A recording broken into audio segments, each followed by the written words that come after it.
Okay, so just get straight into it.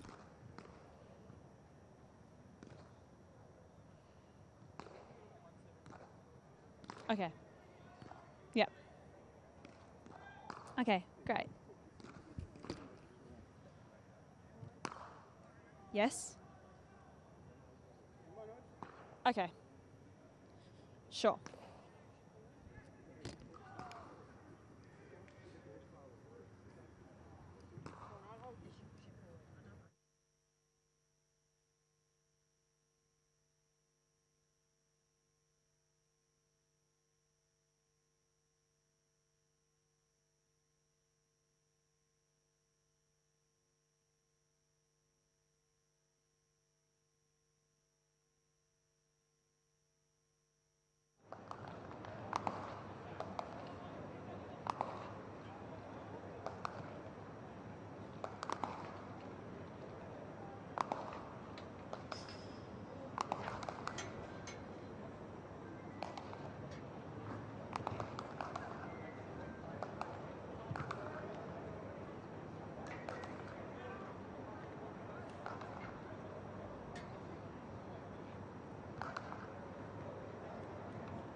Ladies and gentlemen, popular cricket fans, on behalf of the International T20, we welcome you all to Sharjah Warriorz Stadium. Excited for the basketball tour TP World International T20 between Sharjah Warriorz versus Dhabi and for the TP World International T20, we'd like to thank their sponsors, which are TP World, One Expat, Mid-innings, Sharjah and TCF. So like each one of you, so now let's get ready. It's the first match at Sharjah Warriorz Stadium. T20 season 4. So the match is between Sharjah Warriorz versus Dhabi.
Like proper deserts of Bali? I was like roaming around. Did they have like a belly dancer? No, but they did have like random dances, but I kind of lost interest. I was so tired. The jet lag had hit me. Yeah, and I yeah, looked at the yeah. map, Well, I was that sounds like, kind of... that was cool. Yeah.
The fourth edition of the DP World ILT20 got off to a spectacular start last night at the Dubai International Cricket Stadium. There were fireworks on and off the pitch as the Desert Vipers opened the tournament with a win. Tonight, it's the turn of the Sharjah Warriors and the Abu Dhabi Knight Riders to get their campaigns underway at the Sharjah Cricket Stadium. This is not called the International League for nothing. The Warriors will be relying on a League of Nations bowling lineup to fire them to glory. By contrast, the Knight Riders will be backing their batters to lead them to the promised land. They have some prime British beef up top, seasoned with a bit of salt and pepper, as well as some West Indian goats to provide some punch at the end. Two teams desperately hoping that this will be the season that they claim their maiden title. This one promises to be a cricketing feast to savour.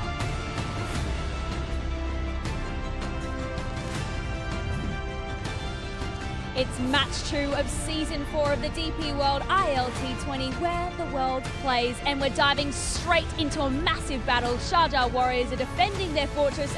Out here in the company, I have the company of Drishti Sharma, who is our toss representative all the way from Mumbai. From Australia, Simon Taufel, our match referee. Tim Southee, skipper of the Sharjah Warriors. And it's Sunil Narayan who's wearing the captaincy cap for the Abu Dhabi Knight Riders. The coin is with Tim, and give it a good old flick. Heads. Riders have called a head, and it is a tail. So tail, Tim Southee has won the toss. Tim, what have you had a word with Sunil? What have you said you're going to do? We're going to have a bowl. What's the reason for that? I think we saw last year with a bit of dew around, and the results from last year's tournament where sides batting second had a slight advantage. You got close last year, didn't you? And I know you told me last year at the toss and post-match you enjoyed the job of captaincy, and you've got a couple of big guns to reinforce your team this year. How tough has it been to get them all together? Yeah, it was very enjoyable last year. Loved the tournament and enjoyed my time here with Sharjah, and a few new faces this year, which is exciting, and I think all round pretty well balanced side. And a little bit different this year. You've got to play the 2 UAE players and an associate player. How does that change your strategy? Yeah, it is. It's exciting. It's a great opportunity for those guys to have a crack, and yeah, we've got some great talent throughout the squad. So yeah, like every side, it's about managing the best lineup for each game on different surfaces. So you're going to have a ball first. Are we going to see Tim Southee turning the arm over first with a new ball? I hope so. All right, Tim. Thanks very much indeed. Thanks, Wilco. Let's have a word with Sunil Narayan. Well, Sunil, I didn't think that I'd be speaking to you. I thought my microphone would be 10 feet in the air with Jason Holder. What's happened? Because he's the new captain this season. What's happened to Jason? Yeah, he has a slight niggle. I think it's a long tournament. We have 3 games in about 6 days, so I think it's to take it easy and see what happens in the next game. Yeah, I mean, it was a tough season last year for the Knight Riders. You were on the receiving end. How have you come to this tournament? Are you refreshed? Yeah, definitely fresh. I think we have about 7 or 8 new guys in the squad, so hopefully they bring that energy and that vibe and that luck. But I think it's a new year. You can't do anything to change the past. You could only go with the future and go for it. Same thing as well. It's 2 UAE players and an associate player. How do you fit everything into the playing 11?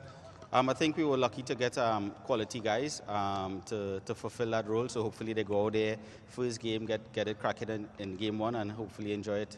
Great stuff, Sunil. Enjoy the game, and cheers. I hope Jason gets fit soon. Please. Thanks. Thanks very much. News from the toss is Sharjah Warriors have won the toss. That's Tim Southee, and they're going to have a bowl first. So on this... Okay, now let's just unpack that a little bit so we can go through that story about winning the toss and looking to have a bowl first.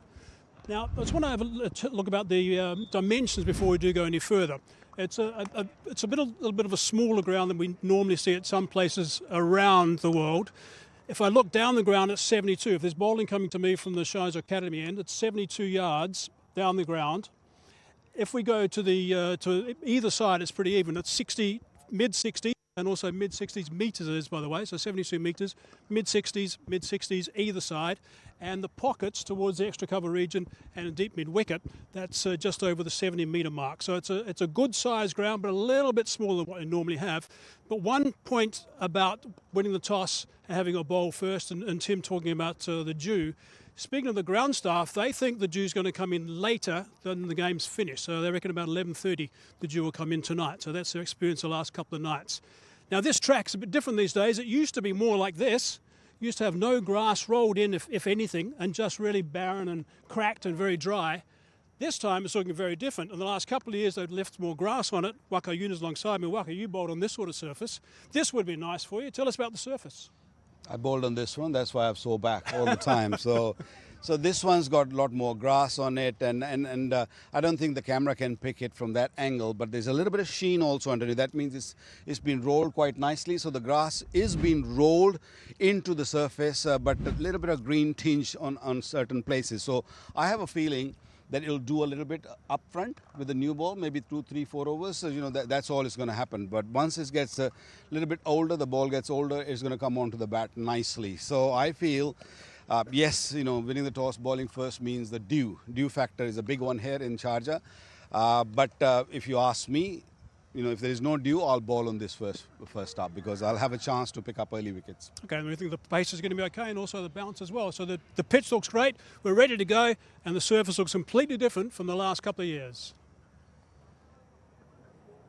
Thank you, boys. Oh, well, joining me this evening, I should say, Rohan Gavaskar and Awais Shah. Boys, what a beautiful stadium we're in, first of all. But I want to talk to you first, Ro. Now, last night, it was the Capitals that were up against the Vipers. How was that? Fabulous. Season 4, first game, and what a cracker. I've got to say this, though. The Capitals have had the wood over the Vipers over the last 4 seasons. Generally, they've come out on top. But yesterday, the Vipers played magnificent cricket. They did well to restrict them to 150, and then they were always in control of the chase. I'll give you another stat, Grace. Yesterday was the first time that the Vipers won the toss. That's crucial. Winning tosses is crucial, and I think Sharjah winning the toss here is going to be crucial as well. Stand them in good stead, you reckon? What do you think about that one? Yeah, he's hit the nail on the head. The toss it gets dewy in Sharjah, and if we're only 1 hour down the road. They won the toss, chased, won last night. Tonight, Sharjah captain wins the toss and decides to bowl. So, of course, they're backing their batting to chase whatever the Knight Riders put up. And I think that's probably going to be the theme right throughout the tournament. Absolutely. I mean, the last 8 games have been played here. The chasers have been the ones that have come up on top. Yeah, they have been, and tonight it wouldn't surprise me if that is the way things pan out. However, if you look at the Knight Riders batting, it is very, very deep, and they got some real power hitters in the lineup. Livingston, Russell, to name a few, and of course Rutherford. I mean, they're going to be probably batting 5, 6, 7. And as we all know in T20 cricket, those guys really do control the batting, the main batting aspect of a T20 game. Righto, well, Cricket Safari is coming up, so we're going to head to that one now. Coming up in the show, we hear what keeps the Evergreen Warrior Chief motivated. And Mike Hazeman talks big boy power with Dre Russ. Oh, well, Tim Southee, we had a chat to him a little bit earlier. We're going to talk about cricket, life, and the love that he has for this great game.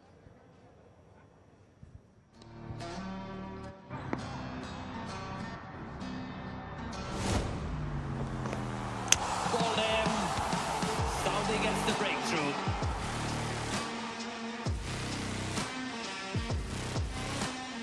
Yeah, I really enjoyed captaining last season. We had a great group of players, and we had a reasonably successful tournament. So looking forward to season 4 this year.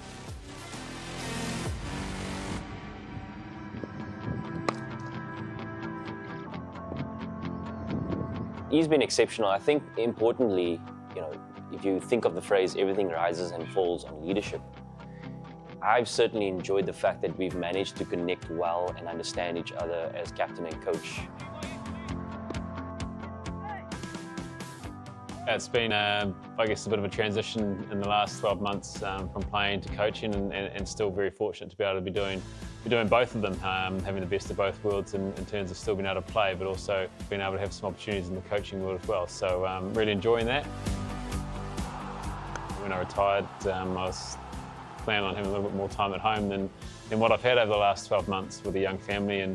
But yeah, the opportunity to work with England presented itself, and still playing in tournaments as well means I'm still living out of a suitcase for a little bit longer. But yeah, it's something I'm used to. I've done it since for a long time, so you kind of get used to it. But it makes a little bit harder when you've got a young family at home. To every time you leave, it's always gets that little bit harder. But yeah, it's how, I guess, what I know and what I've known for the last wee while. But yeah, it's certainly getting harder with a younger family.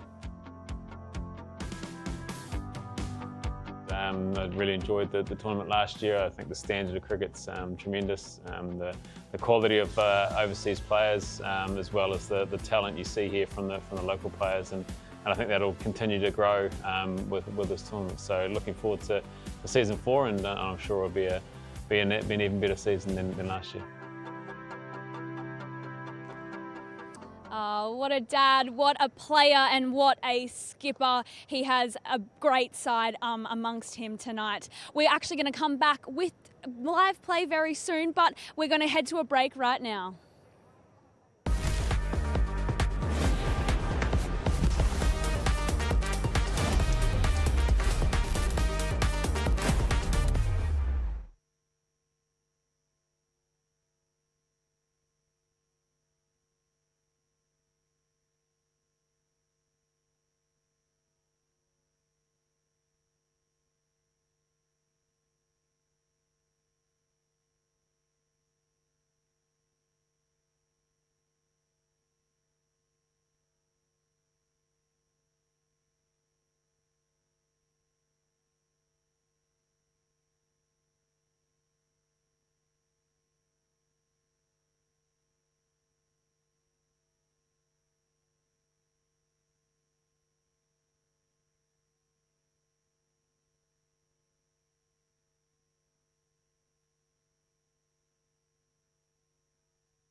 Welcome back, everyone. Just a reminder that Sharjah Warriors have won the toss and are going to have a bowl first. But we want to talk about the teams. Now, Ace is beside me. You're going to run through our Sharjah Warriors for this evening. Certainly am. If you just got to look at that top of the order, you've got Kola Kadmo, who's done very well at this part of the world, and of course Tim David. But the guy I really want to talk about is Kartik. Dinesh Kartik, a lot of international experience, IPL experience, and of course now part of the ILT20. People will be looking up to him to really take the responsibility. and really keep together that batting unit and see if they can, of course, tonight as they're chasing, see them home. And then secondly, I also want to talk about Siddiqui, the UAE seamer. If you're playing in Sharjah, generally teams will bowl first. However, if it doesn't go to plan, you need a strong bowling lineup to defend whatever is put up again in front of you. And Siddiqui, he's done very well, and of course he would know all the conditions in Sharjah. So I think a smart move by the Warriors to get him in the draft, and I do feel they look a very well balanced unit. Now, Ro, they're up against the Knight Riders this evening. How's their side panning out? Oh, lots of experience in the Knight Riders side. I mean, if you have a look at, obviously, Andre Russell, Sunil Narayan, they've been with the Knight Riders franchise for a fair number of years, whether it's the CPL, the IPL, or the ILT20. But if I had to pick a player that I want to watch out for, I'm going to go for a local player, Ali Shan Sharafu. I think he's done well for the Knight Riders over the last few seasons, and all eyes will be on him. Because again, what we want to see is the local players doing well in this tournament, and I think he's an outstanding talent. Now, talking about Andre Russell, Mike Hazeman got a chance to catch up with him a little later. Well, you all know how important power is in the T20 game, and there's probably no one better to chat to about power in this game as a batsman than Andre Russell. Andre, I want to go back to, I think it was 2015, 2016, where you had a bit of a light bulb moment when a conversation with Chris Gale. How did that come about, and what did he say to you? Actually, I was using like 2-9 bats, and you know, I was hitting big ones, but then they weren't going as far as they should. And then he said, hey, come to my room because you're better than this. You're hitting mini sixes, and you know, I think when you hit the ball, it should be in the stands or out the park. So he gave me 2 bats, which I was using Spartan at the time, and that's when my whole career changed. Hitting the sixes and it like hitting the stands instead of like just dropping over the rope. So definitely happy. So what weight were those bats? And did he tell you to hit the gym as well? Yeah, you know, strength was very important at that time as well, because I'm used to 2-9 at the time and changing to 2-12, 2-14, which was heavier, and I even take some off. So I want to know what weight was his original blades. But you know, he's a big, strong guy, and hitting the gym, doing like 100, 150 push-ups on a daily basis, definitely get the strength up, because you need to be strong to swing heavier bats. But it definitely changed my life. And I also heard a story about you using batting gloves that had weights on them, or weighted batting gloves and a weighted forearm to get stronger? Yes, just to get the forearms a bit stronger. And you know, in the game you feel a lot more lighter, you know, swinging. And it's just like the pre-workout that we do when we're warming up and, you know, gym stuff before a game. It makes you feel lighter, and you know, you perform better. So those things definitely help with my game. And now you've got this new gig, this new job with the Knight Riders as the power coach. That must be very exciting for you. Yeah, definitely it is. You know, gonna see how it goes, you know, just to try to understand my role as much as possible. But you know, when you're an all-rounder and you get a role like that, when a team have batting coach, bowling coach, and all of those other coaches, I'm just gonna make myself available to any player at any time and make sure that I give them whatever they want. I'll be still bowling in the nets, and I'll be still challenging the batters, and you know, have one-on-one chat with the guys to see where the headspace is. And you know, I've been there, done that, so I can actually share all the experience that I have with those players. And there's plenty of that. Andre, thanks for your time. Wish you all the best. Thank you very much, sir. Thank you. Oh, what a powerful man, big Andre Russell, and he's going to be key for his side here tonight. Now, Ace, you know, he's a gun IPL player, but we just saw he's been all over the news recently that he's no longer going to be a player, instead a coach for the Knight Riders. What is he thinking? I think we need to knock some sense into him. I mean, just look at him. I mean, look, he's been a world-class player, a guy who I think has transformed power hitting. Of course, we know about Chris Gale, but this guy, as an all-rounder, he's a phenomenal cricketer, and I still think he's got plenty of cricket left in him. Rory, you're going to go have a chat to him, square up and be like, buddy, come on, we want to see more IPL from you. Yeah, you know, I think what it is that I think he's got a contract with the Knight Riders franchise, and they probably told him, listen, you know, you will play for us in the ILT20, you will play for us in the CPL, but in the IPL, we want you as a coach. And I think he's come out and said he's going to be loyal to the franchise. And I think if the communication's gone down to him saying that, listen, we'd rather have you as a coach than a player, he's thinking, I can't be playing for another team in the IPL. I think that's what it is. But I've got a feeling he may have his cricket equipment very close to him during the IPL. Exactly. Just in case they need to get him up there, they might be able to. Well, we're in Sharjah Stadium. What about the Warriors? Who's standing out for you tonight? Well, I think this is a really key game for the Warriors because they've got Tim David in their side. And they've got him only for 3 games. He's with them for only 3 games. So they'll be hoping that a match winner like Tim David wins them the first 3 games that he's part of and sets them on course for the semi-final spot. So I think that's why it's a really key game for them. So all eyes for me on Tim David. Predictions? I'm going to go with the Sharjah Warriors because they won the toss. And what we've seen so far, team winning the toss generally does well. I'll back the Knight Riders. I love it. Well, this is the ILT20. We cannot wait to show you this live play. It's going to be action-packed. Don't go anywhere. We'll be back very soon.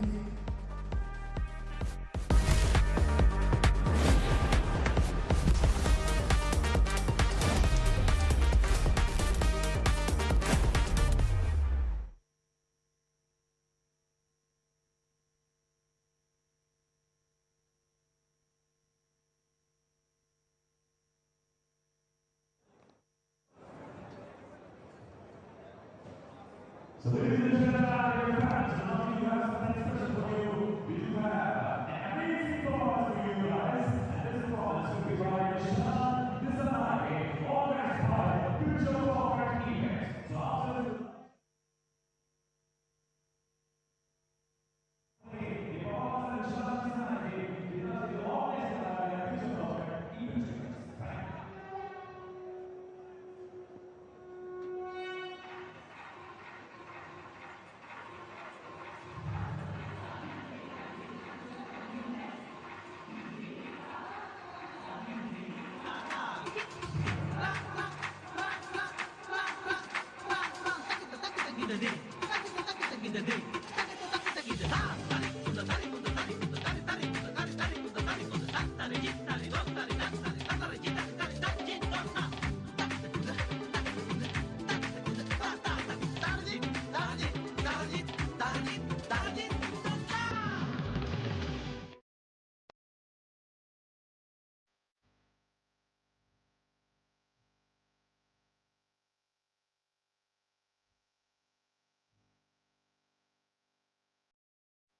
Thank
you.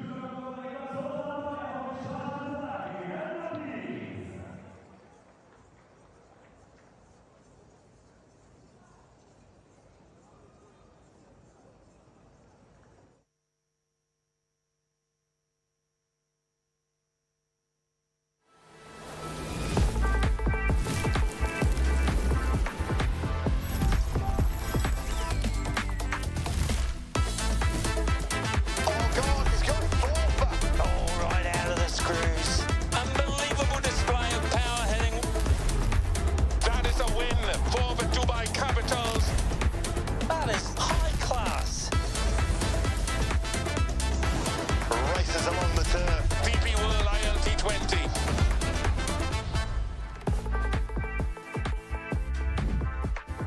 Hello everybody and thanks for joining us. We are set for the second game of Season 4. We're looking forward to this one on the DP World ILT20. Now there's the Warriors versus the Knight Riders and we're coming to you live from the Sharjah Cricket Stadium. Now this is a game that promises plenty. There's some power hitters all over the place and that's going to influence what the captains thought. The Warriors won the toss, they elected to bowl first. Tim Southee, by the way, said he's doing that mainly because of the Jew also batting second here has been successful. Look at the lineup for the Warriors. Colin Cadmore has been terrific for them in Season 3.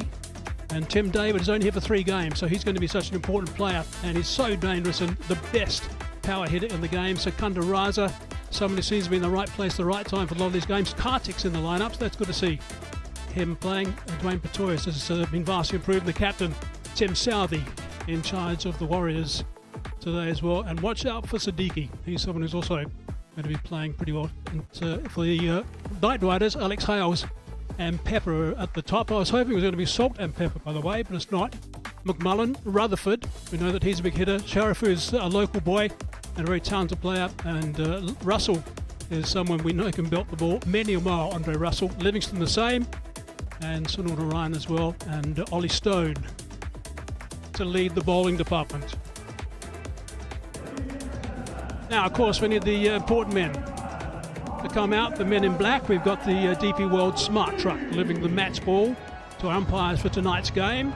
We're on time, as always, and ready to go. Martin Saggers, the tall of the two, is out there from England, former test bowler for England, and also Ahmed Shah Pakteen from Afghanistan.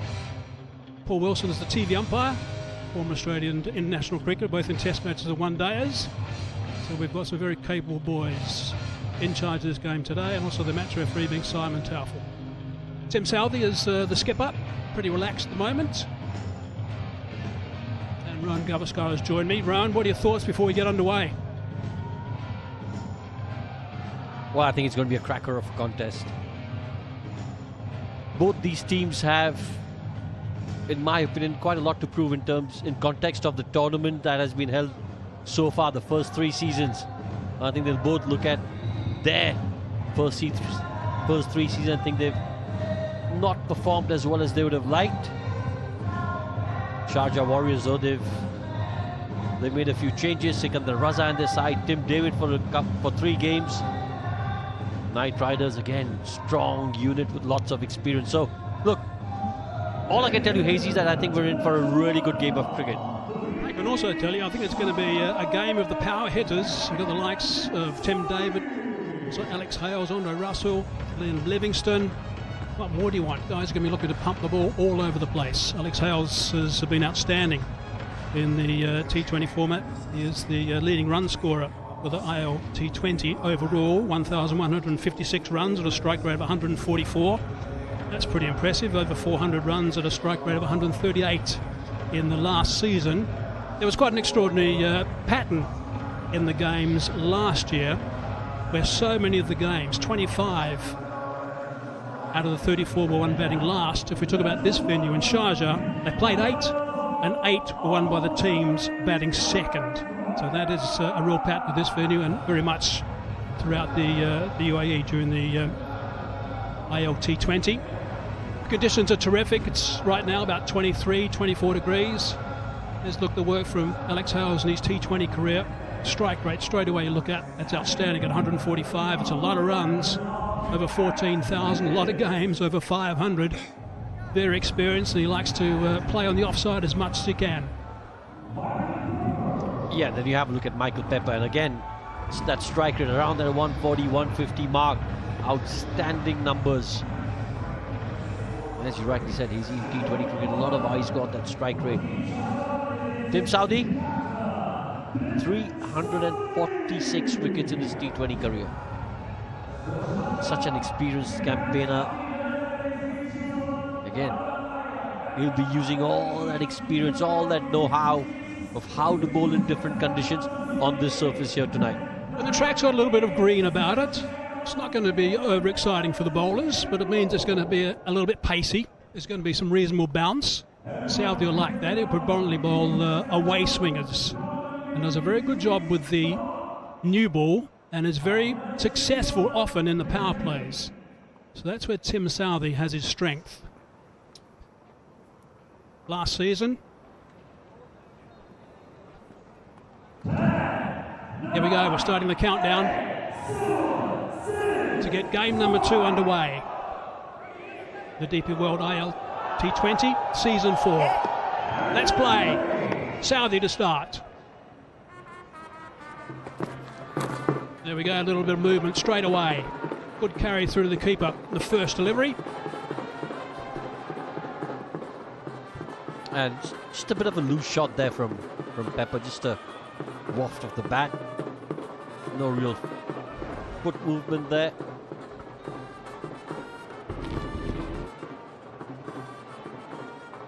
Seam was good, just a little bit of a loosener, I think, from Southee for starters. I think he feels he got away with that one first up. A little bit tight with the line, but that's jammed. Down to third man for a 4. First boundary. Yeah, it's the edge. And with no third man in place, that's going to be 4 once it passes that slip cordon. Big ticket 4, that's our first big ticket 4 of the innings. Play big, dream bigger. Dream start. Big ticket.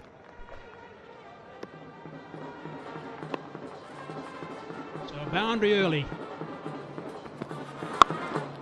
A little bit of a scoop. And that's going to run away for the second boundary. Yep, 2 balls, 2 boundaries. Yeah, and that's why Michael Pepper's such a dangerous player in this version of the game. He's got all the shots all around the park, innovation, the ramp shot over here. Just such a clever shot.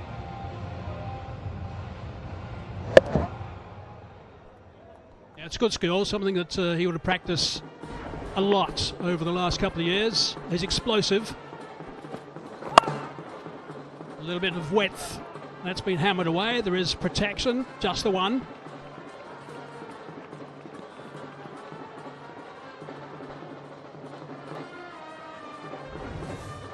Yeah, what he does really well here is get into position really quickly.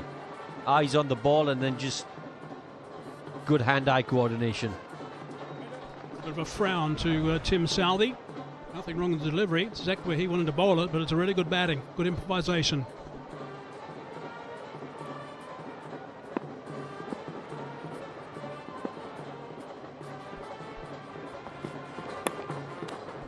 That's gone away nice and fine again, so that's another boundary. They're coming thick and fast at the moment. That's the third one. That was off a thick outside edge. It's turning out to be a good over for the Knight Riders. Just the kind of start you want after having been asked to bat first.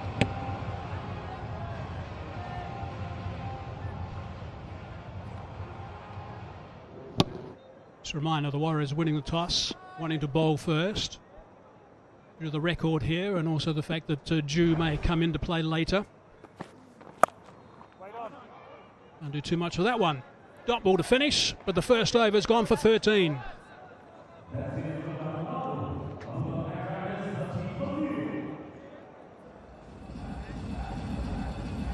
So the Abu Dhabi Knight Riders will be absolutely delighted with that start. First over going for 13 as we have a look at the starting 11s on show for Game 2 of Season 4.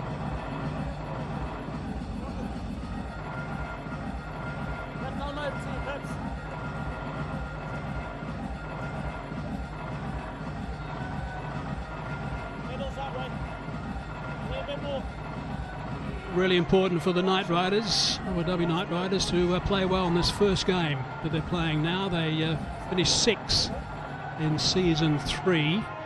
Overall, they've only got a 30% success rate in the ILT20. Travalka now, left armour, swings the ball back in towards the right-hand batters. Nice and tall, good release height. Generally gets a little bit of extra bounce.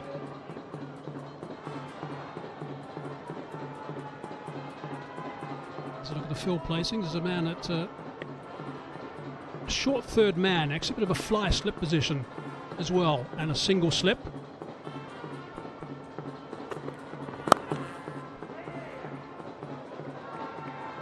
Couldn't stop it cleanly.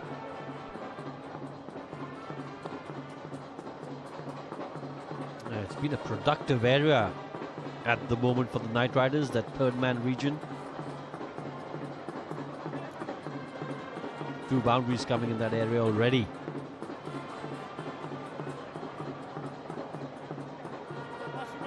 Dennis Carter, great to see him around the place. Adds a lot to any team that he plays for. Of course, he's got enormous experience, he's composed, he's reliable. Does a lot of hard work in the change room as well, helping some of the younger players, which is so important in these tournaments, in these franchises. Great to have him here. There's a bit of swing in, but going down the leg side, pitched outside leg as well, I think.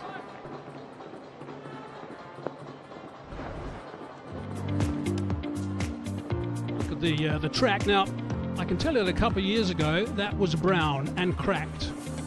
It was completely different to what it looks now. 2 years ago, and I did a series here, the bowlers didn't want to bowl on this at all, but this time they're quite happy to have a trundle on this track. The green patches around the place, bit of greenery, not particularly long grass, but there's live grass. The bounce and the pace is pretty good.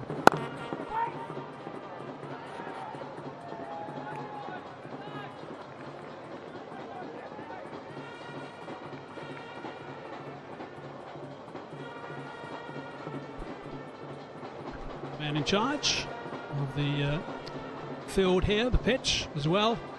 He and his team have been working very hard. I was just chatting to them before the game got underway, and they were telling me they thought the Drew was going to come in at around about 11 o'clock, 11:30 tonight. Thought it was going to come in later. I asked them why. They just said, we know. Simple as that. Thick outside edge this time. Siddiqui does nicely.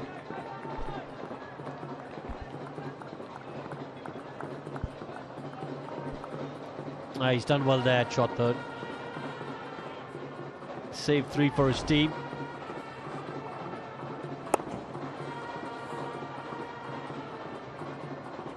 Yeah, I'd just be tempted to get that short third back at third man, because it's been such a productive area for them in the first 10 deliveries. A good 4 balls so far in this over. To play catch up after the first one got away from them. From Southee.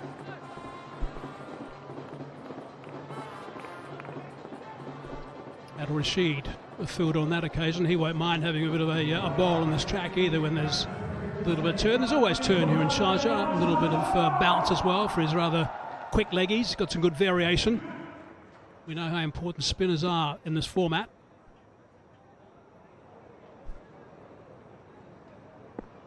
Quick look at the offside from Alex Hales. That's where he likes to go. Offside. He'll bowl a tight line.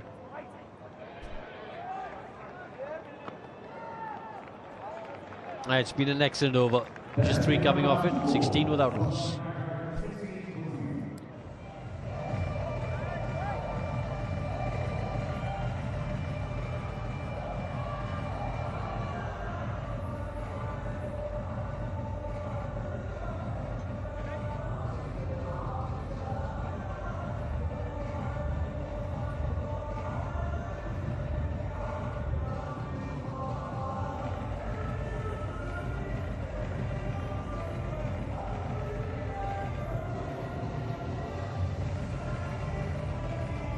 There's a line-up for the Abu Dhabi Knight Riders.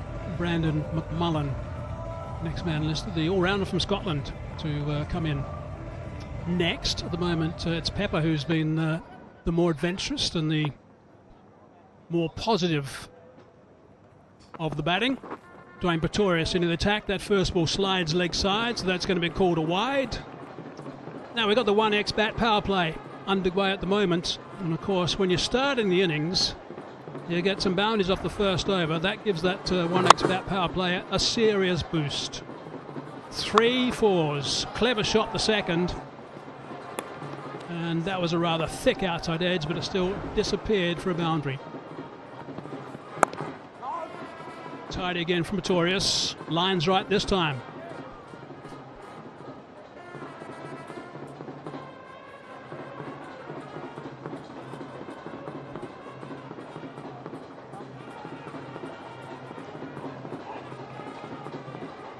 Yeah, this is good captaincy from Tim Southee, just sort of mixing his bowlers up. He got a bit of tap in that first over, went for 13. Oh, good shot. That's controlled. Really nicely controlled for 4. That's an indication of the good pace of the surface. Off the middle of the blade and disappears for an important boundary early in the over.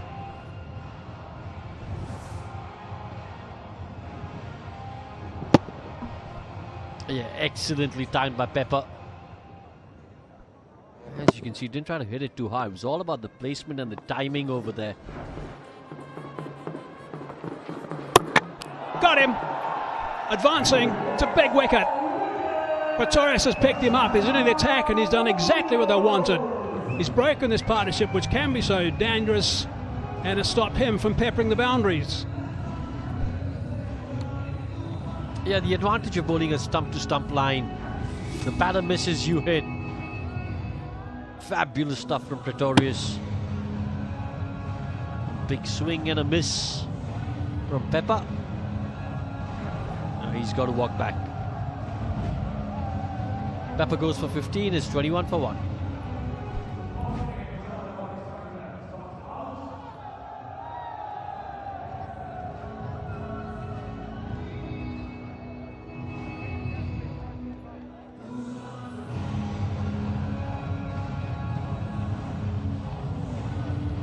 Long chat there from Alex Hales.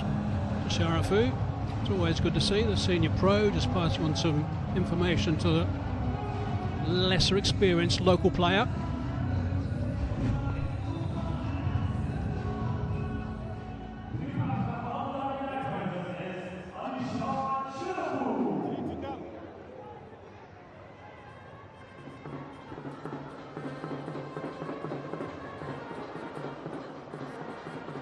Alishan Sharafu now coming in at number 3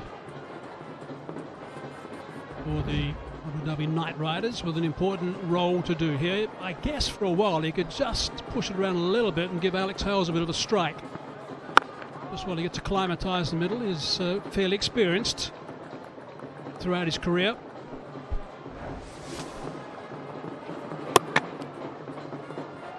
And you can see what Pepper's trying to do there, just make sure he continues that momentum. Unfortunately for him and the Night Riders, completely missed the ball. But like you said, AZ, this was what Pretorius was brought into the attack for. Really good 18 months or so, Dwayne Pretorius, both with the bat and the ball. He's been someone the captain can really rely on, and that's someone you really need in a format like this.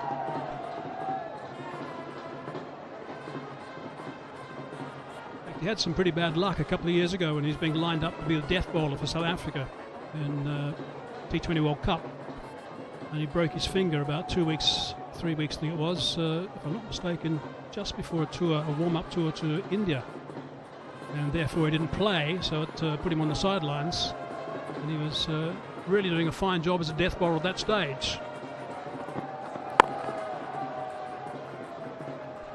Nicely bowled. 3 done. 21 for 1.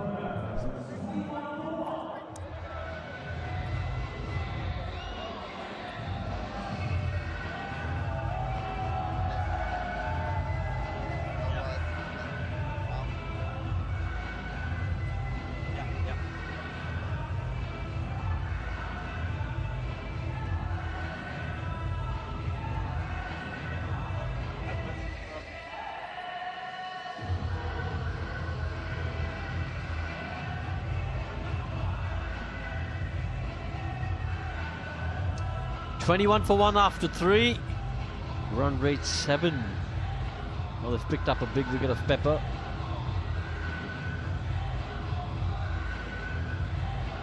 Netrawalkar did well in that first over.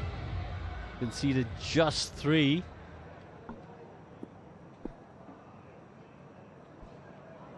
And Hales has been becalmed up until now. Itching to burst. Netrawalkar again, he'll bowl that tight line to him, won't give him anything outside off stump. No room again, just a single. Yeah, I'm really interested to see how Alishan Sharafu goes this season. He's been impressive for Abu Dhabi Night Riders. local player, UAE player, and you always want the local players to do well.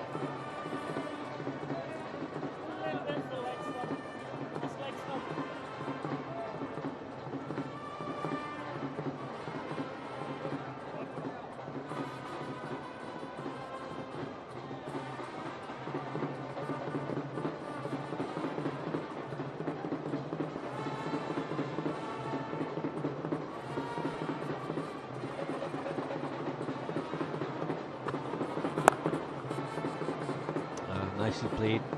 Good wrist work for one.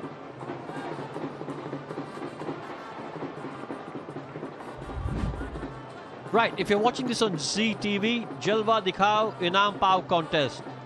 Who led the Knight Riders in their first DP World ILT20 Season 3 match? Was it A. Sunil Narayan, B. Andre Russell, 3. Jason Holder, or D. Ali Khan? The winners will be announced tomorrow. Big prizes to be won. Top bowling again from Travolta. Here's a question for you. I've been thinking about this today, actually. I'm watching Pepper but a little bit earlier, and the fact that he's got out disappointed me from one aspect. Do you think we're ever going to see Salt and Pepper open the batting in this edition of the ILT20? No, unless we push it, and push it good. Add some nice flavour, a bit of spice.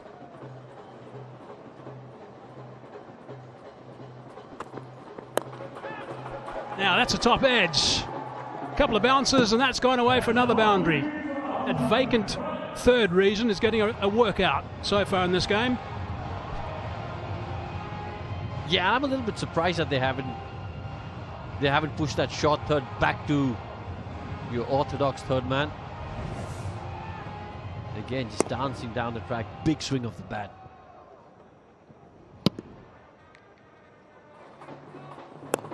Get the feeling that Sharafu needed that.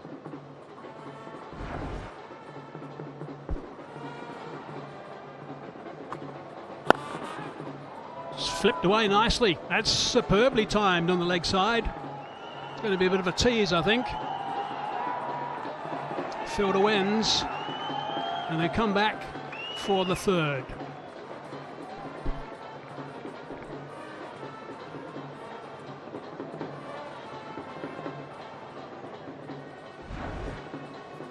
Again, just really good wrist work there from Sharafu. Pretty well placed for the 1x bat power play at the moment. One ball left in the fourth over. 31 on the board at this stage. And a dot ball to finish. 4 done, 31 for 3.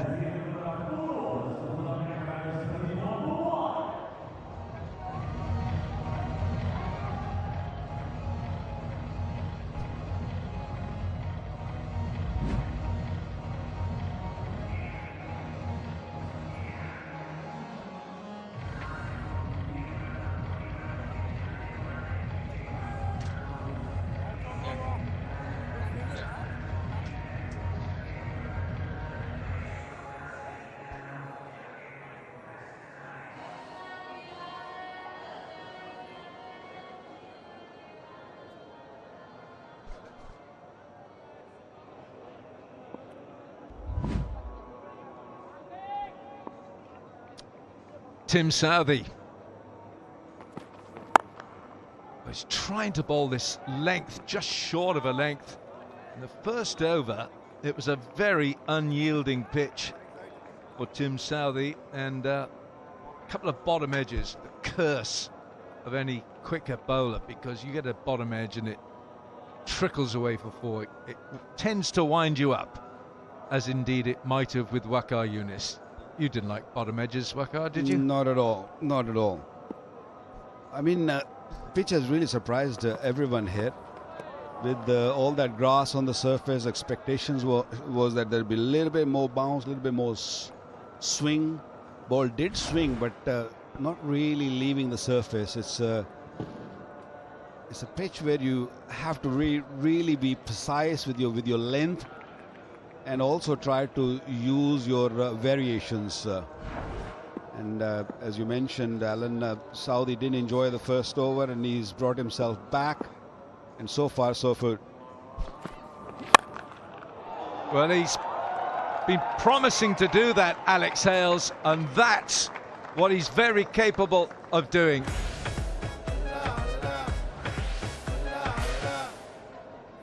DP World Dispatch of the day. That is a very decent hit from Alex Hales. That's the way he goes.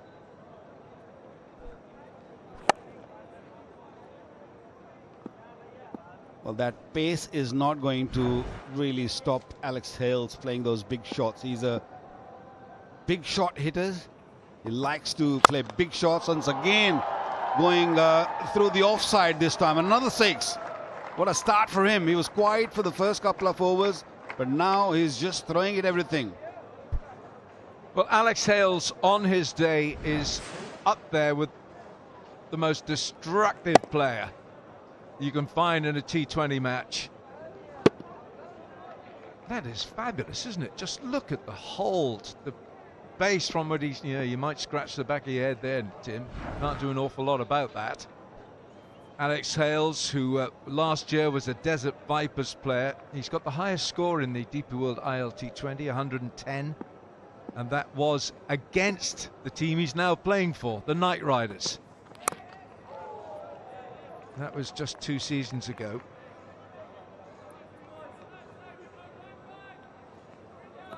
He deals in the currency of 6s. He's a monstrous hitter of the cricket ball. Yeah, he's a tall individual and likes to use all these long levers.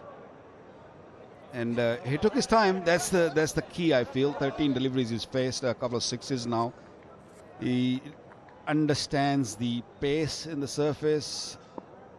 Probably feels that he can just wait for a little while longer and then play his shots.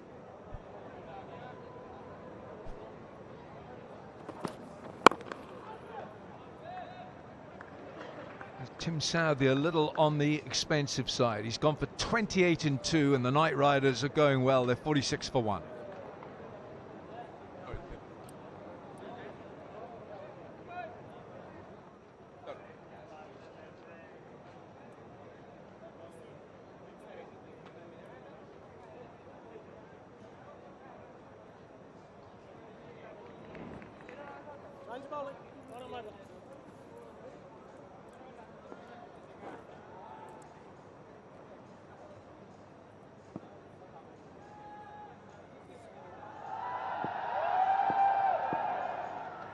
The Knight Riders, they've lost the 1 wicket, but they're going along at a rate of knots at 9.2 and over.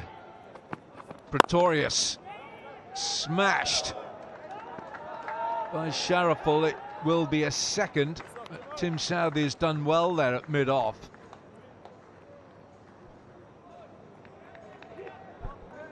It was good to see Pretorius building the pressure by bowling those couple of good outswingers, keeping it nice and tight at off stump, and then one coming back that blue line, just nipping back a little bit and taking the leg stump. Pretorius is very smart. He understands the idea of bowling in T20 cricket. Doesn't have that pace, but because he's tall, he hits the length. Well bowled, Dwayne Pretorius. Amazing how he landed those first 3 deliveries of that over literally on a coin. There was nothing in it. Superb. Just heard from Mike Haseman a little earlier how well Dwayne Pretorius, the big South African, has played in the last 18 months or so. Very effective with the ball. Bowls a heavy ball. And that's gone down the leg side. That's a reload. Martin Saggers, the umpire from England.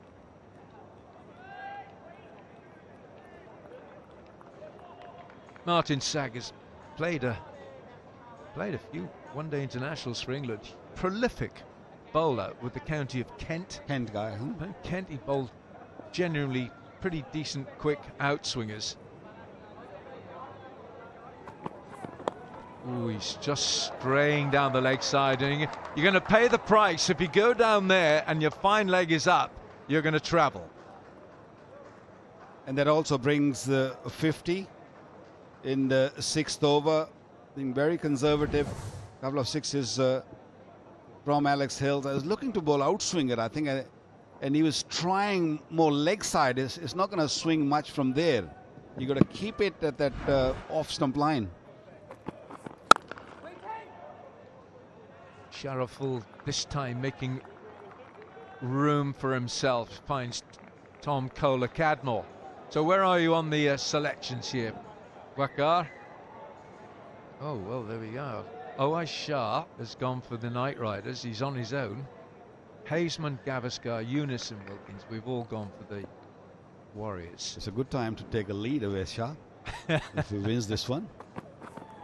Oh, it's short. Umpire has said it's wide. The square leg umpire says it's one for the over and it's wide. And Tim Southee has got a little bit on his plate here as the skipper. The runs have been leaking. He bangs it way too short. That's gone at least 3 feet higher than Sharaful. I was very impressed with Sharaful, actually. He likes to get on with things. This is another beautiful shot, using his feet, coming down the pitch and making sure that he hits it over. I would say that's the Sharaful shuffle. How about this? I've seen some footwork. That's half a dance. Down the pitch he's gone and he's in full control. And a bit of a pirouette to add to the flourish. Oh dear, there's nothing on that. It's a nude ball, nothing on it. 6 gone, power play is done, it's 58 for 1.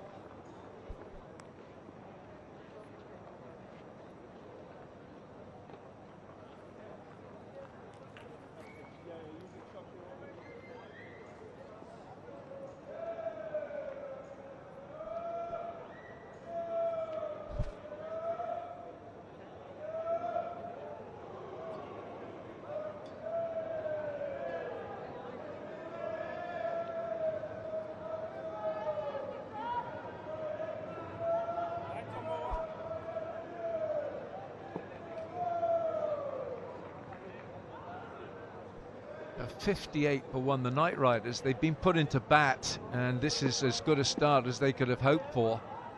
Rutherford is a new signing for them this year. They've got Russell and Livingston. They've got so much firepower to come. Now, Junaid Siddiqui is in the attack for the Warriors, but what a power play this has been. The 1x bat power play, and it's gone very much the Knight Riders' way. Yeah, a couple of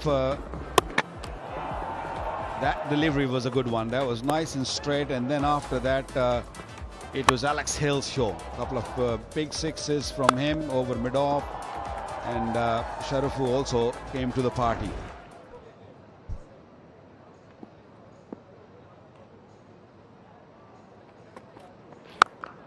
Oh, that is a monstrous hit.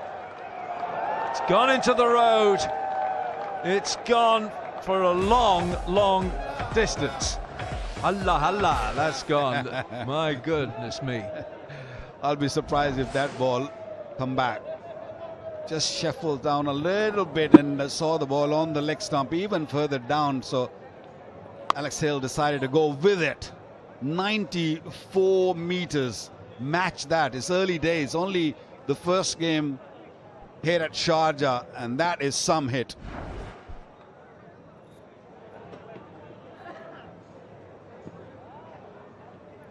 Well, I don't know if the GPRS in the modern car detects flying cricket balls, but when Alex Hales is in and he's batting here in Sharjah, you'd be well advised to find a new way around this ground, because this guy is dangerous.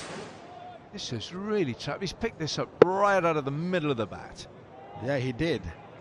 And good thing that they have put the nets just outside the stadium, which is about, what, 10 meters high. So hopefully that ball will get stuck in it, won't hit any any traffic, any car on the road. Offside this time, and it's gone on the outside edge. Pretorius is the fielder down there. This is, what a sound. It's just that lovely sound off the bat, isn't it? There you go. That's the net I'm talking about. So the ball probably stayed inside. I would like to see a ball traveling over it, which will happen. It's only a first day, so the big hitters in this contest, so it won't be too far. Not only does it save the cricket ball, it saves a few car windscreens as well. Nicely played by Sharafu. He wants the second, he'll get the second. It's tighter than we thought. He wasn't exactly sprinting. Tom Abel with the strong arm in. Yeah, it was a good throw, wasn't it? That really put everyone in doubt that it might be a little short, just purely because of that beautiful throw right on top of the stumps. But he's safely home. You can see that. But what a throw it was. Oh, that's nice to watch. It's a very good stroke for one run. That would have felt great through the hands for Sharafu, who's really giving Alex Hales terrific support here. 23 from 16. Alex Hales 27 from 16. And Sharafu's picked up from Michael Pepper, the man who, well, danced down the pitch to Pretorius and completely missed it. So this is a nice little partnership now, this one. 47 from 28, this partnership.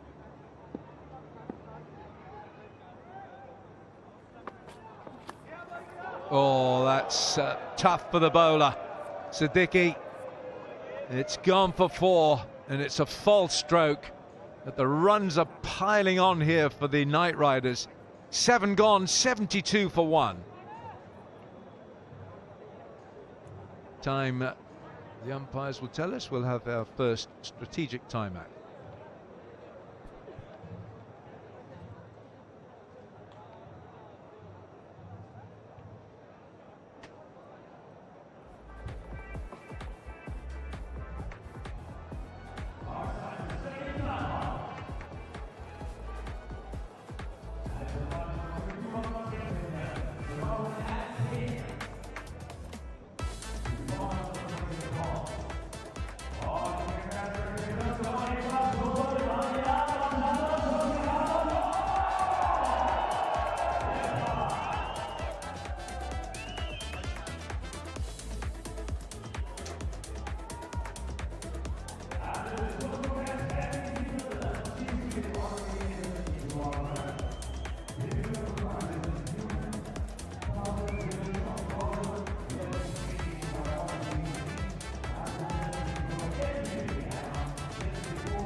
Match 2 of the DP World ILT20 Season 4. It's the Abu Dhabi Knight Riders put into bat by Tim Southee, skipper of the Sharjah Warriorz.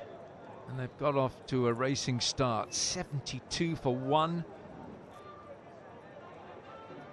And we're going to see some spin, and Adil Rashid, who so often just puts the brakes on any looming attack on the bowling. So Adil Rashid, the England leg spinner, has got a job to do here for the Warriors.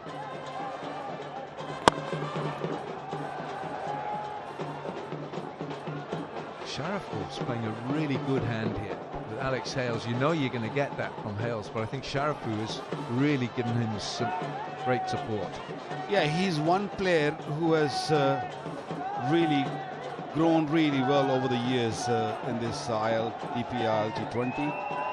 90 is highest, a couple of 50s. A little bit more flight. You will see that from Rashid, because he will take a bit of risk. He's a wicket taker, and what Sharjah Warriors need now is a wicket to break this partnership. This is getting dangerous for them.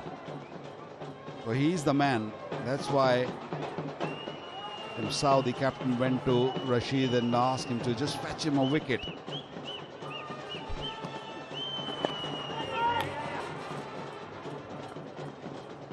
Just dragged his fingers down the side of the ball there, Adil Rashid, but over the years he's just been the most wonderful performer.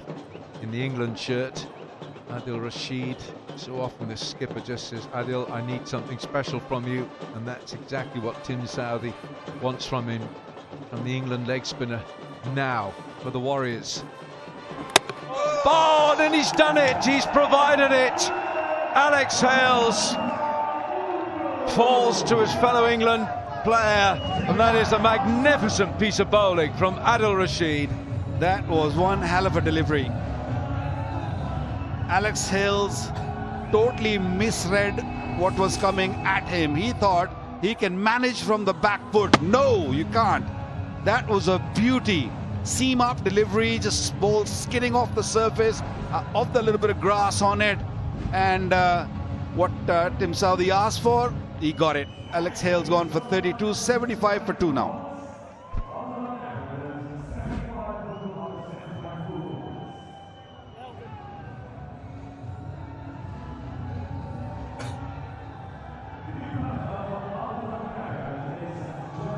Another Englishman coming in, it's Liam Livingstone. He bowls a bit of leg spin himself. And he's also one of those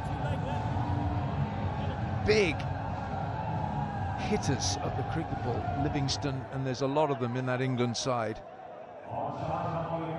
He's in the Knight Riders colours tonight.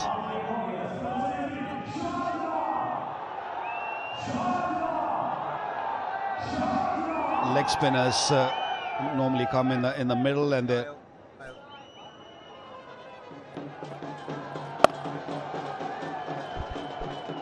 Livingstone is off the mark, but Adil Rashid does like bowling to Liam Livingstone 4 times. He's got him out in 10 innings. Livingstone's got some pretty healthy numbers though, on his way to 7,500 runs over 300 innings, with a strike rate throughout that career of 145, 2 centuries. Oh, that's gone. God, that was the moon ball. It was never going to come down. Adil brilliantly bowled. 8 gone, 77 for 2.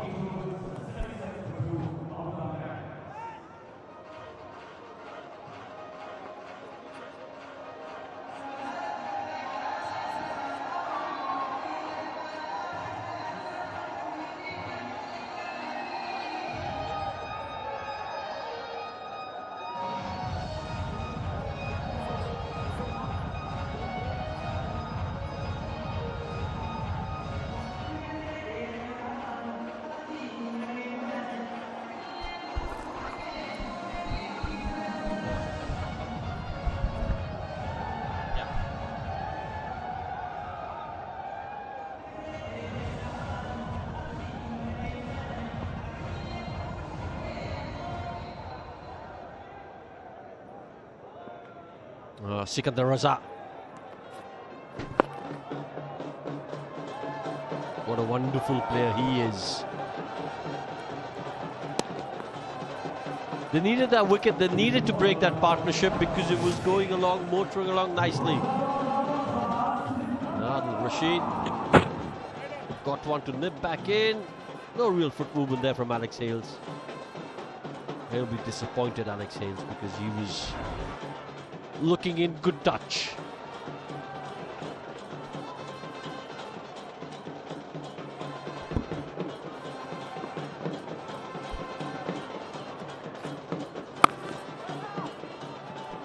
Yeah, and the come box with me away. Showers, you would have played quite a bit with Adil, wouldn't you? Yes, I did. Especially earlier on, early part of his career, we toured the West Indies together. He's always had a lot of skill, Adil Rashid. I think, especially in the last 7 to 8 years, he's really understood how to use his skill, when and where to use the turn, and of course the dangerous straight honour, which is what got the better of Alex Hales. Perhaps slightly, ever so slightly lazy footwork perhaps, but smart bit of bowling, and like you mentioned, Rohan, they really needed that wicket.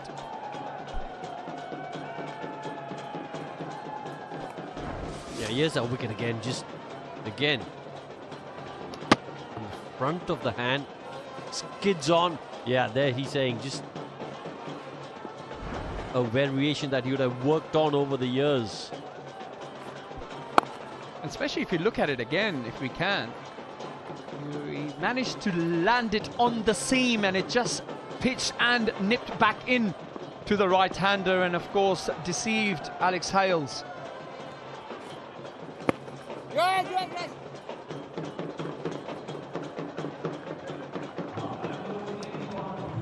End of the 9, it's 81 for 2.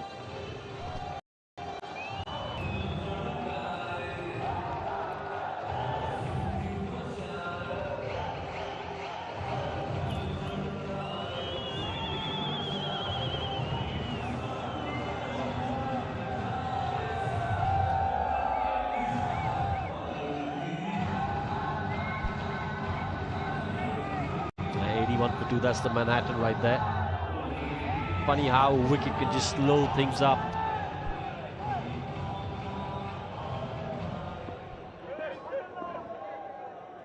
Rashid to continue.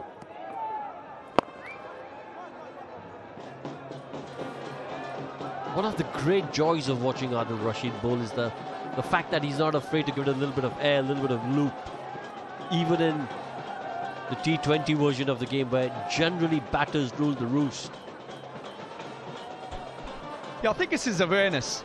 He reads the game really well. He knows when the batsman is in, and reading the game situation, he knows when to allow the ball to be tossed up. However, that was tossed up, and of course Sharafud deposits it over deep mid-off for a sixer. Well, again, I think even though that went for 6, he wasn't that far away from picking up another wicket, so it's well worth the risk.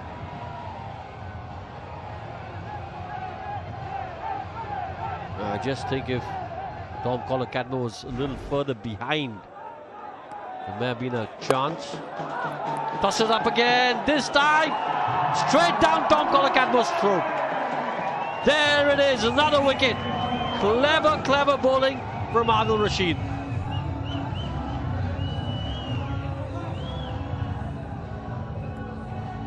Well, you called it, Rohan. Previous delivery, you said you didn't mind that ball that was tossed up. And this was a little bit wider, a little bit slower. And thank you very much. Cadmo takes a smart catch. And that's the end of Sharafu for a well-made 34. Knight Riders 88 for 3.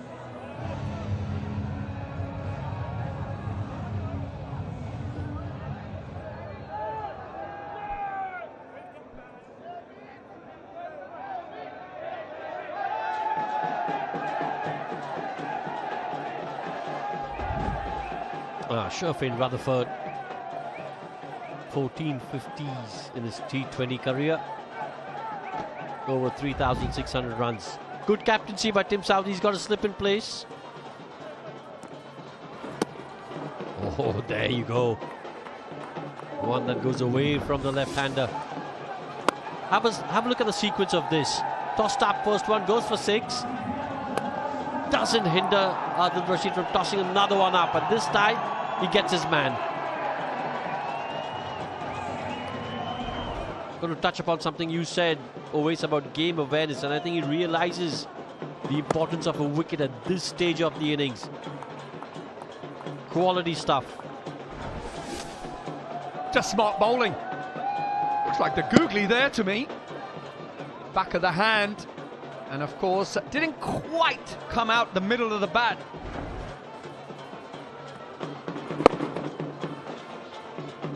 Full toss.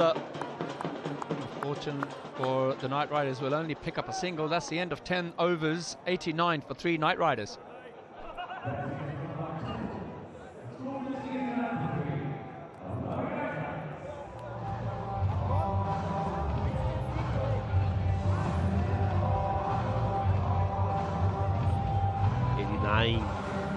Of 10 overs. Well, this is where the Knight Riders will be hoping that they have a better set of 10. Can they get to 200?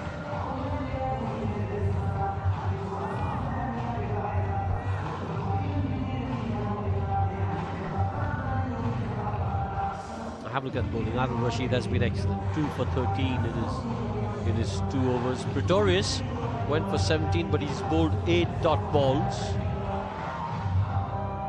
Southee just a little bit expensive.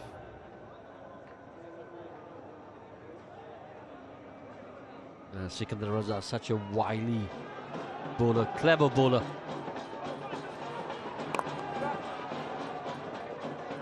What he does really well also, Sikandar Raza, is he bowls the Yorker really well as a spinner. Yes, another very skillful cricketer. I think he's flirting with, number 1, number 2 all-rounders in the world in T20 cricket. Internationally, that is. I love the fact that he sort of varies his pace really well. Gets it quick onto the bat as and when he can. That's a smart bit of fielding. I think he's definitely saved 4 runs, Tim David. We'll have to go upstairs, I think, to have a look.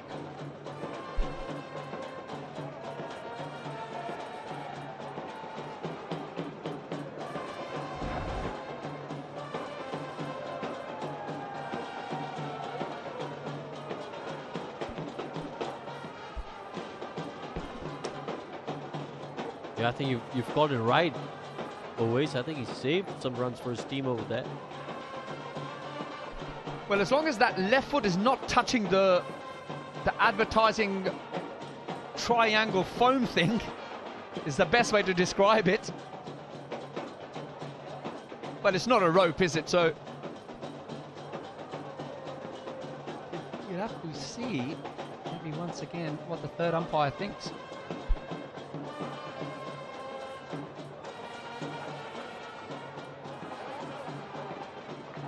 Let's have another look. Let's have another look. It's crucial that we get these decisions right, because we've seen games go down to the wire. Every run saved makes a big difference. Well done there, Tim David. Saved 2 for his team.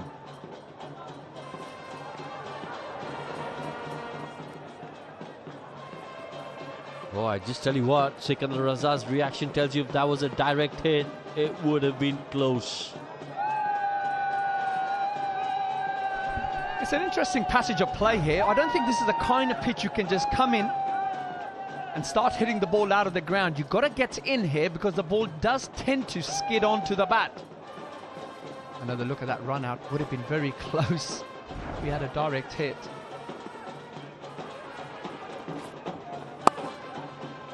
And I just get a feeling that the Knight Riders captain is going to pursue with spin. See if he can slide a few overs through here while these two are trying to get in. Let's have another look at that. Oh, definitely would have been out if a direct hit would have been there.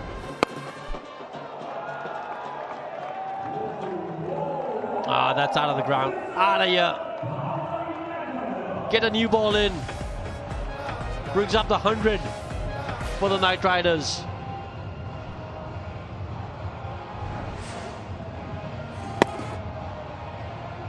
Effortless from Livingston. Again, I just think always is the fact that it's not necessarily the boundary size, but the fact that the stands aren't that high that you see a lot of balls going onto the road. Now, if that was a slightly bigger stand, it would have been in the stands. Well, all I know is it was literally a flick of the wrist. Came straight out of the screws, and we all know it's not a big boundary. Like you mentioned, Rowan, it's very easy to hit the ball out of the stadium here. Hence the nets have been put up. Livingston looks like he's done a bit of work against spin. Wide. Yeah, correct call.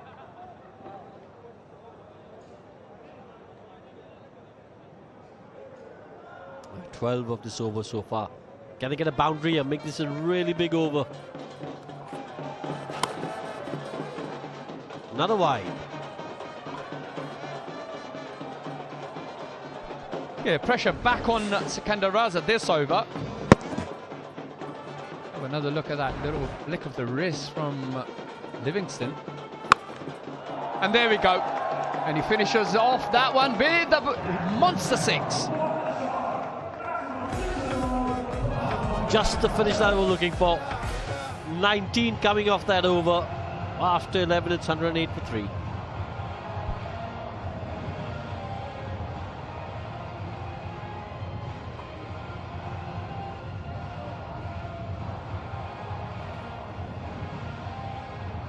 Best score of the innings was the last one, 19 coming off it. Just gives the Abu Dhabi Knight Riders a bit of momentum heading into the last 9.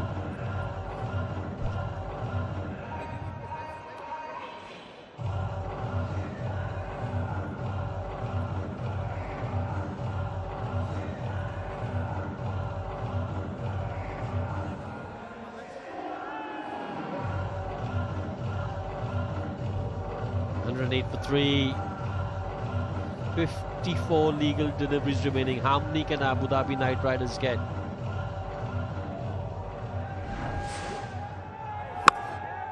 A quality shot that off the last ball of the last over. Adil Rashid, he'll be looking to pick up another wicket. Oh, this will be another 6. Again, Sharjah Rutherford saying, oh, that's in my arc and I'm going to have a go. Tell you what, always, it'll be interesting to see what the next delivery from Adil Rashid is. It's looped up in the air again. Well, he's had success with that tactic earlier in the previous over, so I wouldn't put it past Adil Rashid. Both the batsmen now just starting to open up their shoulders. Flatter, quicker one. I did want to mention about Livingston. He looks like he's done a bit of work against spin, especially leg spin. Strike rate's improved from the previous years compared to earlier this year, the amount of cricket he's played. With all these leagues around, of course, we are privy to a lot of stats, and his strike rate's really improved, especially against leg spin. So this will be an interesting contest. Oh, good delivery. Just a tad bit slower.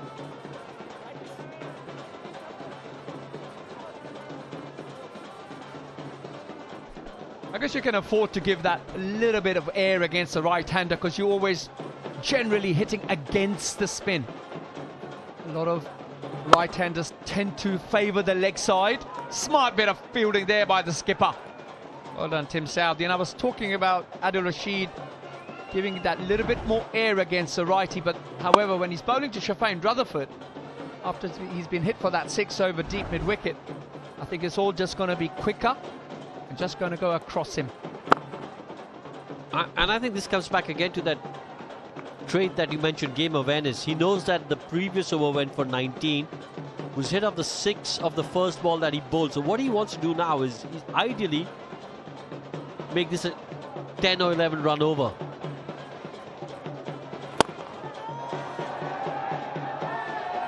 Oh, misfield, and that's going to cost them.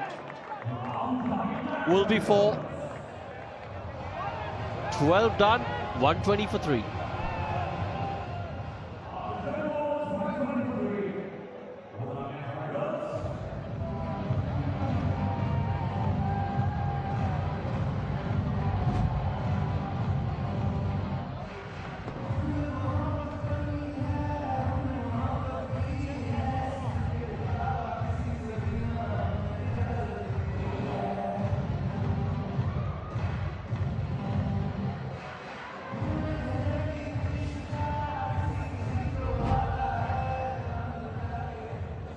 So a dozen runs off that last over.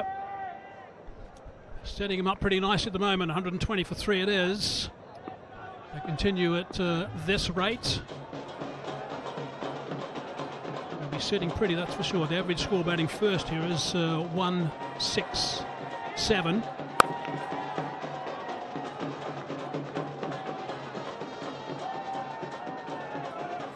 They're certainly motoring along quite nicely right now. Tim David was the man, was looking to attack, initially looking to catch, and then decided, no, I can't get there. By then it was little too late. Ball skidding off the surface and just hitting his chest and gone for 4. Last few overs been good for Abu Dhabi Knight Riders. They've decided to go after anyone who's bowling. First couple of overs from Rashid was just awesome. They picked up 2 wickets, put Abu Dhabi Knight Riders on the back foot for a little while. They're back on track. Siddiqui's first over was expensive. He's got to come back into it in this one. The second. That's nicely played, and that's gone for a boundary. Well, this was served in a plate, wasn't it? Short outside the off stump, and Rutherford knew where the fielders were. Short boundary that side, and all he had to do was just time it and make sure that the angle is there, the bat angle. Nicely played, beautiful shot. Yeah, using that pace of the ball. It's not a quick track, that's for sure, but using the pace of the ball coming onto the bat and just running it off the blade. So it's good work. There's that gap down to the 3rd region. When Rutherford gets going, he's such a dangerous customer. He's one of those batters who will hit you a couple of 6s in an over. He will not hold back. Round the wicket this time now. Again, looking for that gap, tapping it down to 3rd man. Not this time. There's our DP World Smart Truck Buggy Cam. Nice and busy. Cutting edge technology on the ground allows us to deliver unique perspectives. Just like that one. DP World, of course, are doing the same, using the latest tech to keep trade moving. Lovely shot from the DP World Buggy Cam.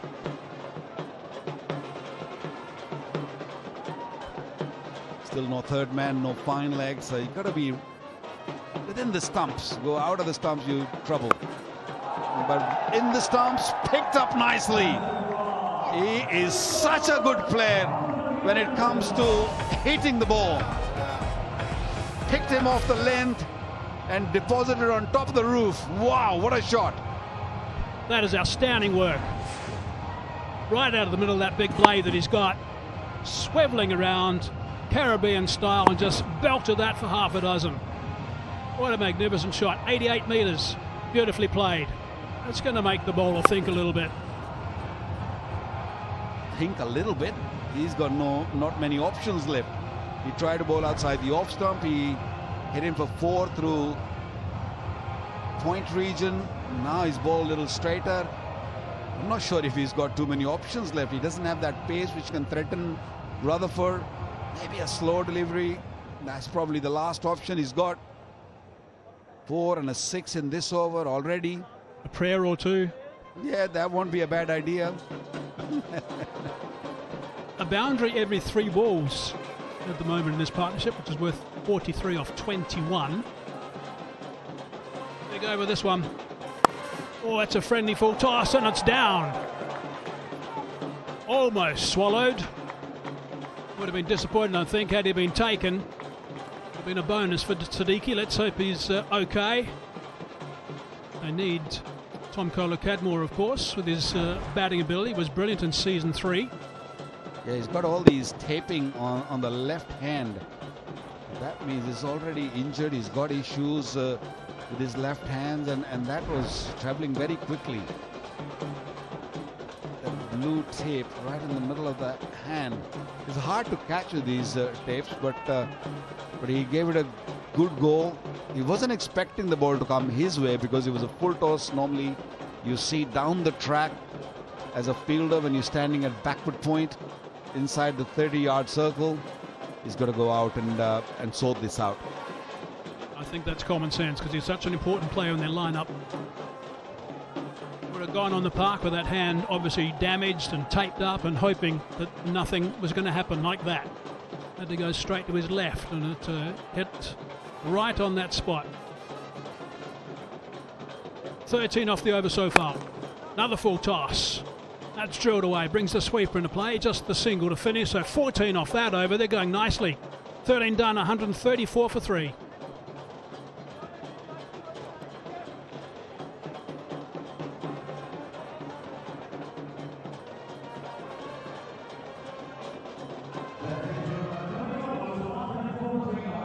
It's a really good Manhattan graph, that, from the Abu Dhabi Night Riders.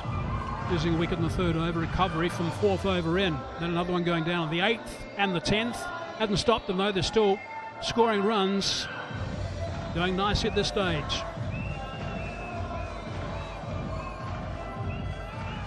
Abu Dhabi Night Riders were asked to bat, and batting they're doing. Wickets going down in the 1st over, a couple before the 10 overs are up, but they've continued along, almost picked up another one.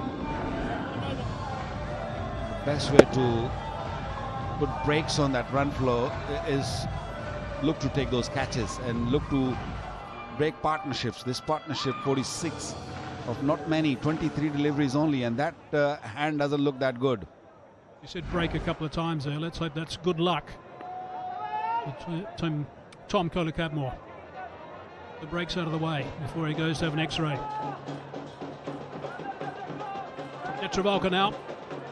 Couple of overs, none for 13. Motoring at 10.31.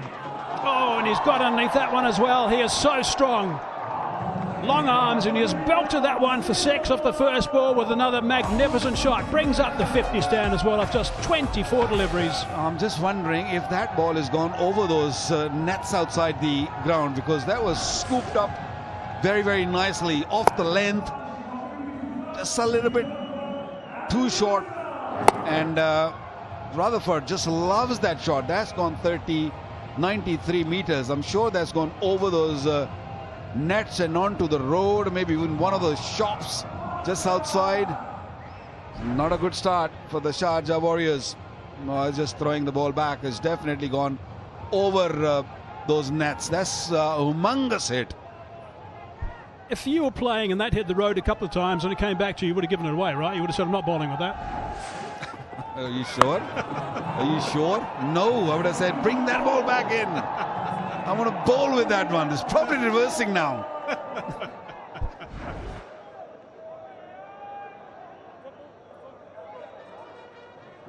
Right, so that's the first ball of the over from Netravolta. His start of his 3rd that's gone for 6. Puts a bit of pressure on him, that's for sure. Well, they've tried everything, haven't they? Sharjah Warriors, they've given the ball to spin. It did work for maybe a couple of overs, and then that ball is back. So hopefully it's scuffed up and have a little bit of reverse on it. Martin Sagers is an ex-international seamer for England. He'll know about it. Yeah, he says, have a go with that one. That's got us hoop around a bit. And he did help, didn't he? He made sure that he lands on the concrete a couple of times, and This ball still look good though.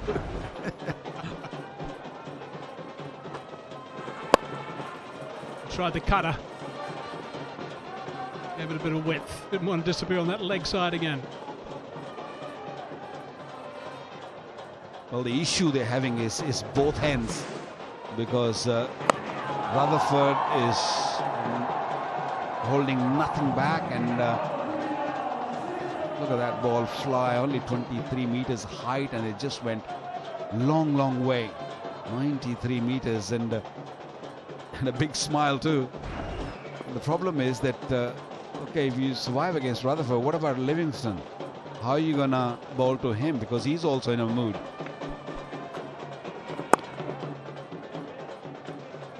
Stunned it into the ground, not travelling that far. Brings Rutherford back on strike, 33 off 16.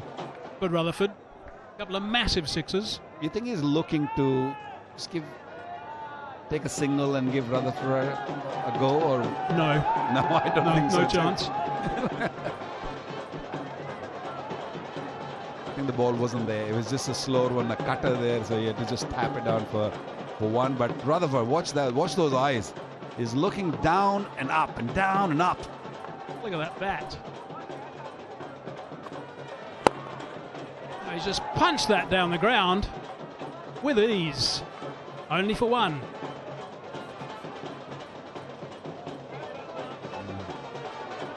Decent over since that first delivery went out of the park. 3 singles, and the bowler would love to just get out of this over without any more damage, or maybe pick up a wicket. Wicket is ideal, but if he can just quieten for the next 2 deliveries, he'll be happy.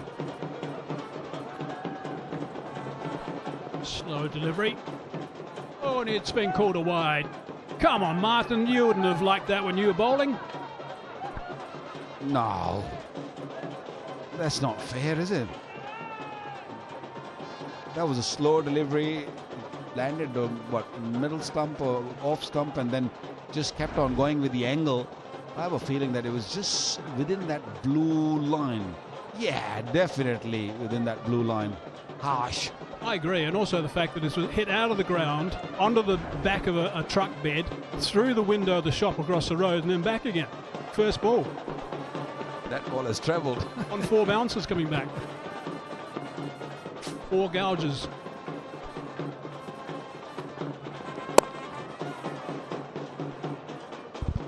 He's not giving any pace anymore. He's learned his lesson from the first delivery to Rutherford. He's decided, no, I'm not, doesn't matter if it's wide or 2 wides, I'm just gonna make sure I roll my fingers on top of that seam and cut all that pace. Make them the pace they're looking for. The ideal length is just the back of the length, don't go full, with the slow delivery also.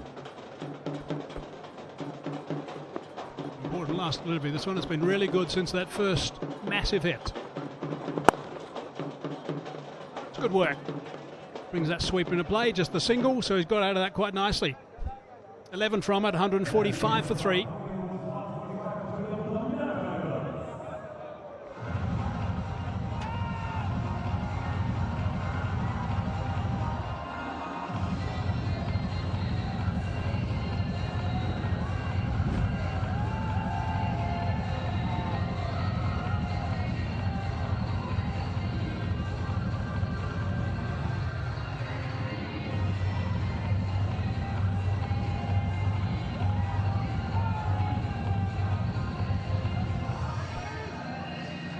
Match number 2 today, match number 3 tomorrow. They come thick and fast now. It's going to be at Dubai International Stadium. It is the Golf Giants versus the Emirates. And that's going to be a beauty, 6 p.m. local time. Conditions there are magnificent as well. What a stadium. It's one of my favourite stadiums, actually. It is quite spectacular. And a great crowd there yesterday for the first game. Let's hope we see the same tomorrow. Pretorius, a little bit of tap in his first over, came back nicely, picked up an important wicket. Got pepper with one that took that top of the leg stump.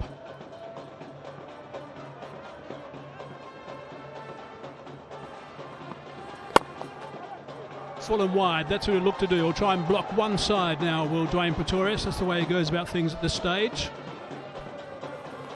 Yeah, I think he's decided not to go anywhere close to the stumps. Just look to bowl wide outside the off stump, out of their reach. Even gives away 2 is fine. The mid-off comes inside the circle. And he's got extra cover. The 2 fielders on the offside also inside the circle. That's what he's looking to do. But this time around, he squeezed it away for 4. Beautiful shot. Yeah, that's the danger. When you bowl a little bit too full, a little bit too wide, you can play that sort of shot if you're experienced and you've got power. And it has. You're quite right. Wakar's just been squeezed out. It's like he's practiced that a bit as well. Opened the blade a fraction. Knew exactly what he's doing to bring up 150. 151 for 3 now.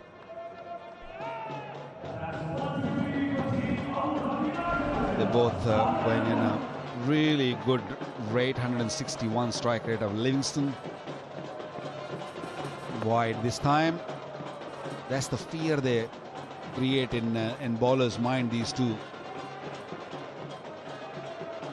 The third umpire wants to probably, or the on-field umpires probably want to see that if it is landed on that cut strip, if it's outside that that strip which is cut for this game, they will be called no ball. But no, he's happy with it. He's happy that it's landed on, so it'll be wide.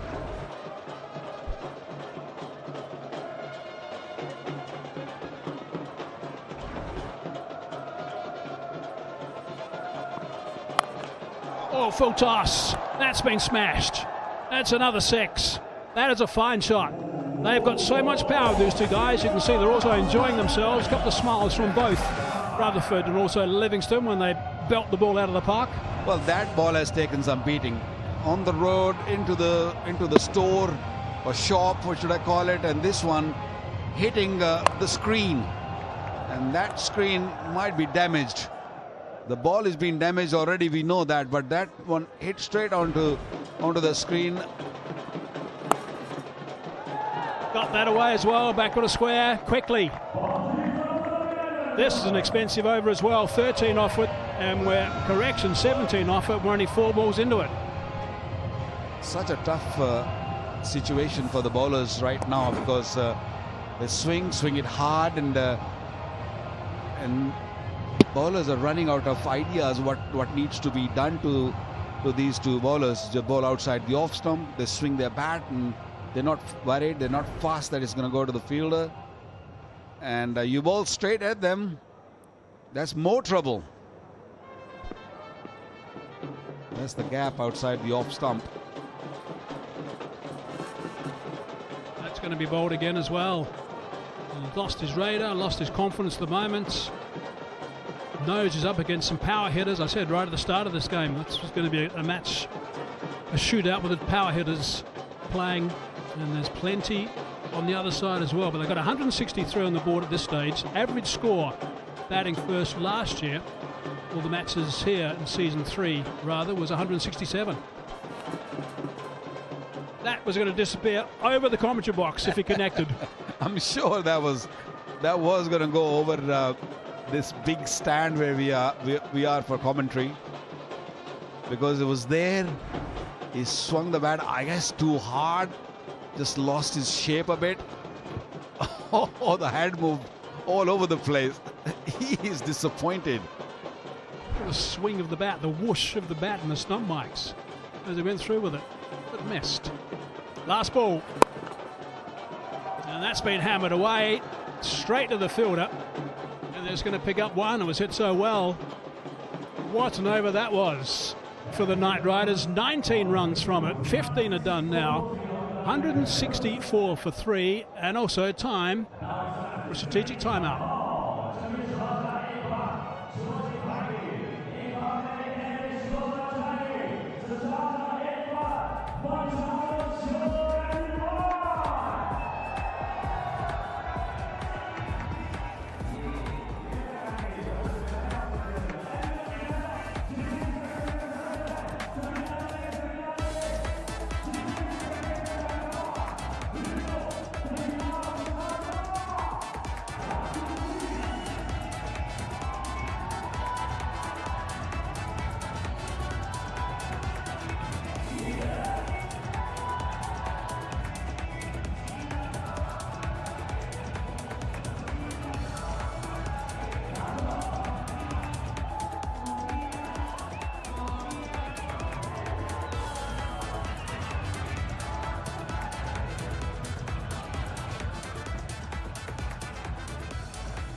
164 for 3 it is. This partnership's been brilliant, and they have played some terrific shots. 4 fours, but 6 sixes amongst them. Have a look at these shots. Just outstanding work from Livingston, also Rutherford. Livingston favouring the leg side, Rutherford doing the same. Spin getting some treatment, but we'll wait till the quicks get involved. Rutherford's underneath those and smacking him many a mile.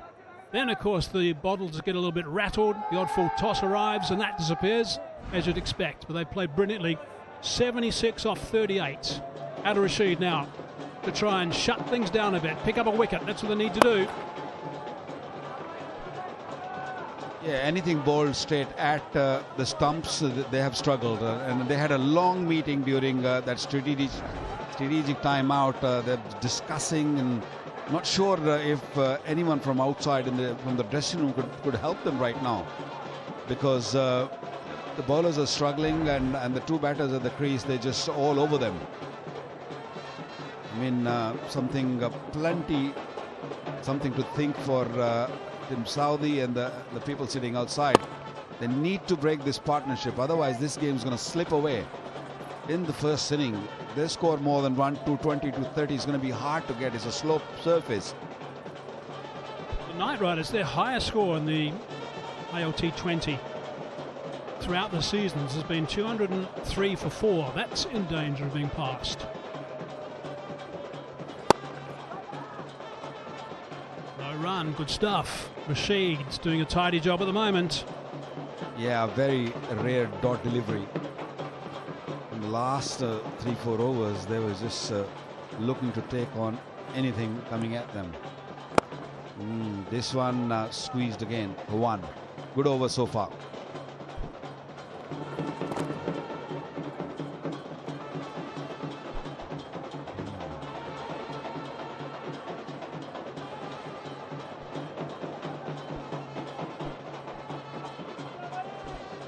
Halfway through the over. These are the important deliveries now. Russell looking to come in soon. Down the leg side.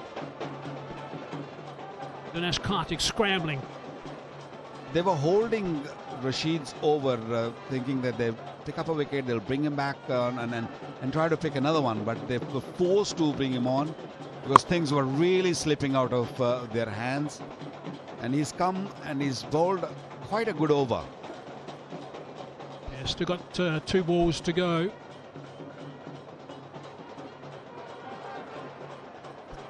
Correction, just 1 ball to go now in this over.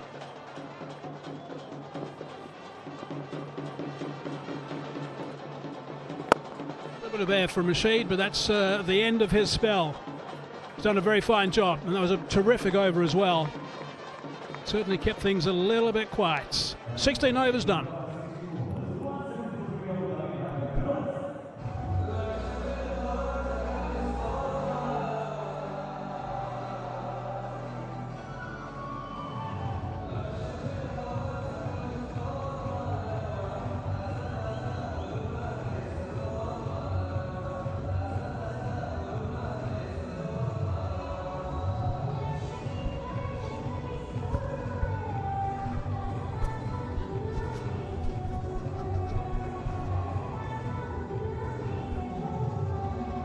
Pretty decent spell from Adil Rashid. 4 overs, 2 for 31. There was a lot of damage being created when he came on, and he removed Alex Hales. 4 overs to go. Tim Southee, and his first ball is crashed away. Tom Abel is the fielder out there in the deepest. He's one of these fielders who parades those hot spots. He's got a good arm, Tom Abel. Now what are they looking at here, Knight Riders? They got, have a look at some of those projected scores. 212, 217 at 12 and over. They're going to be looking at 225, I would have thought. Always sharp. Well, definitely in excess of 210 at least. That's what they'll be setting their eyes on. However, a couple of wickets can definitely stem the flow on runs. So they've got to be smart here, Knight Riders. We know Russell is still in the hutch, so he's still got to come and flex his muscles out here. However, one of these two really, for me, have to kick on. have to bat the majority of the last 3 or 4 overs, whatever's left. There he is, that man in your screen. Hit many a 6 in the leagues all over the world. He's built like a heavyweight boxer, isn't he? And he's not, he's built like Superman. He's just a wonderful cricketer. He's flirting with those lines. Tim Southee, he's making these batters stretch for the ball. He's making Livingston come and get it, and he's really close to those blue lines, which are a guide for the umpires. Rutherford 37 from 20. No problem. Have a look at the field here. You can see no real fielders behind square. Protection down the wicket. This tells you the kind of wicket it is, and the kind of ground where if you can middle the ball, it generally sails over the boundary. He's looking for it over that offside, and he's got away with it. Tim Southee's saying, fellas, is that not a catch? He's looking absolutely incredulously at his fielders. So was I. I was expecting Pretorius to come in and dive full length and try and take a catch. He's sort of jogged in, and that explains it all.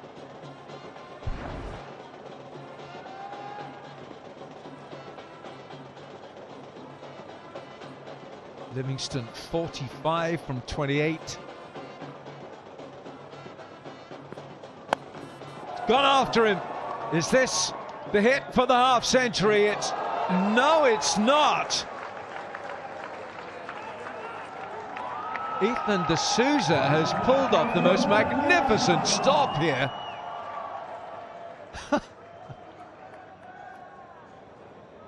That's pure gymnastics from D'Souza. Really is amazing. Modern day T20 cricket at its best. Have a look at this. Mid-air. Definitely saves a boundary. Wow. Did they have that when you played, Alan? Oh, yes. We laid the ground rules down, you know that. So that was for the half century.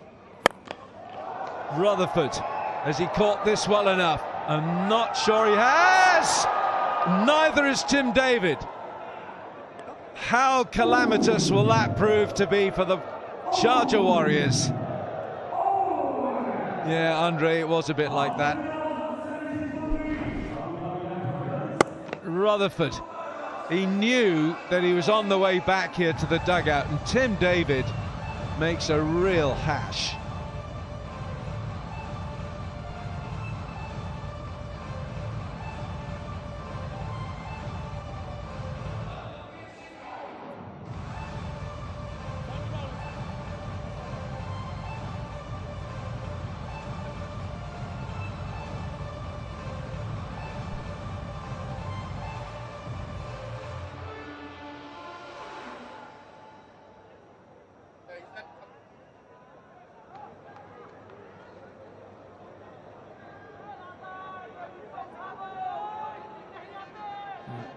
Rutherford lives on.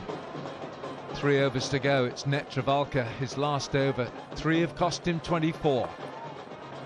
That will be a white. He's trying to produce all kinds of tricks here. Netravalka, what he's trying not to do is bowl with any pace. Right, now Tim David, what do you make of this? Well, it's pretty simple. It's an absolute sitter, and you expect a player, a fielder of his caliber, to take those all day long. He hasn't had the best of days today in the field. Look, these things happen, but you've got to be out taking those catches, especially when you're aware that a ground like Sharjah, you've got to stem the flow of runs. Meanwhile, Rutherford helps himself to another boundary. And every boundary here now from Shafane Rutherford is going to hurt Tim Southee and his team, because they know that he should have been back in the dugout. Again, it's another wide-ish delivery. Netravalka is saying to Rutherford, come and get this, come and stretch for it. 181. And Rutherford, he's a terrific performer on his day, but he shouldn't be there now. Tim David, interestingly, his technique looked as if it completely left him. His hands were so below his eye line. It's wide again.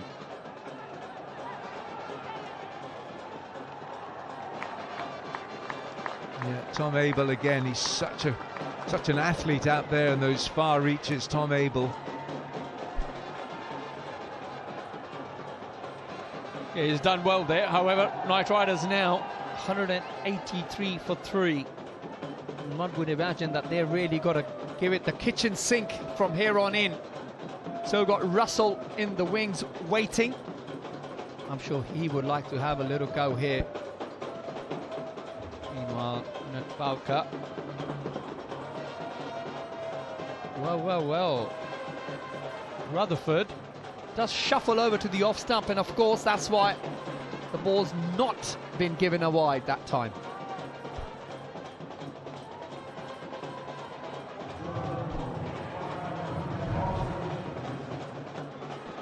Have a look at this. He shuffles over, and then of course that blue line, that which is a guide for the umpire, also just shifts over, and that's exactly what Martin Sagers is telling Shafane Rutherford.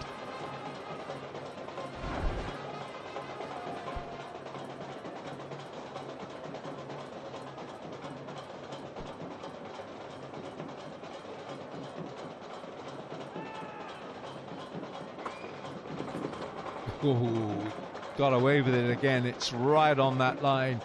But there's no pace whatsoever being delivered here from Netvalka. He's had the most extraordinary career. In his career playing cricket, he's only played one solitary game of first-class cricket. One.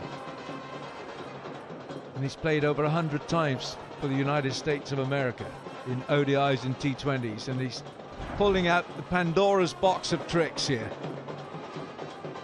Oh, very artistic.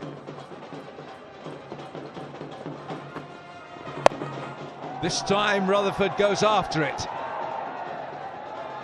And not well enough. Sikandar Raza is underneath it and he makes a comfortable catch, and Rutherford, he can't make capital out of the drop from Tim David. They'll be happy to see him gone. But it looked like the effort ball there this time, and unfortunately for Rutherford, doesn't quite come out of the middle of the bat. And Raza does the rest. Rutherford departs for 45 runs of just 27 deliveries. Knight Riders 183 for 4.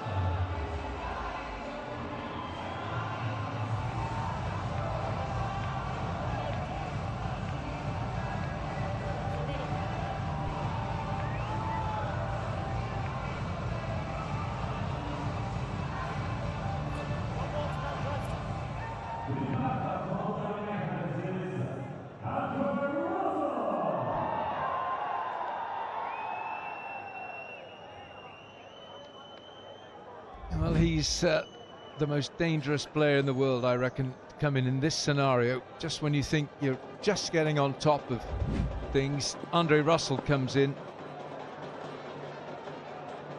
And Netvalka will know all about him, and he's got to produce and be at his best here. Netvalka with his first wicket. Last ball of his spell. And again, it's a stretch for Dre Russ. Oh, Pretorius is the fielder. He's done well. He has saved the boundary. End of the 4 overs from Netvalka. 18 gone, 2 to go, 185 for 4.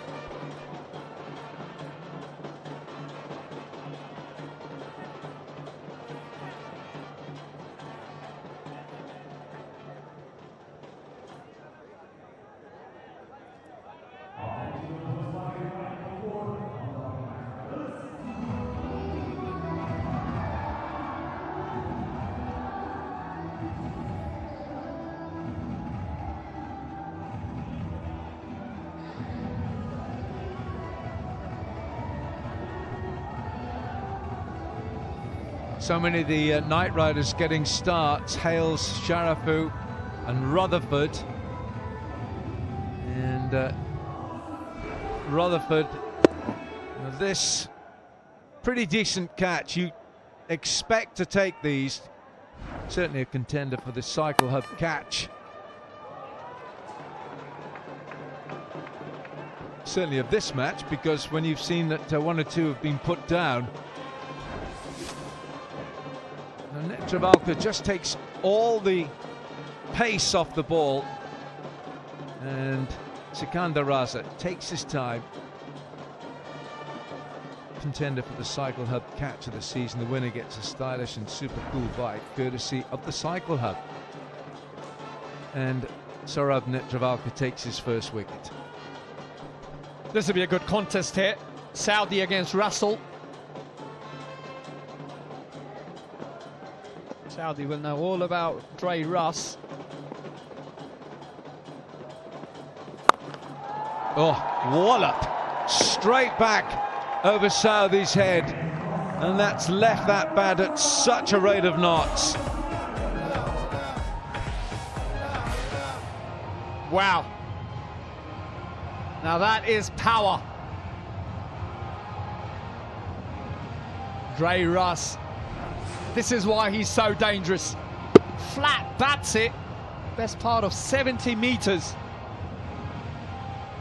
And I think there's more to come here. A lot of players read stats, and there's a lot of stats available. One stat that Tim Southee won't enjoy reading is the fact that when he bowls to Andre Russell, Russell has a strike rate of 264. In other words, he likes batting against Tim Southee, and he's running back for the second because of that stat. He wants to face it. Stand by and fasten your seatbelts here, because Ray Russ might just take an instant liking to Tim Southee here. Yeah, I think the tactic you've got to perhaps utilize against Russell is probably not length. That's what Southee seems to be using, hard into the pitch with perhaps cutters. I don't think those work against Russell. That's what works against Russell, those full wide Yorkers. Or you go really tight at his toes. You can't afford to bowl straight Yorkers, and you definitely can't afford to bowl length. Perhaps the odd bouncer may well come in handy. However, on a small ground like this, if he gets a little top edge, that is going to go out of the ground as well. You've got to pick and choose on grounds where you bounce Dre Russ. Here at Sharjah, I'll be going again wide hole or at his toes.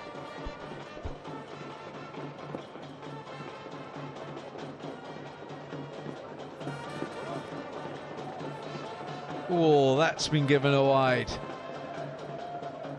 Took the umpire a little while to call it.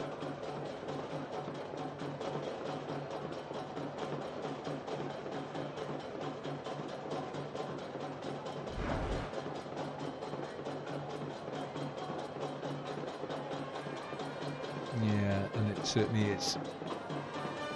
A little word there, Tim. Tell him what's coming next.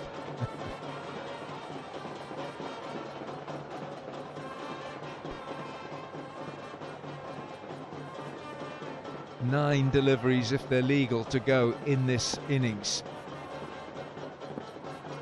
4 short of the 200. Ooh, he's lost his shape completely there, Andre Russell. Literally, the door came off its hinges, and he's just got one for it. Yeah, he's got to be careful there, Dre Russ doesn't swing himself off his feet. I mean, it's not exactly a big boundary here, so all he's got to do, if he can keep his shape and middle the ball, he will definitely clear the fielders and deposit the ball well deep into the stands. Doesn't need to overhit the ball. Meanwhile, Livingston has just crept to 47 off 30 deliveries. Change of pace from Southee. Oh, brilliantly fielded. Sikandar Raza making ground, diving to stop the boundary. He's done well. He really has done well. Yeah, beautifully struck. Another slower ball. Sikandar Raza, outstanding in the field. Took a smart catch earlier and definitely saved 2 runs there. Appreciated by the skipper.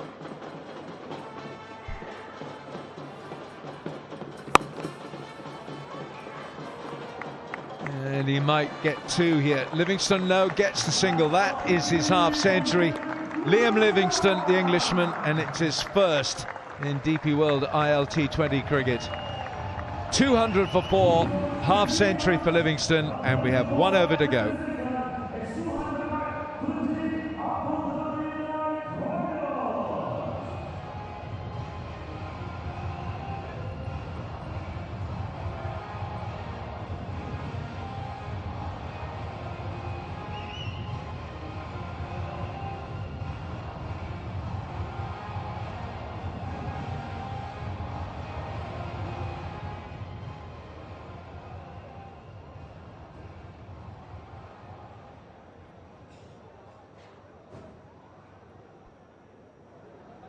.200 on the board. It's 6 deliveries to go here now. If Sharjah Warriorz can bowl them legally. Pretorius. He's going to be called a wide this time. Well, Dwayne Pretorius has been a little bit off his best tonight. He's been a bit wayward down the leg side. This is wide. And this is the single that brings up the half century for Liam Livingstone. Yeah, well put together innings, 32 balls so far. Him and Rutherford really did hold the middle order together. And that's 6 more for the Knight Riders as Livingstone moves on to 56 of just 33 deliveries so far.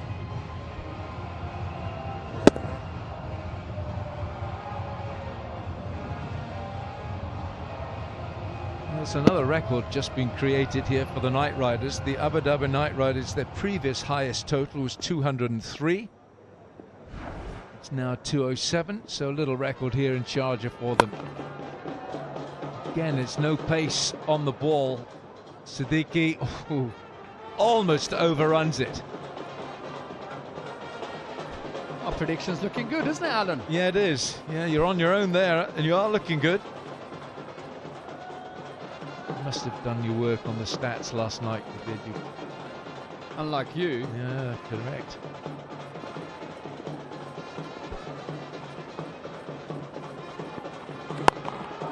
Swatted. And 6 more. Livingstone is such a dangerous player, and that's even with the fellow at the other end. Well, it's not often you'll get Russell at the other end saying, well done,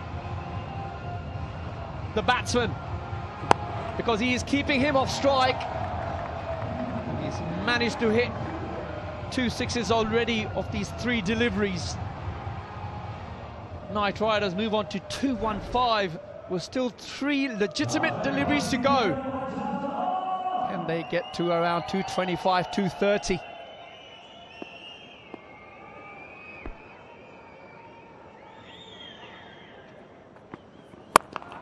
Looking for the Yorker, he hasn't found his length, but Livingstone has found his.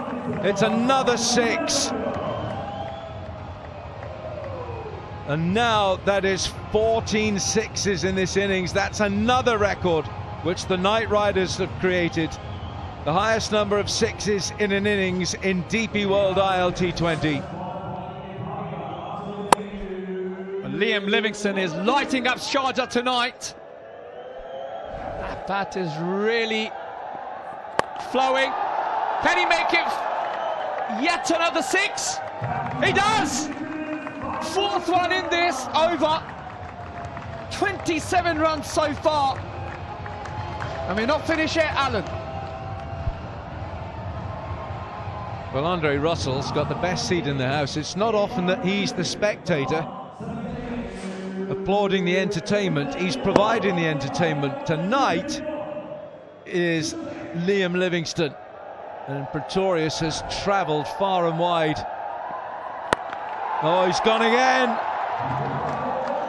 It's as good as any he's hit tonight.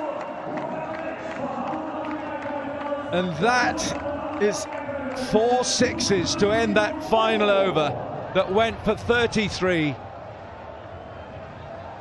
5 sixes in the over, 33 it went for. And Knight Riders finished 233 for 4. That has been some punishment, certainly for the Sharjah Warriors and Dwayne Pretorius in particular, who went for 69 in his 4. Well, it's been amazing fireworks here tonight so far by the Knight Riders, and there it is. Liam Livingstone congratulated that man Russell. What an innings, 82 of just 38 deliveries, and especially the 33 runs off the final over.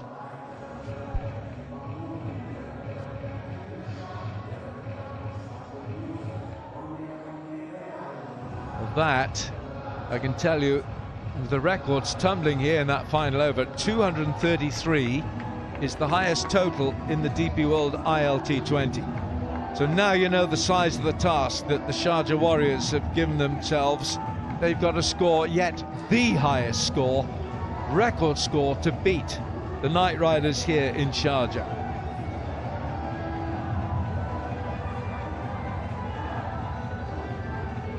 Wonderful hitting from Liam Livingstone, who finishes 82 not out from 38. And that is a strike rate of 215 for the English player. And that partnership in just 16 deliveries was worth 50.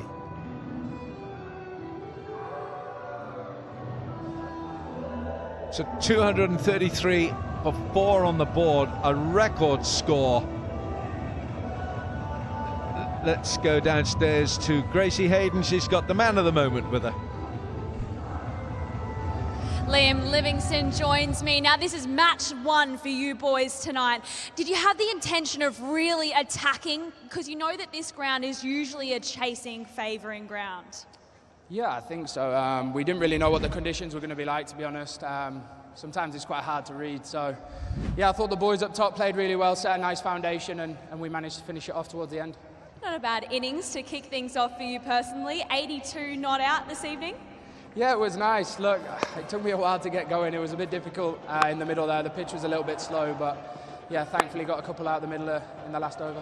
The Knight Riders have had a few changes this season. Are you enjoying being part of this franchise? Yeah, certainly when I see our team on paper, it's pretty exciting to come into this group. We've got a lot of powerful hitters, so it's good fun to be around them, hopefully learn from a few of them as well. So, yeah, we've got a great group, and hopefully we can get off to a good start today. You confident with those 234 runs? You can never be confident here. They've obviously got some powerful players in their lineup as well, so hopefully we'll bowl well and manage to defend them. Oh, well, thank you so much. Good luck. Thank you. Well, the Warriors were expensive with the ball, and they had to witness Liam Livingstone smashing them to all parts. 82 not out from 38. That translates to a strike rate of 215 with those 8 sixes. Rutherford with 45, Sharafu 34, and Hales 32.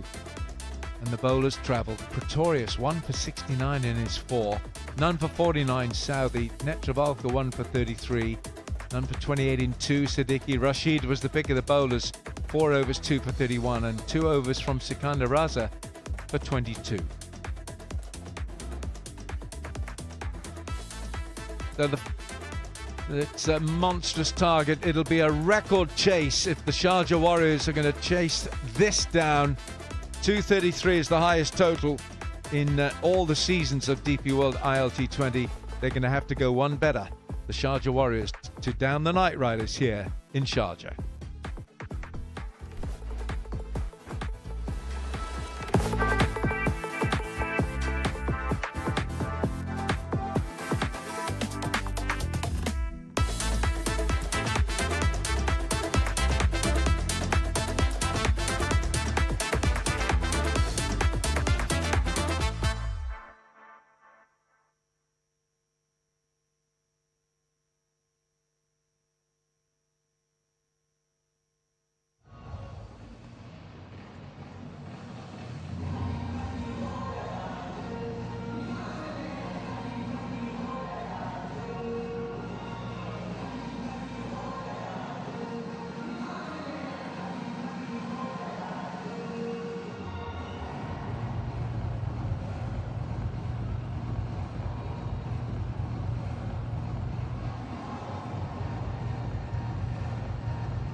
We're at the halfway mark of this match number 2 in season 4, and it is a match where the Abu Dhabi Night Riders have smashed the Warriors, who I believe have just changed their names to the Warriors, for 233 for 4. They've been chasing leather all over the place because it's been extraordinary batting from the likes of Rutherford and also Livingston, 82 off just 38, 8 sixes in that 82 as well. And Russell didn't contribute really in that 50 stand off just 16 balls between those two. So amazing hitting and quite remarkable. Magnificent total as we look at the bowling as well. Yeah, they have struggled. From the word go, Southee went for 3 boundaries in the first over, and then it was just a tee off from the other batters. Pretorius, very expensive, 4 over, 9 dot delivery, and the rest of them were like flying all over the place. 69 for 1, 2 wickets for Rashid. I thought he bowled well, but overall nothing much to talk about. Let's have a look at some of the highlights. There has been some leather chasing, that's for sure. They were asked to bat first by Tim Southee, and the first over was expensive. Went on 13 runs, 3 fours in that first over. Clever batting as well. And we thought this was pretty fast. Things suddenly sped up as we went along, and it was Dwayne Pretorius who got the first wicket. That was Pepper, who was sent back. And at this stage, I think the Warriors were okay. They thought things were going okay, and then Alex Hales decided to unleash a couple of big shots. The track was playing pretty well. Bit of pressure on the bowlers meant they didn't get the line as good as they would like. I thought that Sharjah played a fine knock. Some really good solid blows as well. Alex Hales was undone by a magnificent delivery from Adil Rashid. A bit of a slider actually, that one, which made him depart, but Sharjah kept going. That was a fine shot. And he just wanted to go one too many really, and he's caught it long off. And Rashid certainly made a bit of a difference to some of the work that he did.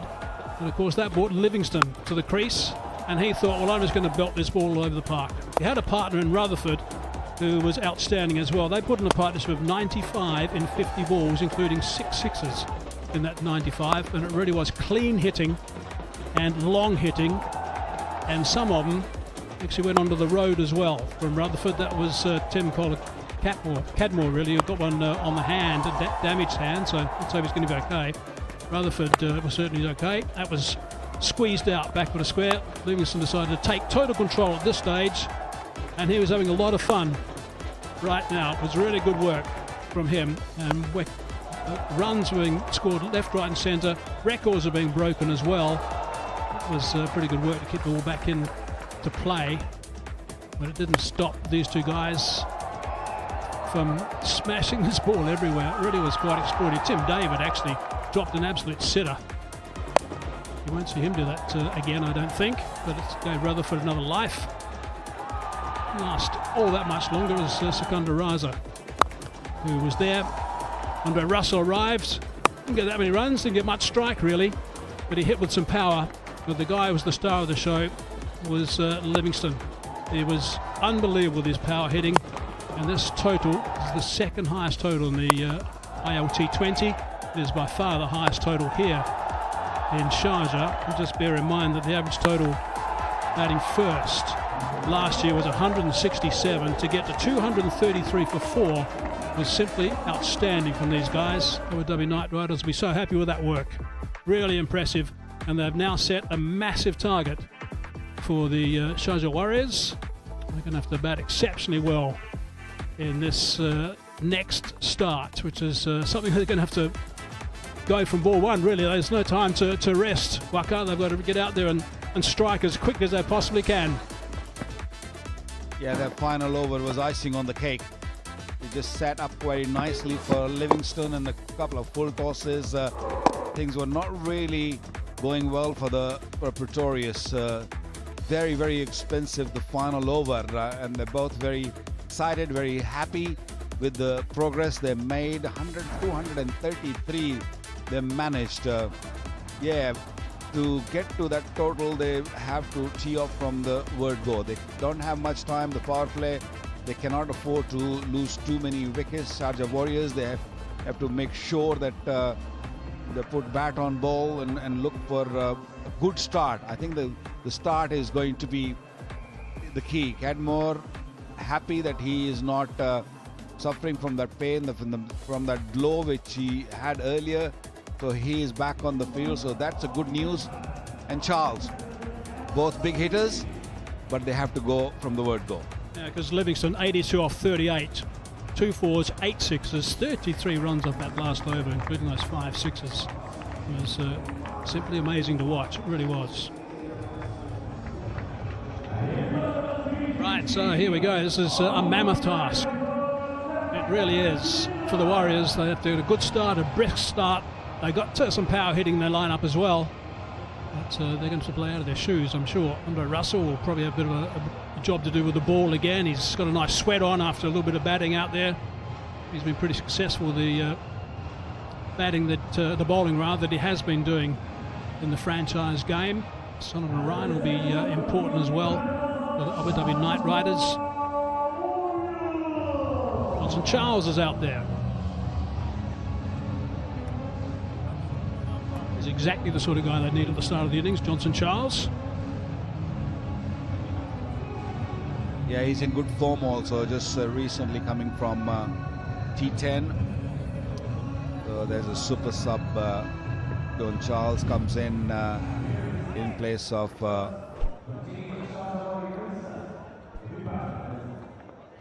Netravolga.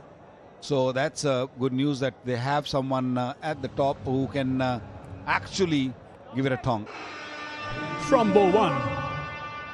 Here's Charles also in the lineup. Shane Rutherford's having a bit of a breather. And Charles are very experienced. Will enjoy bowling on the surface and will enjoy the fact that there's such a big total to bowl with as well. One thing goes in Sharjah Warriorz' favor is that they have seen it. Now they know what this surface offers, so they can plan accordingly. They got the score in front of them. I know it's a big ask, tall ask, but they're used to of playing in these conditions, especially Cadmore. He knows this surface. He's played a few seasons here. Ajay Kumar, left arm pace, look to swing the ball back into the right-hander. So he'll be searching for an early wicket. Good season last year, Colin Cadmore in season 3. Here we go, first ball. Oh, it's nicely bowled. Very good delivery. And he wanted to score 1 run himself.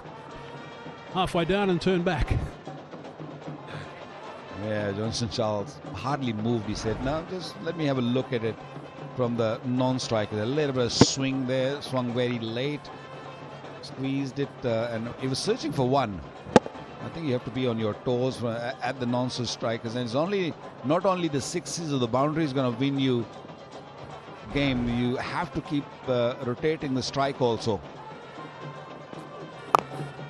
There's a little bit of movement back in towards the right-hander again. A little bit quicker that time.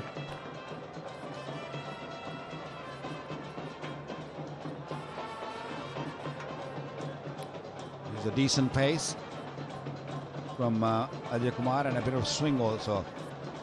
I think that's what was missing in the first inning. We saw a bit of swing, but not really attacking the stump early on. You have to really stay in the stumps, because these two batters, they're going to look to attack. So if they miss, you hit. That should be the idea. Oh, that's a beauty. Couple came into the right-hander, and this one leaving Cole Cadmore. Yeah, clever stuff. Very nicely bowled. Just holding its line, going straight across, expecting something to come back again. Ended up sparring at it. No edge though. Cole Cadmore and Johnson Charles, their opening work in season 3 was outstanding. 363 runs they scored between them. It was the most successful opening partnership in the DP World ILT20. That one's gone well across him that time. He swung quite a bit. It seems like he knows what he's doing. He's playing with the batter's mind. A couple of deliveries, swung back in, and then he just sort of decided to go across. And that one seemed off the surface quite a long way. Surprised everyone. So the first ball, the innings, swung back in nicely. Moving back into the second. Third was straight, and that one swung away. That one also just holding its line. This is clever bowling. Major Kumar. It's about staying around the required run rate. Run rate required over 12. You cannot really keep searching. You have to really find some other way, find a method to attack the bowlers. First 5 deliveries dots. That's no good. Now, could this be a maiden to start? 5 dot balls already. Didn't hit that clean. It's just going to be a single off the first over. That is an outstanding over with the ball.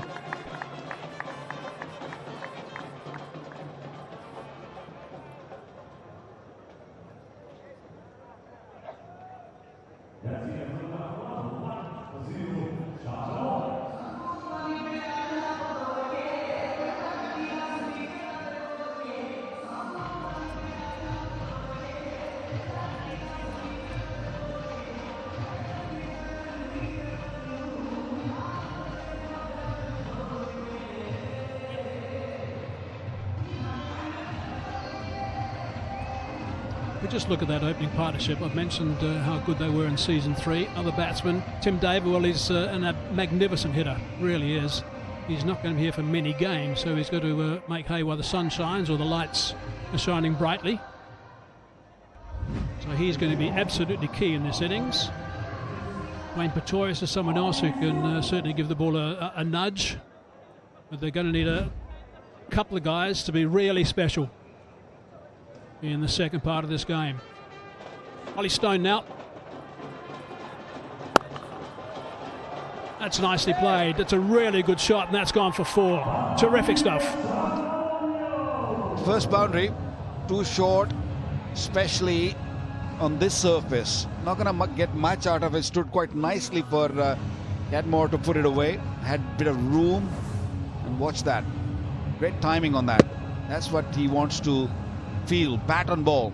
That's our first big ticket 4 of the innings. Play big, dream bigger, big ticket. Fine shot.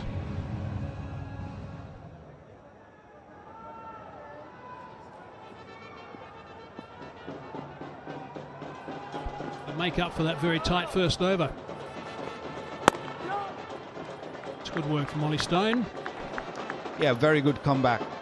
He's got good numbers when you talk of T20 cricket. Anything under 9 and over, especially when you got that many runs on the board, those are good numbers. So he will try to keep things very tight. First delivery was a little loose, but came back very nicely. He gets that extra kick, isn't he? He's got really high arm, look to hit the seam. Saw him backing away. Decided to follow him, and that was the right call. We had quite a few youngsters around the place today, which has been great. Thoroughly enjoying the cricket. A couple of a bat and a ball, not too far away. Having a few hits, a couple of crayons, some drawing. You can go and join them too, Waka, in a sec, and see what you can come up with. There's another game for you also, Waka. That looks like your speed. Yeah, I'll give it a go. No harm being with the children, having fun.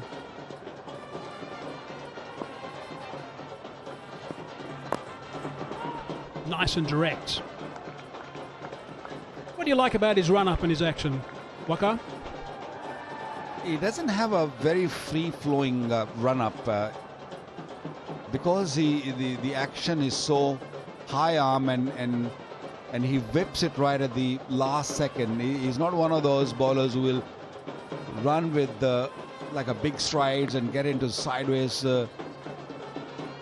and try to bowl from over the shoulder. He's more of like someone who's a bit of open-chested and look to hit the seam like that. That's a good delivery. He's found the right length now. The length was a little short, but he's slowly, look at that, he's one of those English seamers, isn't he? He's not someone who's brisk pace, but because he's got such a high arm action, he's open chested, but hits the seam, get extra kick, extra bounce, and if he gets the seam in right position, he will get that seam movement. Yeah, pretty decent. Big stride in. I like most of the things about him. That's nicely bowled again. Extra bounce as well. Again, because that high release point. 2 overs bowled, 6 for none.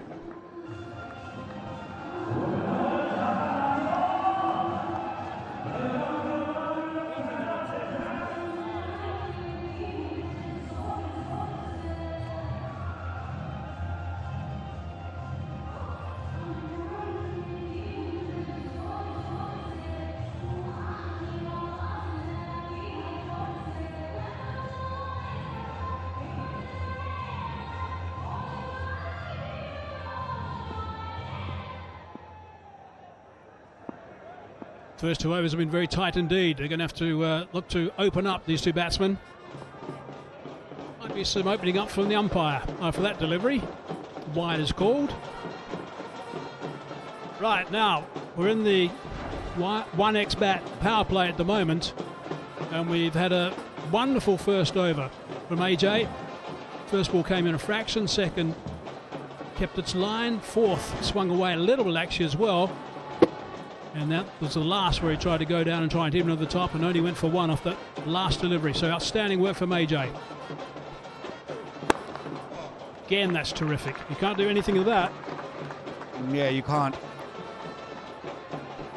Because the ball swung in the air, and also watch Cadmore's left foot is just going away from, he's searching for a bit of room. And if you don't get the length right, you are going to go for runs. But this time around, Ajay got it completely right under the bat. Nice and full swinging delivery. Curtis Gibson on the left, the coach having a look. Change of pace. Slow delivery that time. Showing us all the tricks at the moment is AJ. And he's also sensing that Sharjah Warriors are feeling the pressure now. They're going to look to play big shots. So he's also trying to bowl slow deliveries. The 2 deliveries ago, look at that, right there. That would have hit middle, maybe middle off if he would have missed that, but Cadmore was very careful, watchful. Charles feeling a heat. He's faced 3 deliveries, no runs yet. And the required run rate almost touching 13 now. Looking to that leg side, that's his favourite area. Charles. Oh, that's clever. Really clever. Just changed the pace a little bit, held it back a fraction. He was looking to play too early. That was some delivery. I think it was from back of the hand. We didn't see that yet, but really surprised Charles. He was searching for a little bit of pace, but ball didn't arrive. Landed on the seam, gripped a touch. That is some variation he's got. Some skills. He has showed us everything, I think. What else has he got in his bag of tricks? This will be amazing bowling from AJ. Back to his regular pace. Nice and whippy. Leg by, that's all. As a batter, when you see all this in over or so, you start thinking, what am I going to get next? And when you're in that sort of mind or frame of mind, then you don't know which one to pick, because you might pick the wrong one, isn't it? Exactly right. And one of the worst things is getting a single and you just put the pressure back on your partner. Yeah, better to be on the non-striker. And have a look. We've seen about 5 different deliveries from AJ. Local boy, been superb. 2 balls left in the over. He gets the bouncer out. Oh, it's just over the top, and it's gone for 4 down the 3rd. Nice aggression. I think the thinking was really good, because I don't think Cadmore was thinking that he's going to bowl that bouncer. He got caught, surprised, but then he managed somehow to play to 3rd man. But I don't think he was in control of the shot. That's another variation this youngster's got. Edgy. Cadmore's very keen to just take a couple of steps down the track, so I think that's what AJ was thinking about, just to make sure he doesn't. Oh, that's terrific again. Sand shoe breaker, that one. Magnificent work. Outstanding stuff. 7 off the over, 13 for none.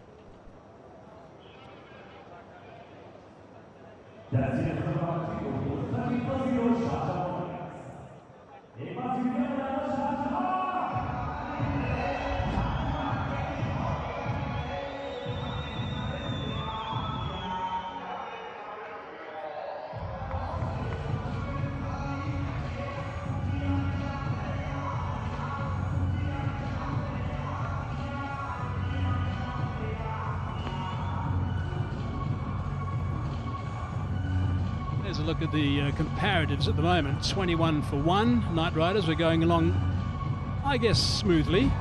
Warriors 13 for none. Stone again, almost. Well, they've been kept quiet, the Warriors.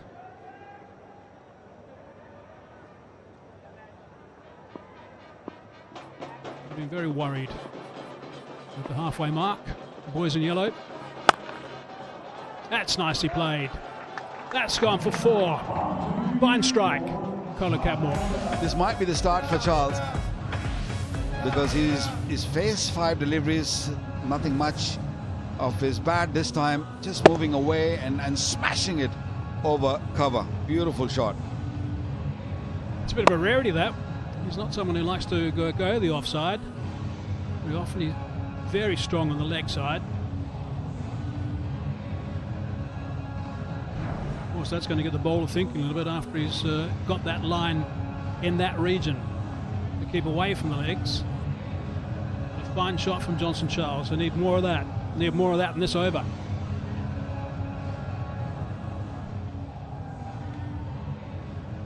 Yeah, it's time to think differently. So far in 3 overs, we've seen both these batters. They're both very good striker of the ball, but they've both been stuck at the crease, not really trying to do something different.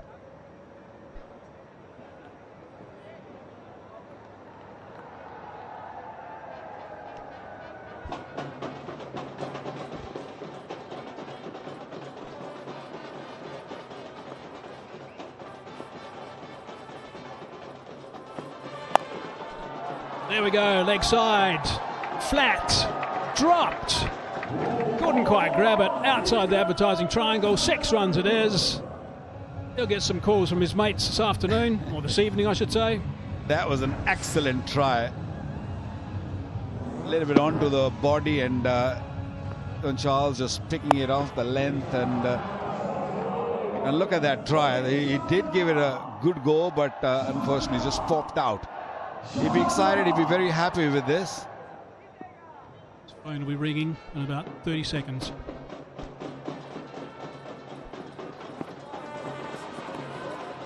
Bounce again, top line. Yeah, the line was perfect, beautiful. Jalwa dikhao, inam pao. Right, it's time for Jalwa dikhao, inam pao. Question is, who led the Warriors in their first match of the DP World ILT20 Season 3? A. Tim Southee, B. Jason Roy, Adil Rashid C, or D. Adam Milne? That's for all of our Z viewers. Big prizes to be won. That's gone high. Not very far though. That should be out. Comfortably taken by Alex Hales. So when things get tight from a runs point of view, the batsmen look to do something a little bit different because they have to, and that's what happens sometimes. He managed a couple of good shots early on, but this time again he keeping the length a little bit fuller and miscuing it completely. And Alex Hales are mid-off. Big buckets. He was never dropping that. And that's first blood. Warriors losing their first wicket. Charles gone for 10, is 23 for 1.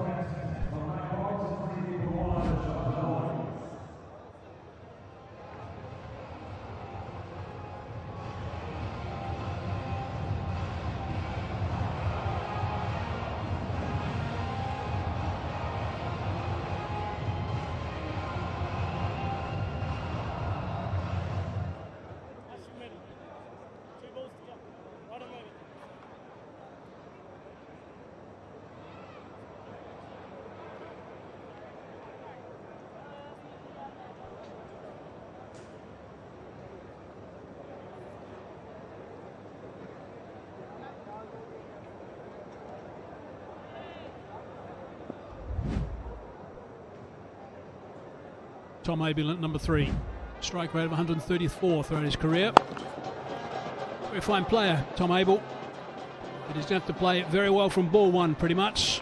It's a tough call from here. 13 runs per over required. When you get that extra bounce of the surface, then you are bound to miscue, and that's what happened with Charles. Cross-batted, was looking to clear the infield and looking to go straight.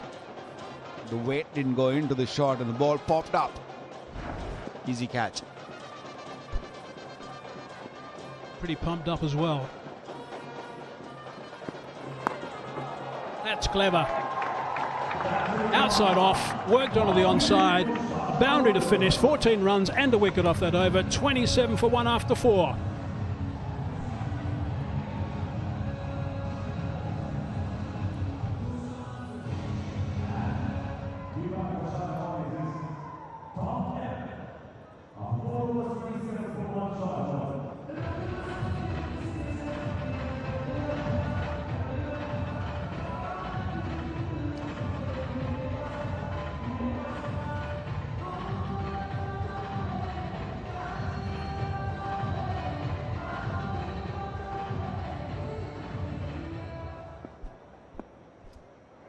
Well, if there's a mountain to climb, this is one of the biggest, and it would be the biggest for the Sharjah Warriors. Just nothing really going for them. And this huge total that's been posted on the board by the Abu Dhabi Knight Riders. A little bit of innovation and improvisation. Anything to get the ball over the boundary. Anything for the Warriors here.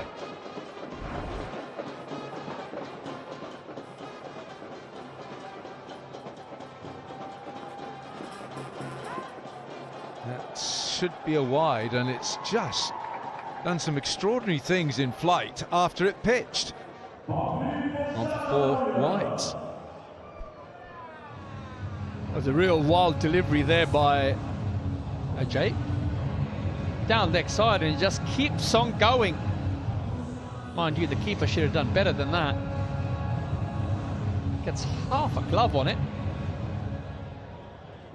However, Knight Riders firmly in the driving seat at the moment for me. 33 for 1, and we're in the 5th over of this power play. Banged in. Abel only facing his 3rd delivery. You still backing your team here, Alan? Yeah, got to back it right to the end. Well, my Emirates in 23-241.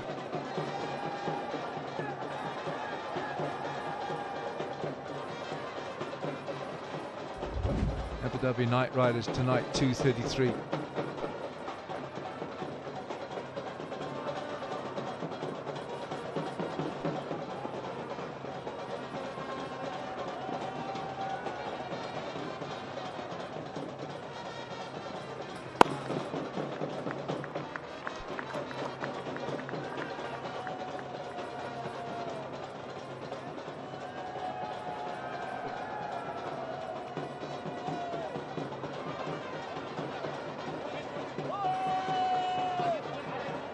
Ajay Kumar here, the first over he bowled of the innings set the tone. And what they've done, the Knight Riders bowlers have done, they've produced Yorkers, which the Warriors didn't when they bowled. The Warriors bowled it halfway down and they travelled. But he's definitely getting those Yorkers in, and he's managed to get him swinging back in too, which is not going to be easy for the right-handed batsman. There we go. That was the first delivery of the game, sorry, the innings. And since then, he's been on the money with those Yorkers. From the Chargers' point of view, they'll be hoping the ball gets old very quickly to get rid of that swing. Those two will be very happy at the moment. 2.4 overs from Ajay Kumar, none for 50. Superb. Again, And he's only conceding a single, so he's really setting the tone here for the Knight Riders. And that required run rate is well over 13 and over.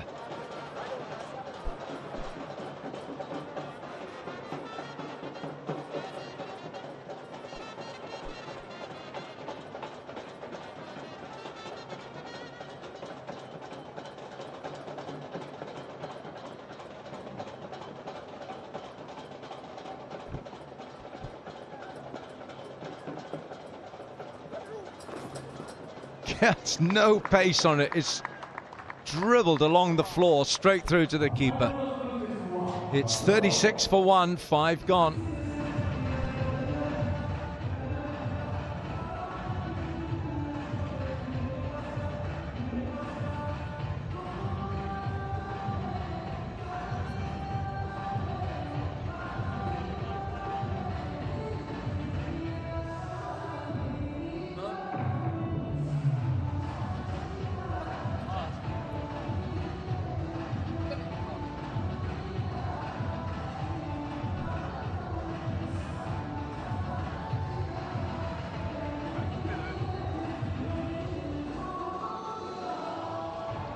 Sharjah Warriorz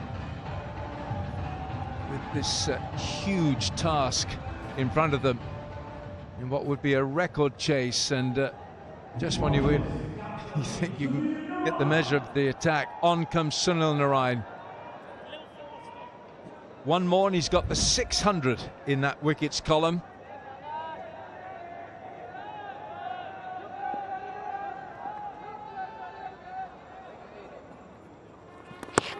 Oh, that's worth a shout. It is worth a shout. The umpire says he goes for the bowler, and he's given him out.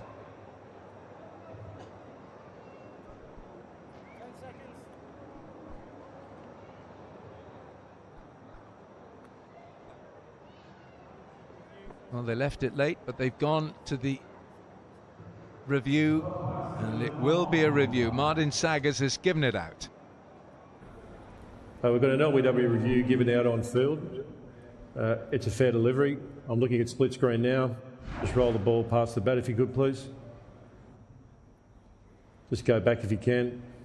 Okay, roll it forward. Roll it forward. Okay, we've got a gap between bat and ball, so we can go, just keep rolling it through to see that it hits the pad. So thank you. We can go through the ball tracking when it's available, please.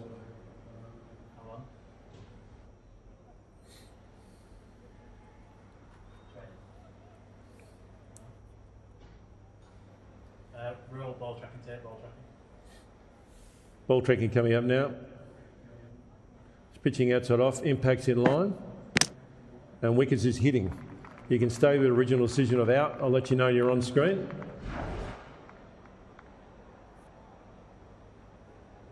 On screen signal now. All reds means it's another wicket. And the Warriors are struggling. Tom Abel has gone for 6, and Sunil Narine has taken his 600th wicket in T20 cricket. 36 for 2.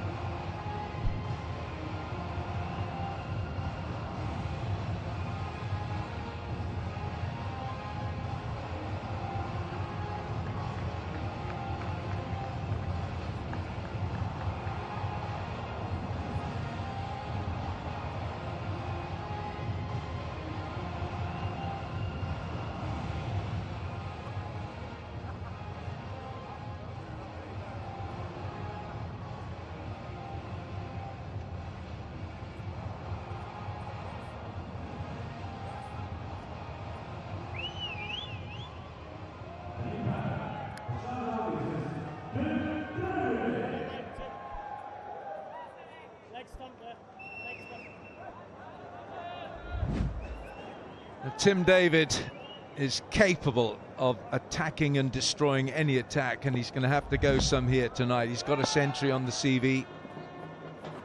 And he has completely misread the first ball from Sunil Narine.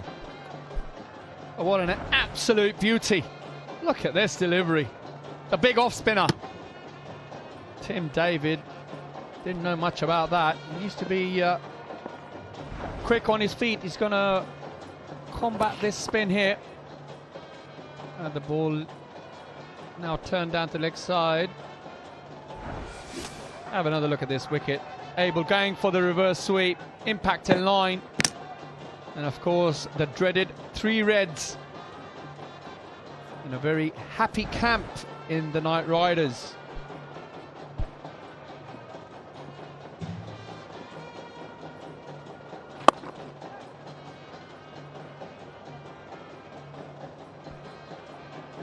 It's the first ball that Tom Abel had received from Sunil Narayan, so he had made up his mind. It was premeditated. He was going to play the reverse. JP Duminy is the head coach of the Warriors. Up and over this time. It's 4 very necessary runs. Yeah, a lot of responsibility on Tim David's shoulders here. He's one man who has the ability to change the course of the game. Strike rates at about 160. So you know he's got the ability to, if he gets stuck in, can really turn the tide towards Sharjah Warriors. Because at the moment it's really one-way traffic. Knight Riders very much in the box seat.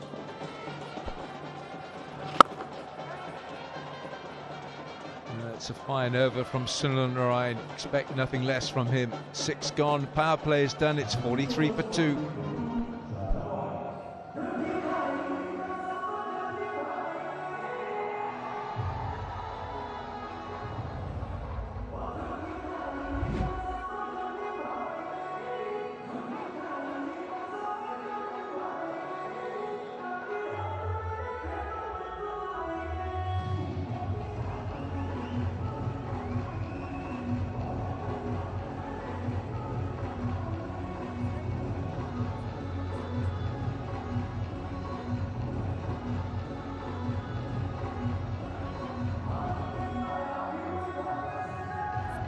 .43 for 2, the Warriors. After the power play, the Knight Riders were 58 for 1. They got off to a great start. Remember, they were put into bat by Tim Southee, the Warriors skipper.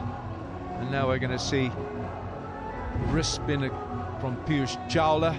319 wickets in his T20 career. Economy is good at 7.5, but just compare that with the 6.16 career economy from Sunil Narayan. Tim David goes big, very big.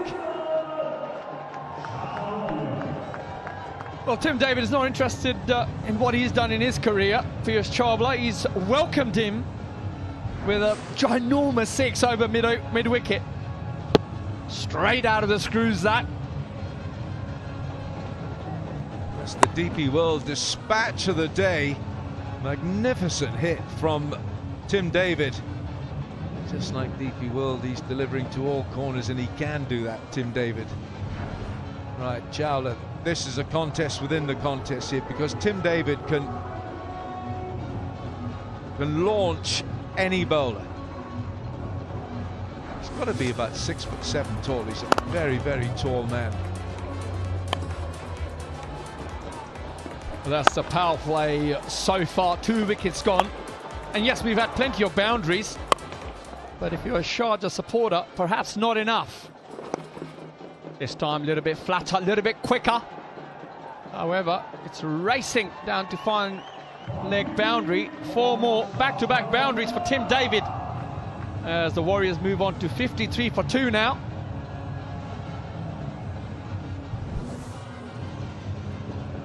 You can see there it was a wrong un. And David just manages to get something on it. Knew there was no fielder down there.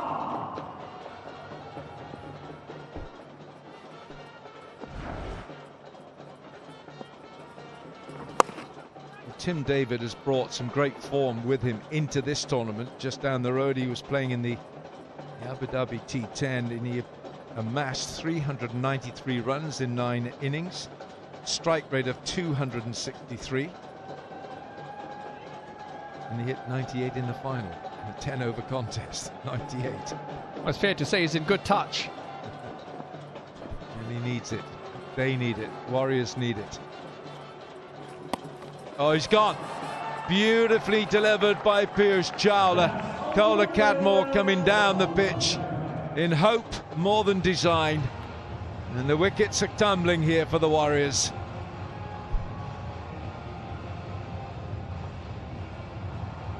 Well. Kola Cadmore wants to join in the action with Tim David, however, has missed out as he departs. Quicker, flatter, and enough turn to beat the outside edge of Kola Cadmore's bat as he departs for 14. And Sharjah Warriorz 54 for 3. And yes, it is time now for the strategic timeout.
Three wickets down brings Sikandar Raza, the Zimbabwe player, into bat.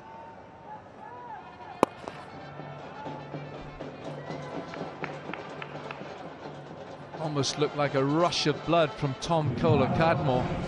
Him down the pitch, made up his mind he was going to have a go at it. A little bit of turn, and Chawla gets his man. But there's enough turn on the pitch where I think if you are going to come down the wicket, you've got to come down the line of the ball and not come alongside it.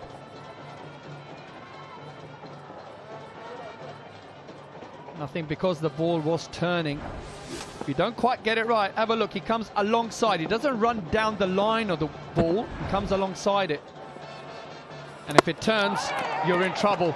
And I tell you what, Tim David's in trouble because he has to go back to the pavilion.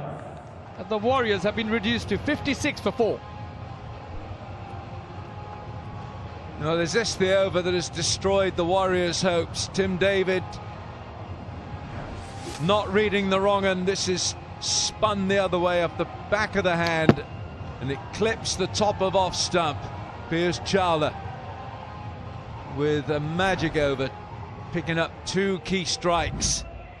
Tim David's gone for 16, and the Warriors are struggling. 56 for 4.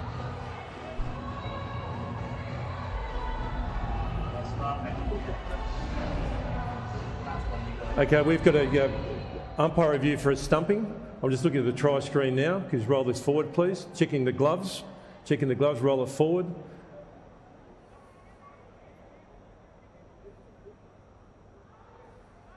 Okay, roll this forward. Okay, just roll it back, please. Just roll it back, please. Just roll it back before the guy's going to see the gloves look like they come next to the stumps. Just roll it forward. Roll it forward, roll it forward. Okay, the gloves are next to the stumps. The gloves are next to the stumps. We've got a no ball here. I repeat, we have a no ball. Let the umpire on screen to signal the no ball if you can.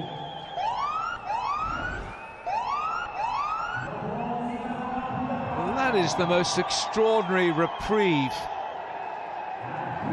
for Tim David.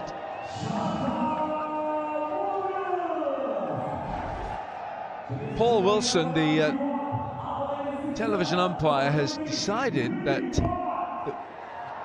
he has touched the stumps and he's pushed that off stump forward with his gloves. Michael Pepper, the keeper, and whilst it looked a magnificent piece of bowling, unfortunately just a little bit too keen with the gloves, and so it's a no ball. And this is also a free hit.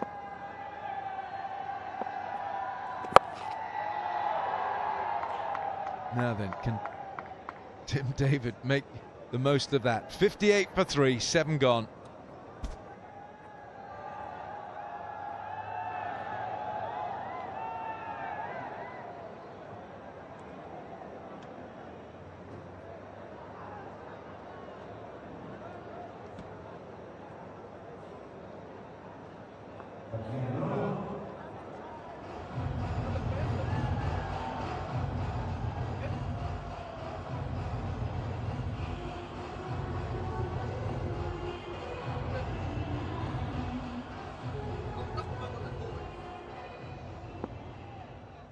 Seven overs gone.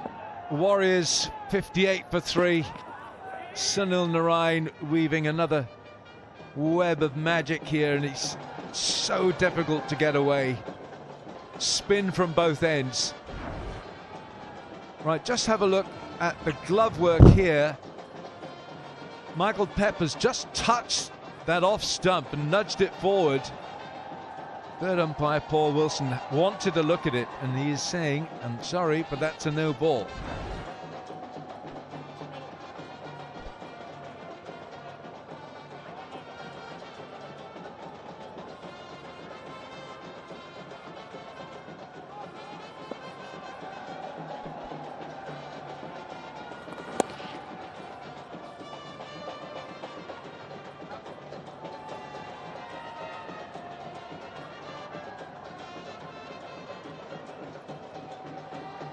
Kandaraza, how does he start to think of the strategy here that's required for the Warriors? The asking rate is 13.7 runs per over.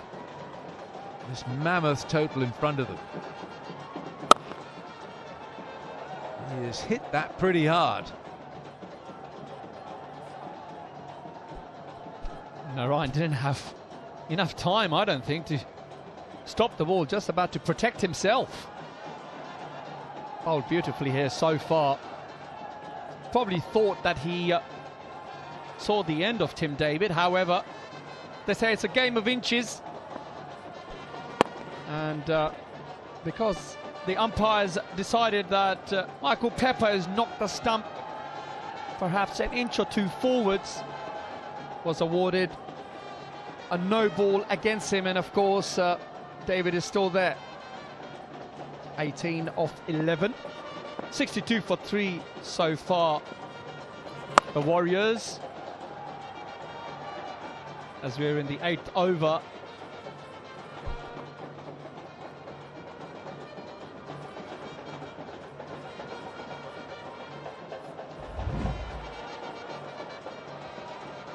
Sunil Narayan now third behind Dwayne Bravo and Rashid Khan as the all-time leading wicket takers in T20 cricket. In the end of 8 overs. And the Warriors chasing this mammoth total of 234. They're 64 for 3.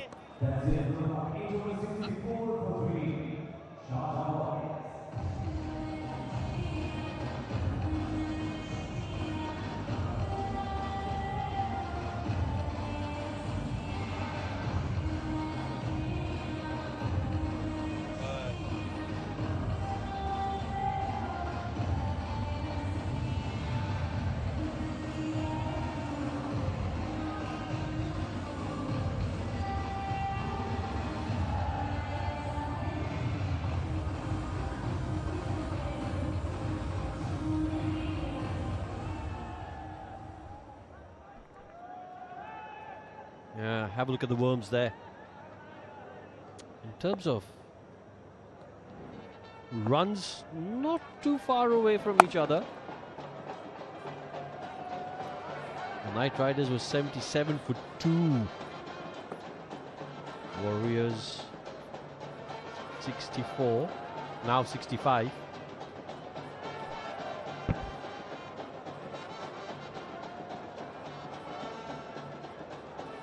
Pretorius batted up. What they do need, the Warriors, is something special from Sikandar Raza and Tim David. Oh, that struck. Cleanly. Oh, got to keep your eyes on the ball, little girl. Luckily, it just missed her. That was struck really, really hard. Yeah, it's bottom of the bat, kept really low, but he just managed to get under it. And oh, you got to be very, very watchful, very careful. Don't take your eyes off the ball. That's the key. But she did well. She moved away and made sure that she's safe, which is good. They need big over.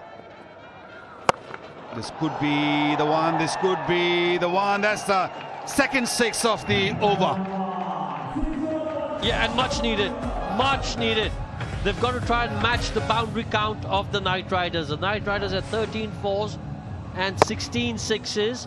At the moment, the Warriors with 6 fours and 4 sixes. Try and get as close as you can to that boundary count, and you stand a chance. And there's only one man who can do it. That's Tim David, and he's in really good form. He's lucky to be out there. He got the opportunity. He was clean bowled earlier by Piyush Chawla, not given because of the wicketkeeper's fault. But he's there. He's the man. He can actually change the pace of this game. What about this one? There's another one. It's raining sixes now. Yeah, this one was right in the slot, and he wasn't going to miss out on it. Well, I'll tell you what, it was an over of Piyush Chawla which looked like it had turned the game in favour of the Knight Riders. This over, 3 sixes hit. Is this the over which brings back a little bit of momentum with the Warriors? Yeah, a lot will depend on Tim David. No smile there. 83 for 3. They're getting it. They're getting back in the game. Power play wasn't really gone their way. Not many boundaries were hit, but now this over, 19 and 4 deliveries. No, very well bowled. Very well bowled. He just pulled the length back a touch. Had to really move back on the back foot. But 3 sixes he hit. Flighted one. Deposited for 6, little short. Was very quick on his back foot, and that one in his arm. That went a long way.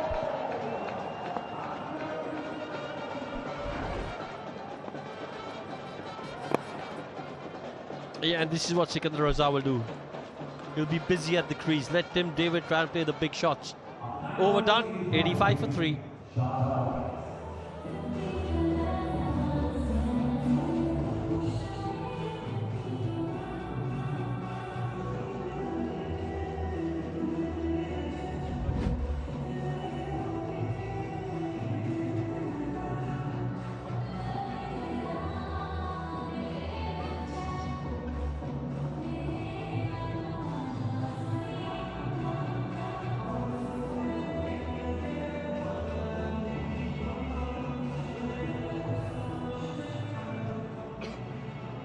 Yeah, have a look at that.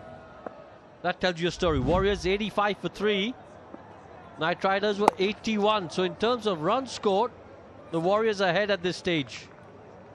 But the Knight Riders had a magnificent back 10.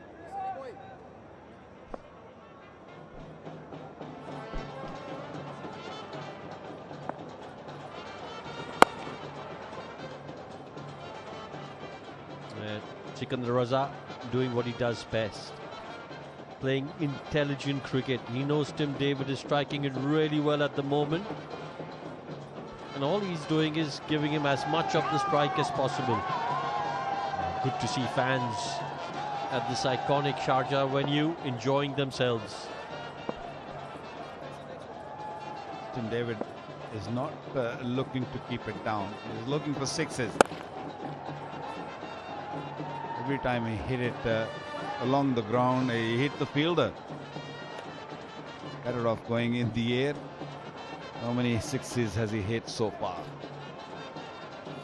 4 of them. Sharjah Warriors looking for a lot more than that from his bat. Sikandar Raza still very quiet. He's just rotating the strides, making sure he doesn't eat too many deliveries. But the thing is, he's also got to go at some stage. He cannot really wait for too long. They've got to keep up with the required run rate, which is 14.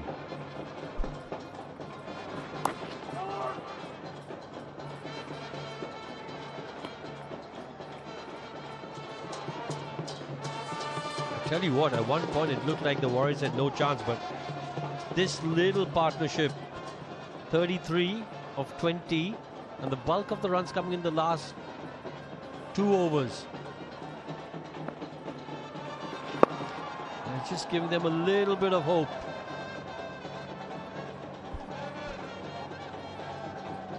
Sunil Narayan into his 3rd over has picked a wicket and not given much. He's only gone for 14. So he's quietly sneaking in with a few good overs, which is going to be trouble later on for the Warriors. They need to attack him also. Last delivery. Still pushed it for a single. A very good over. 89 for 3.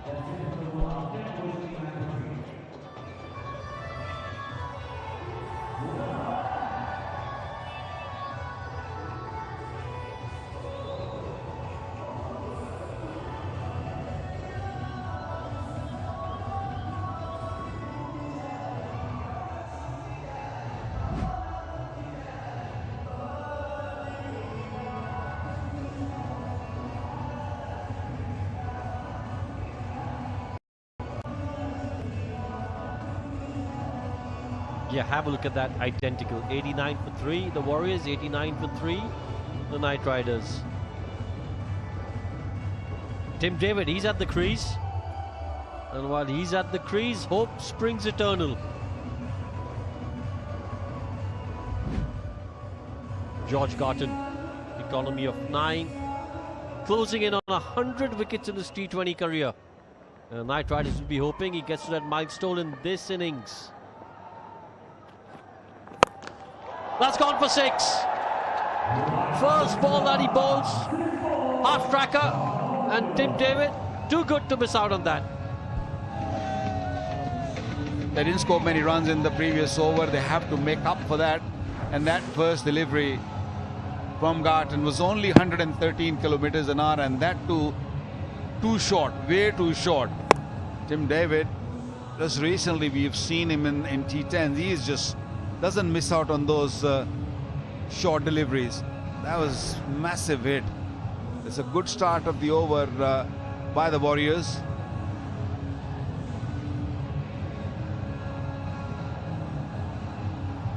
It's a big ask, but I tell you, till the time David is there at the crease, they are in the game. He's on 46 of 19 deliveries. He's got to get 100 here.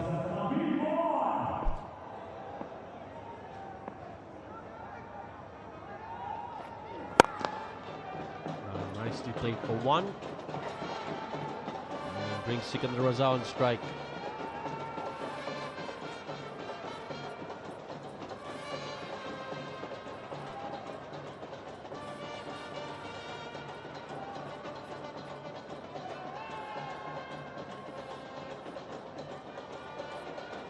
Right, what's George Garton going to do over here?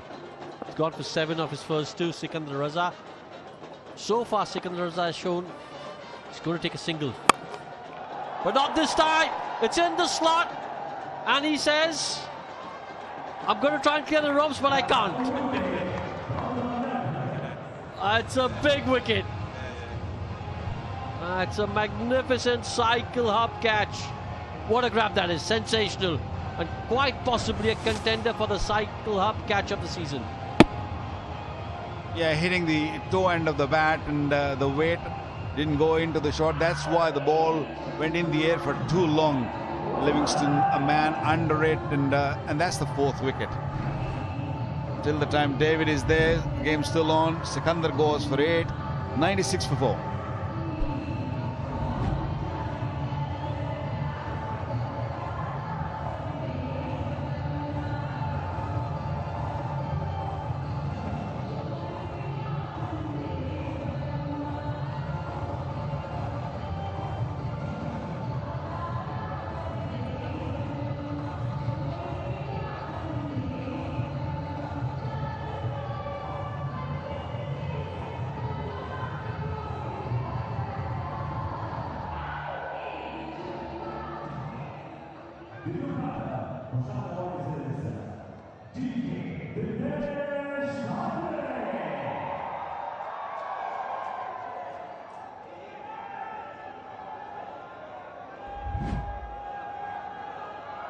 Dinesh Karthik, over 7,500 runs, strike rate of 137.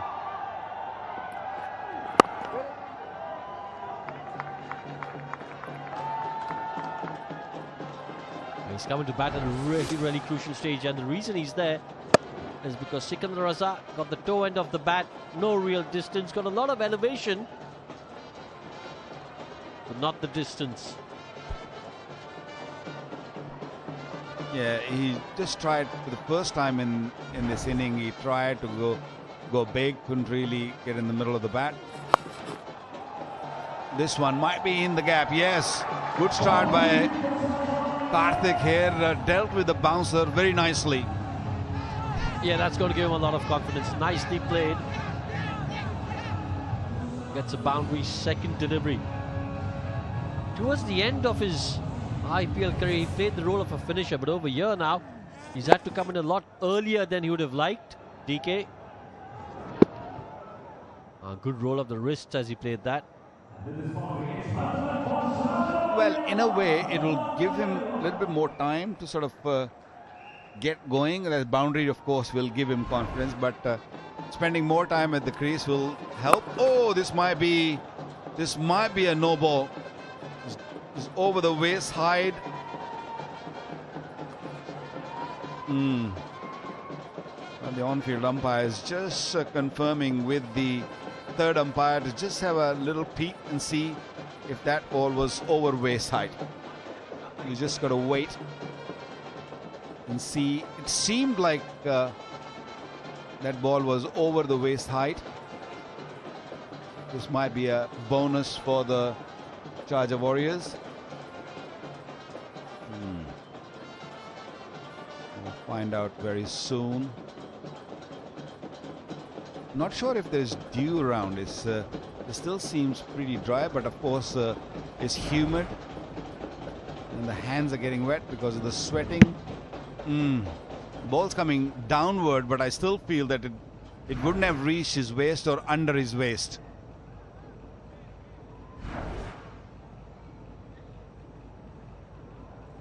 Watch there. This is the one. Yeah. Yep, that is a no ball. That's a little bit above the waist height. So that siren you're hearing, it tells us that it's a no ball. So he's got to ball another delivery, and that will be a free hit. Yeah, and the bad news for the Knight Riders is That Tim David's on strike. They got a single of that delivery. So Tim David will be the recipient of the free hit.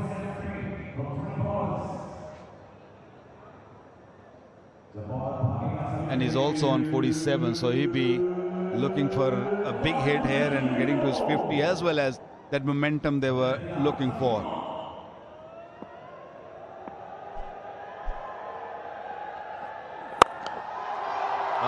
Struck it well, struck it beautifully. What a way to get your half century with the 6.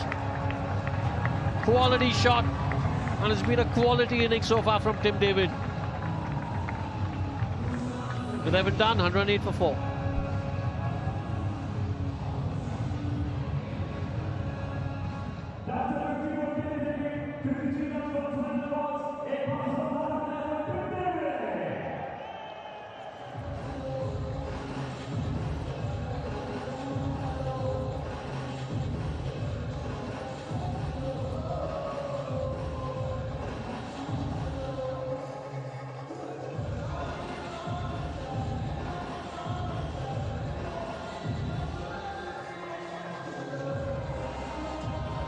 Right.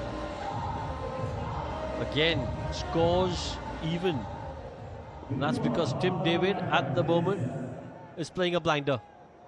126 required from 54. Well, this was that free hit dispatched easily over long on.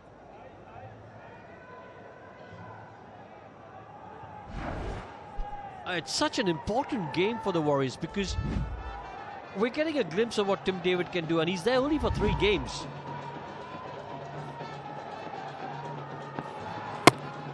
Gone! Dinesh Karthik! You've got to say he's completely missed that. Was pitched up. No real pace on it, but he's played all over it. I think his nails got stuck and he couldn't really move his feet. He wanted to drive, maybe decided a little late.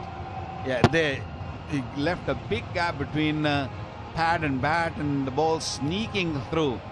Nipped in, that's what Russell says, and nipped it onto the off stump. Karthik gone for 5, is 108 for 5.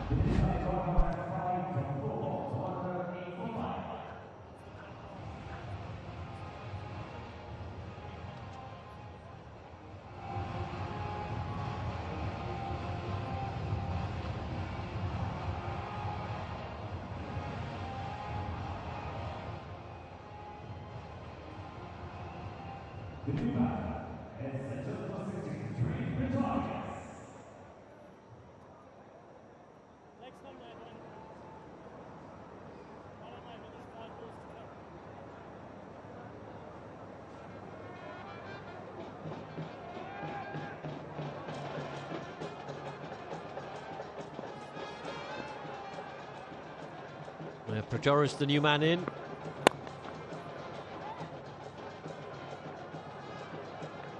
Gets a single off the first delivery. Right, Tim David on strike. Just get the feeling that it all depends on the man on strike at the moment. Tim David.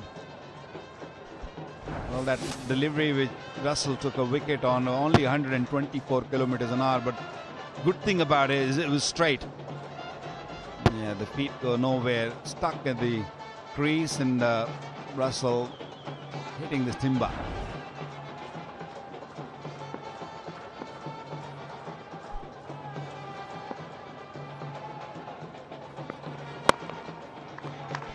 Now they're going to try and push for 2 over here, but no. Just the 1. This has been an excellent start to the over by Andre Russell. A wicket and 2 singles.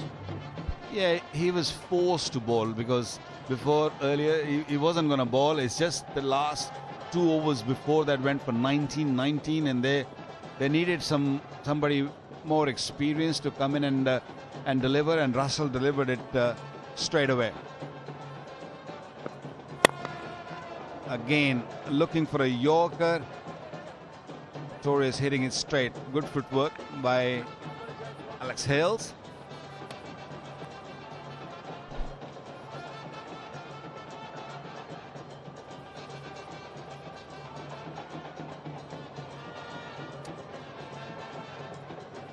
iconic stadium, the Sharjah Cricket Stadium.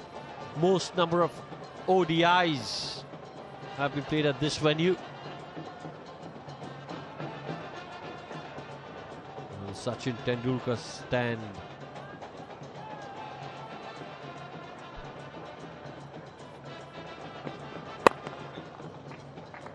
Good delivery. Andre Russell using all his experience and nailing that Yorker.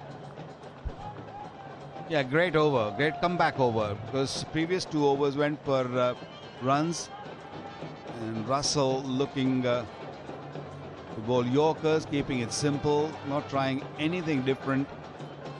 If you can hit me for 4 or 6 on those deliveries, which he has bowled so far, good luck.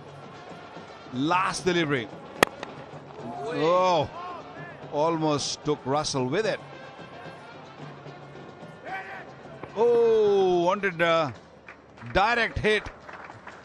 Would have been a different story. But anyway, 12 gone, 114 for 5.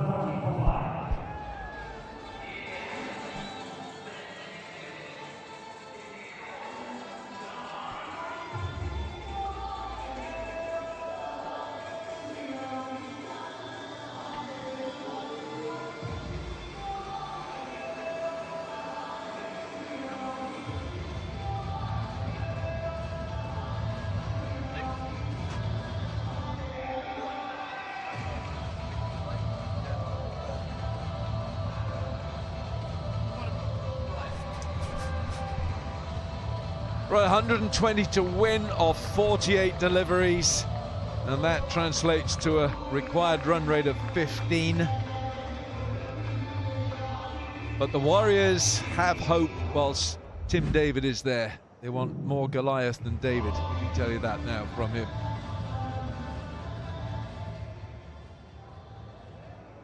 Ajay Kumar, he was outstanding with the new ball at the start. He bowled full, he bowled Yorkers, and he bowled with great resolve. 3 overs, none for 16. And he's got hold of this pretty well. It's 6 more, and they need lots of them. Well, this will be a really good test for Ajay. Bowled beautifully well, Alan, like you mentioned. The ball was swinging when it was new. Well, it's not swinging anymore.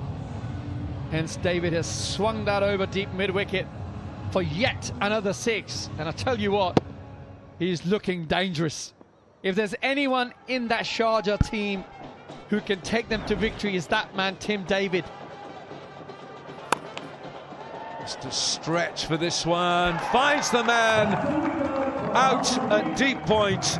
Alex Hales is the man who receives it. I'm not so sure that Tim David liked the celebration. No one likes that.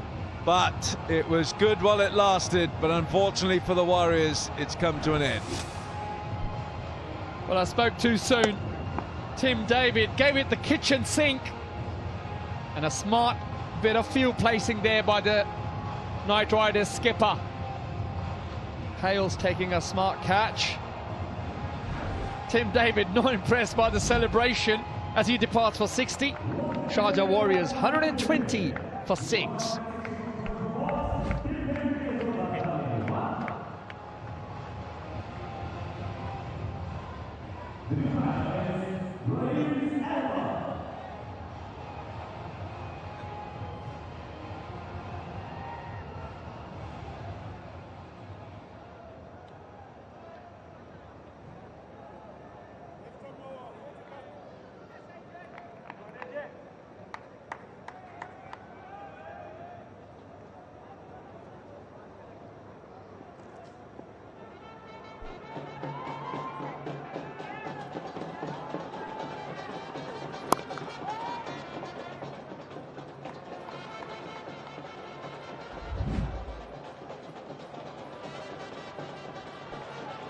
Rez Ahmad from the UAE is the new bat, and this required rate is climbing all the time. Tim David knew he had to keep his foot down on the accelerator. Alex Hales is very safe.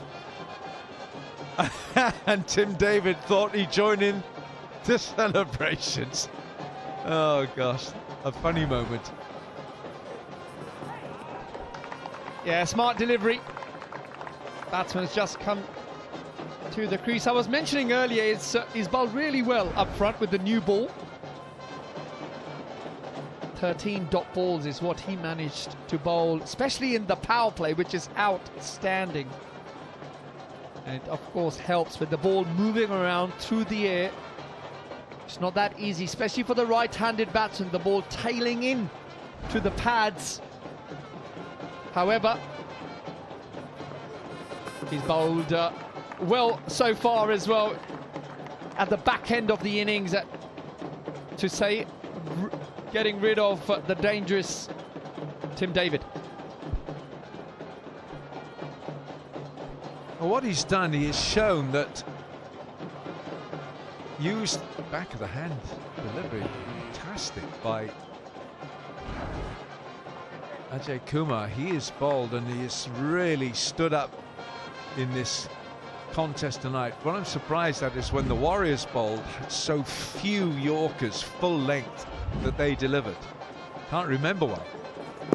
And he's wrapped the pads this time as well. That is a fabulous spell of bowling. Ajay Kumar, 4 overs, 1 for 22. The Warriors struggling, 120 for 6.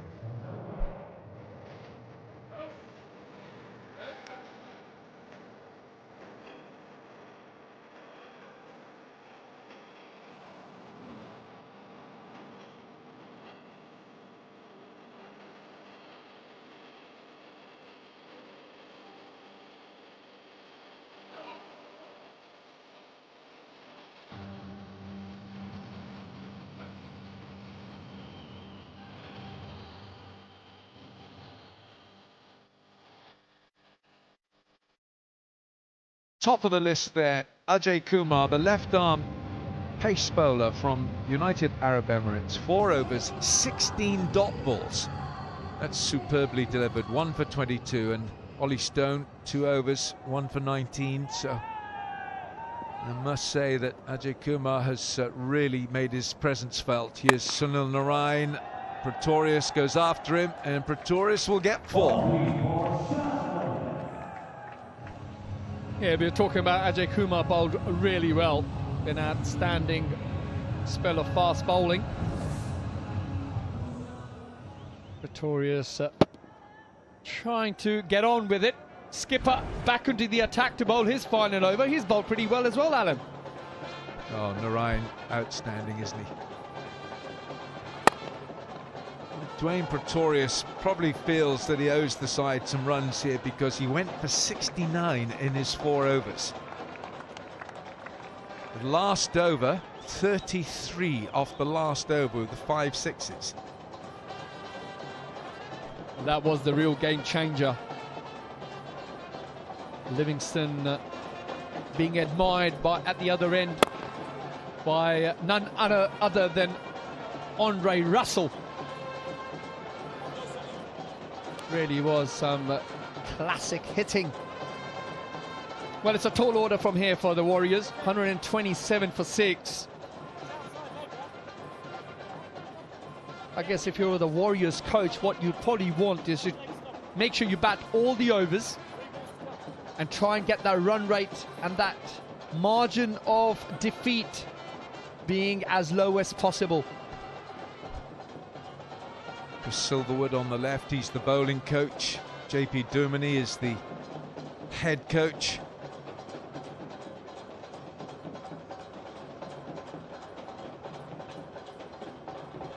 Oh, now then, the umpire says yes, I'll give that one. It's Martin Saggers once again, and Narayan just finds a way through, and he wants this reviewed.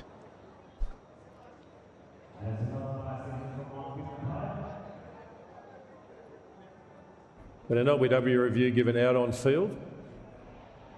Just checking split screen now. Let's roll this through. Roll this through. Okay, it goes close to the bat before it hits the pad. So could we go through to Ultra Edge when it's available, please?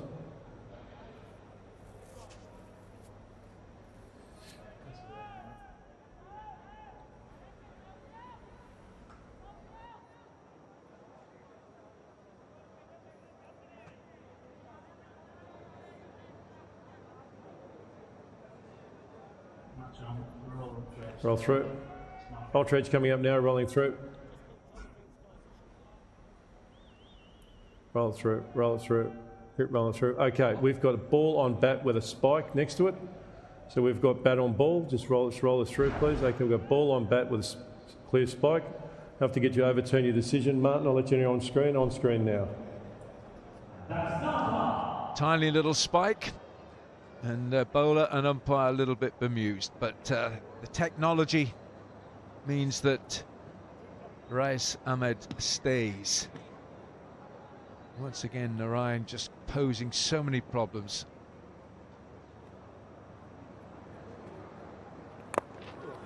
Oh, have another go.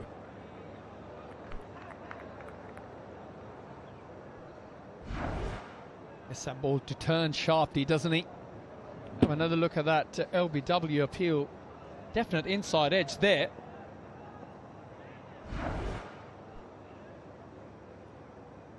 Bit of a hold up in play here. The two umpires having a little discussion.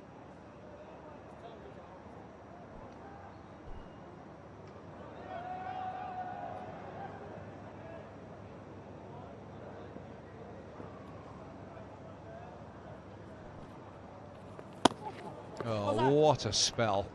Absolutely superb. Sunil Narayan. 4 overs, 1 for 22. It's 127 for 6 with 6 overs to go, and we'll have a strategic timeout.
Well, that was the match, the opening match of the tournament last night in Dubai. Only Simon Dull didn't get on the leaderboard. Wasim Akram, Darren Ganga, Rohan Gavaskar and Andy Flower. Vipers beating the Dubai Capitals in Dubai.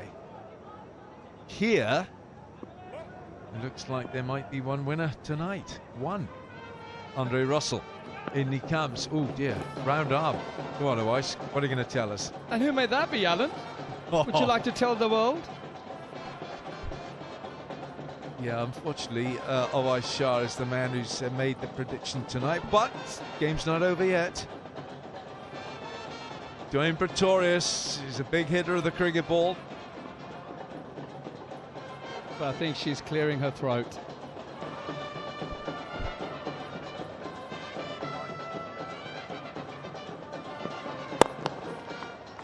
Full and straight. And full. Welcome boundary for the Warriors. I mentioned earlier, I think the rest of the batting lineup for the Warriors have got the responsibility to make sure they bat their full allotted 20 overs. And if they are going to go down, make sure the margin is as minimal as possible.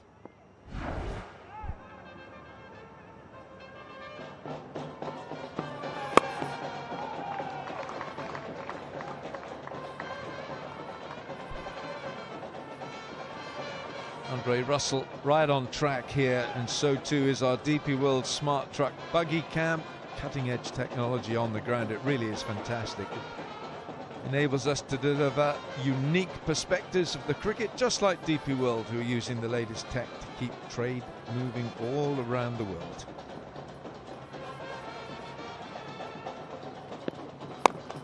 Looking to bowl it very full and very straight, and he's just gone down leg side here, Andre Russell.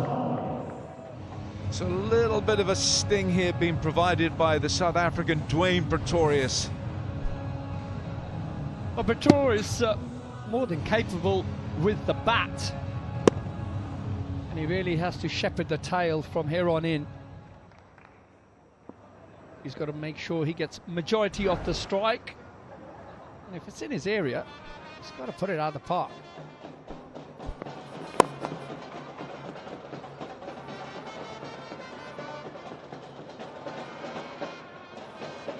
Don't forget, this was a match where Tim Southee, the Warriors captain, won the toss, put the Knight Riders into bat. They got off to such a good start. Tim Southee, who's one of the coaching department for the England Test team.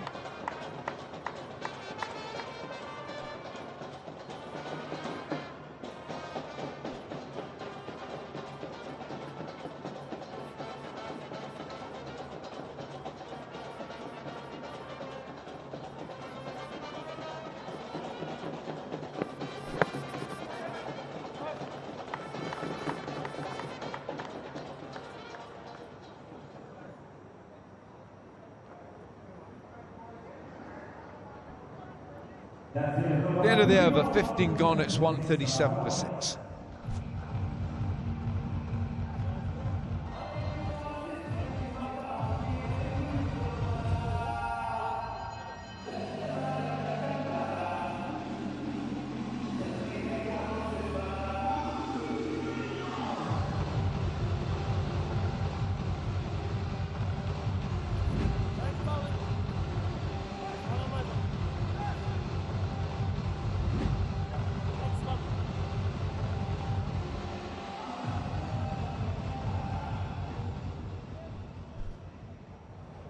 Right, 5 overs to go.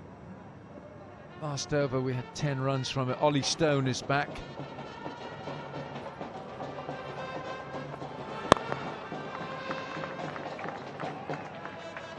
Ollie Stone has had, over the years, a little bit of back troubles, but Moeen Ali and co in action tomorrow night. Match 3 and Kieran Pollard, my Emirates. One of the big stars of this tournament in action. Got him tomorrow night. Nicely played, straight back over the bowler's head for a very clean 6.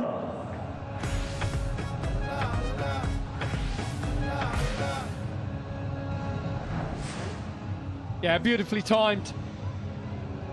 Nice straight flow of the bat. Ollie Stone finding a little bit tough here in the first game. It was a little bit expensive in his first 2 overs.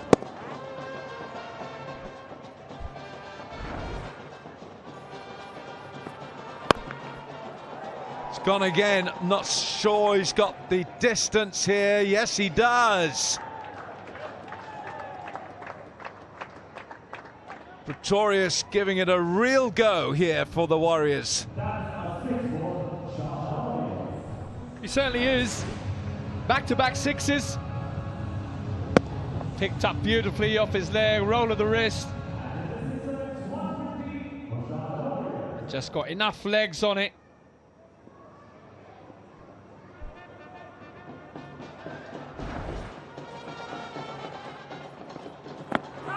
Oh, that's worth it. That's worth the shout. Has he got a little... Has he got something on this? Surely, if it's not a little inside edge, then Narayan's got to ask for this. Yes, he must. If it's not a bottom edge, it's pretty adjacent. Been LBW review given not out on field. It's a fair delivery. Just looking at split screen now. Roll this forward. Roll this forward. There's a gap there. There's a gap. Roll it forward. There's a gap there between bat and ball. Just roll it back again, please, if you can. Okay, let's roll it forward. Okay, it goes close to the bat, so we get through the ultra edge when it's available, please. Okay, roll this through. There's a gap there on the left-hand side as it goes past the bat. No bat involved, so we go through the ball tracking when it's available, please.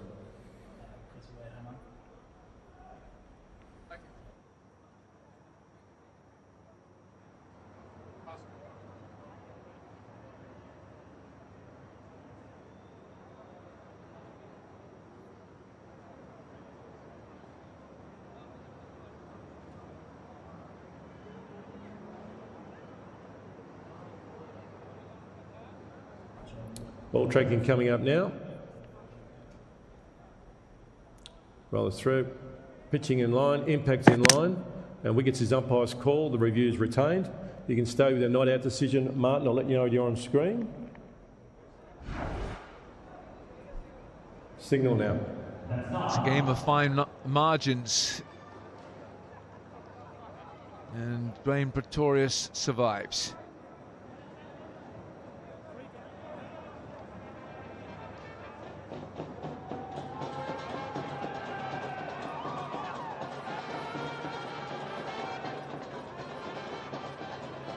Required of 26. It's not impossible. But as O.I. Shah has been saying, just get the deficit down as much as you can, if they can, or bowl. Just banging it in the pitch, just changing the pace, the length.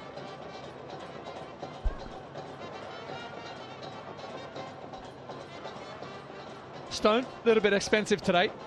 32 runs he's conceded so far. He's about to finish his third over. Little discussion with the skipper. Change of field, finally goes back. And Andre Russell makes his way up into the circle from third.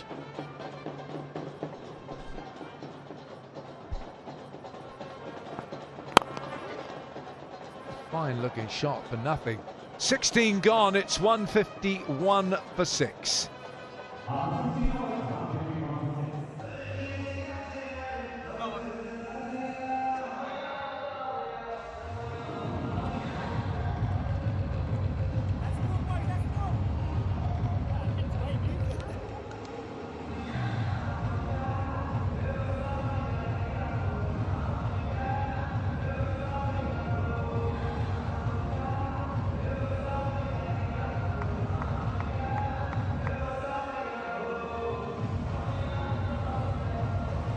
So the Warriors, they've got 83 to go off 24 balls. Looks like too much work to me with that yellow worm just starting to fall off a little bit from the purple one. Andre Russell again. 14 runs off the last over. That's nicely struck. That might be a terrific start. One bounce. Goes for 4. 79 now. Rowan. Well, I just think it's that stage of the innings where Brain Pretorius has to say, you know what? I'm just going to farm the strike. I've got to try and hit 10 sixes out of the next 23. That takes me to about 60. A few boundaries, and we're in with a chance. But you can't. I wouldn't take a single if I were him. Yeah, I agree with you. That is their only chance. He's going to face probably 85% of the deliveries. He's a good strike of the ball, as the guys before me have said in the comm box. But this is a lot of work to be done. Well, it's also the fact that Rice hasn't really found his touch in this innings. He's 1 of 11. Yeah. It doesn't help the cause, and they need just a shade over 21 and over to win from here.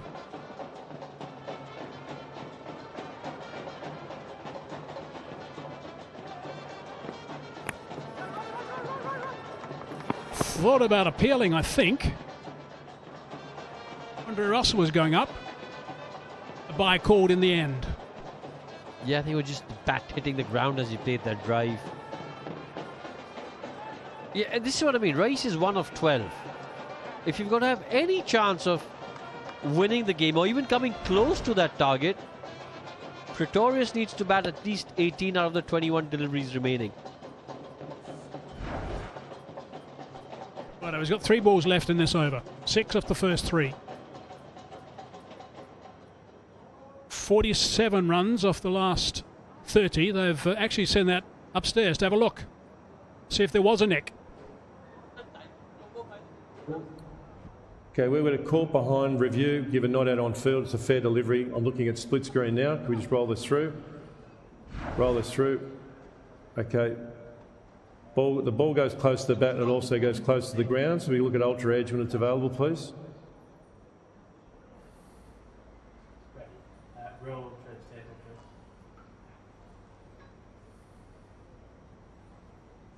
Okay, we've got bat on ground.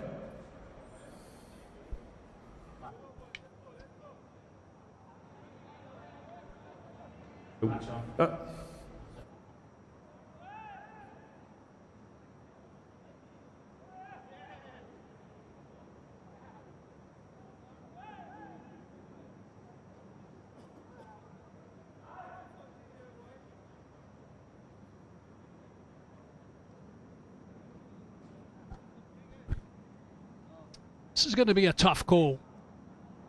Bat hitting the ground at the same time. Just looking at the split screen, roll this through an ultra edge. We've got, as the ball goes past the bat, we've got a large spike. Just go back, please, if you can. We've got a large spike as the ball's next to the bat, and then as you roll that through, you've got the bat, you get another spike, which is the bat on the ground. So we've got bat on ball, before the bat hits the ground. So we go back to the on-field umpire. We have to get the overturn your decision to out. You're on screen signal now. Yeah, I think that's the right call. I saw also a little bit of a deflection. Very difficult to call it with the 2 spikes, but I think there was some good discussions going on, and I think that that was the right call in the end. So race goes for just 1, 156 for 7.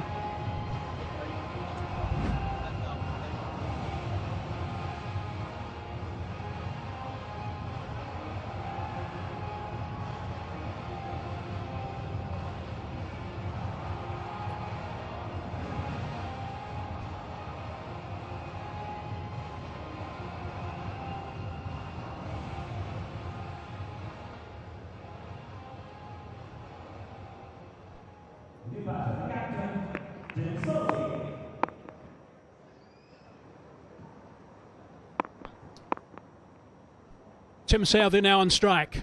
He'll have a dip. Nicely bowled. Burst up. Shy at the stumps as well. That might have been interesting had there been some connection. Southee was just striding down. A little interaction between Southee and Andre Russell.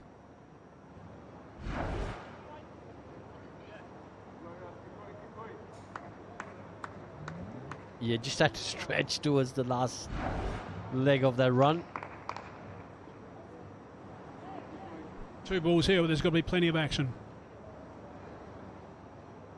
Ideally 2 sixes. It's nicely bowled. You can't get underneath that one. It's going to be just the single.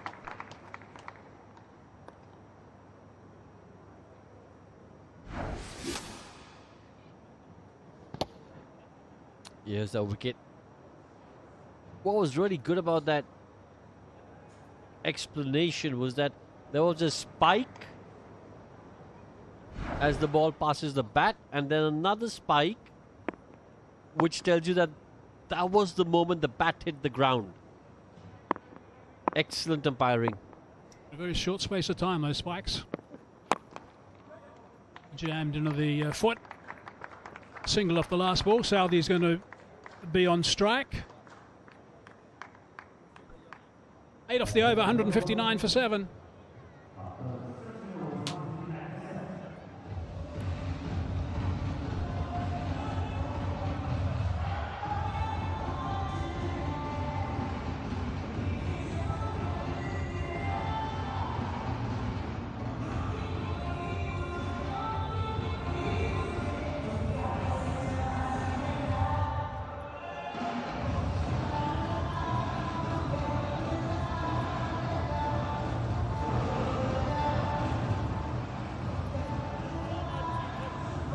Impossible now, 75 from 18. It's been pretty impossible, I think, for the last 3 or 4 overs.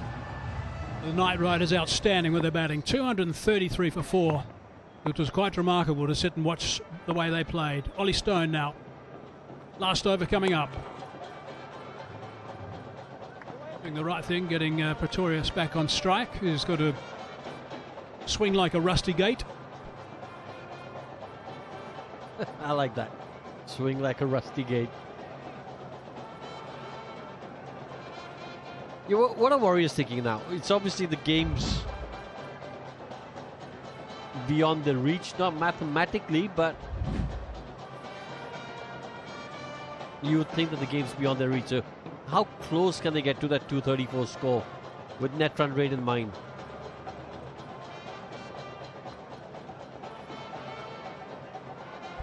Yeah, they surely must be thinking along those lines, because if you get smacked in a big way, it makes it's a big swing.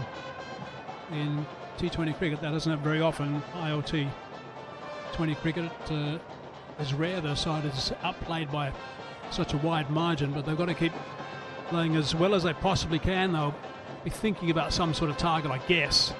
But really, it's about just facing and hitting what's coming your way. That's clever bowling from Ollie Stone. Yeah, good change-up delivery.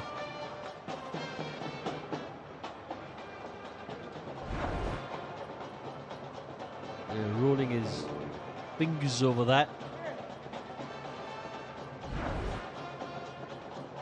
Seen some good skills on show from some of the bowlers today. Variation, some slower deliveries, back of the hand, big cutters, some good Yorkers, swinging Yorkers. That's bowled him. Better connection from the timber, I think. Knocking that off stump out of the ground. That's the end of Dwayne Pretorius. He was trying to go long, high and handsome, but not to be. I'll tell you what I miss the most these days, Hazy, is because with these new stumps, you don't see the stumps cartwheeling too often. In days of yore, that would have cartwheeled a couple of times. Well, that was a majestic sight. Dwayne Pretorius goes for 39, it's 161 for 8.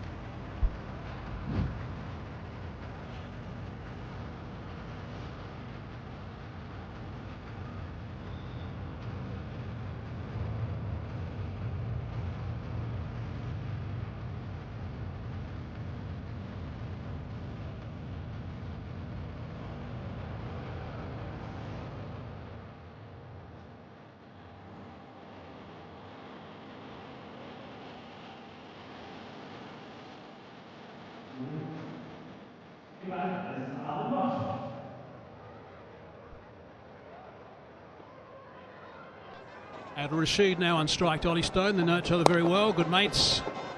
Chops that into the ground. Just going back to your story about the stump. Not cartwheeling out of the ground. I've got a bit of a story for you back in World Series cricket.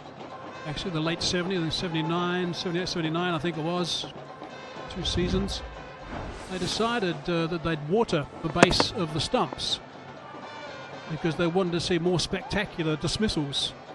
And you'll go back and look at some of the tapes in World Series cricket, you'll see that thing happen and the stumps go cartwheeling out of the ground end up going probably 5 or 6 yards behind the batsman, and that's where it all started, the watering the stumps, and that still continues, I believe, or continued for a long time until they started using the stumps that light up. Well, I tell you what, that was always a sight. Not when you're batting, but as a viewer, as someone who watches the game, it was a spectacular dismissal, a dismissal that you'd speak about, you know, in with days going by. I used to, obviously growing up in Australia, I mean, for me it was magnificent to watch World Series cricket. I saw that as well as a younger person. But I used to love the stumps when Lillian Thompson were bowling. I mean, they were the two quick bowlers, of course, for Australia, Lillian Dennis-Lee and Jeff Thompson. And I particularly enjoyed it when your dad was playing against them. I didn't see the stumps go very much, but he was ducking and diving a bit, but it was a really nice contest. But your dad will remember the time when those stumps were going in straight all the time. It was great to see. If you were anyone but the batsman, it was entertaining. Well, and a good chant, ashes to ashes, dust to dust. If Lily don't get you, Tomo must. Exactly right.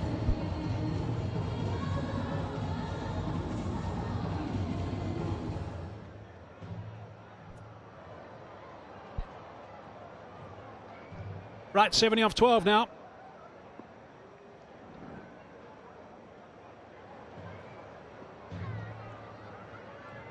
Andre Russell again. That's hit high again. Might fall in a vacant area. It does. There's 3 converging, but no one got anywhere near.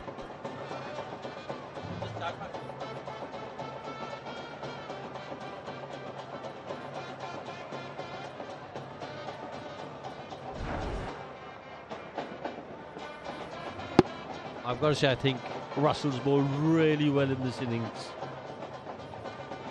And all he's done is stick to the basics. Try and hit the Yorker as often as he can. Mix up deliveries. Commentators curse. How did I know that the next delivery was going to be a half cracker, which Rashid is going to put away with ease?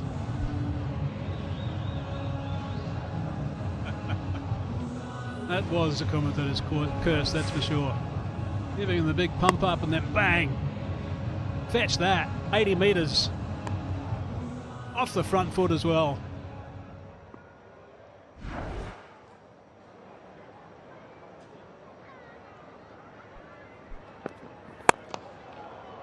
Opening the blade of the bat this time. And he's played that superbly too. That's one bounce and that's gone for 4. A couple of fine shots from Rashid. Well, I've got to say, I'm actually a little bit surprised that Rashid's come into bat so late, and Rais came ahead of him. Rashid's a capable batter, as he's showing right now. And when Rais came out to bat, I mean, it was still a tough ask, but they still had a glimmer of hope over there. Doing their cause all the good at the moment. Oh, that's out of the screws too. That's 6 for sure. Yep. Lights out, that one. Adil Rashid is having a wonderful time in the middle.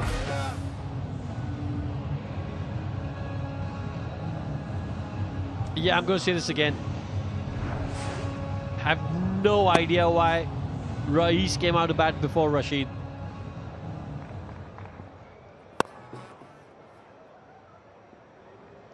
Adil Rashid, he's a batter with first-class hundreds. He clearly knows how to hold a bat, how to swing a bat. Well, Russell will be a bit annoyed. His numbers are looking terrific after 3 overs. Picked up a couple of wickets for not too many. He's now gone for almost as many runs in this over, which isn't completed yet, as he had in his entire spell before this over. 19 runs at the moment. Terrific stuff from Adil Rashid. That's really good clean hitting. JP Duminy certainly enjoyed it. About the only time I think he smiled today.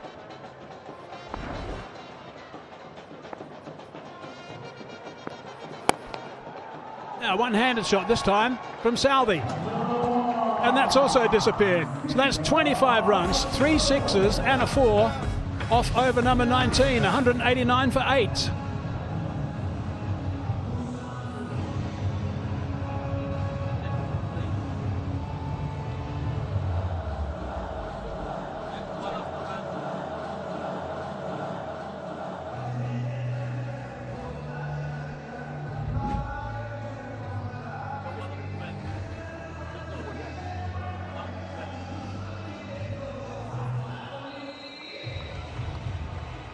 Yeah, tomorrow.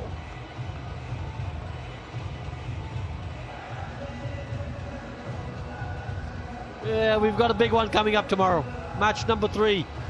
It's the Gulf Giants taking on My Emirates. Live from Dubai International Stadium, and will be live from 6 p.m. local time. The big teams on show tomorrow. My Emirates will be itching to go. Andre Russell was disappearing to all parts in that over. Just look at the last ball. One-handed heave from Tim Southee.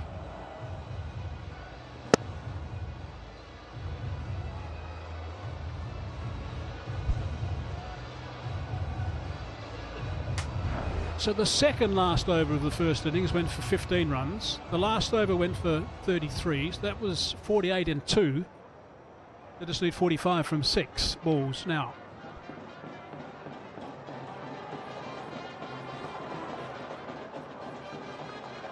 Yeah, swing and a miss.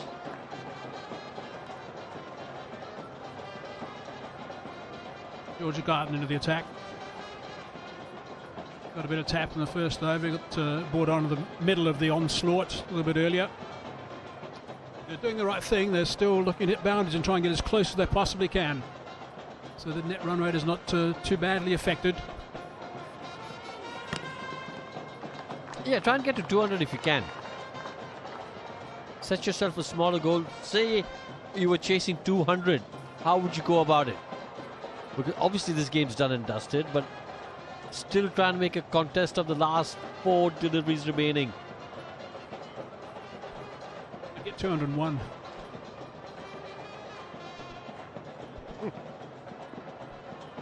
Yeah, I think they get to about 196. That's well played. That's a good shot. That's clever. The guys are getting really good at that stuff these days. Yeah, I think what Adil Rashid is also doing is making sure that the team management knows that the next time round he's not walking out of bat at number 10. His strike rate's 250. 25 off just 10. A couple of sixes, a couple of fours.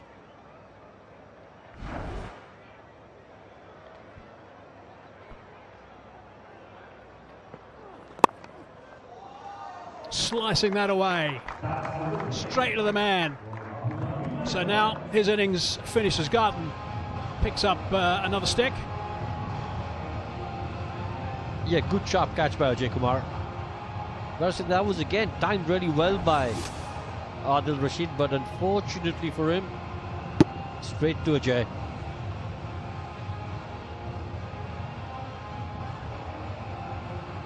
Captain Narayan's happy. Adil Rashid, he's got to walk back for 25.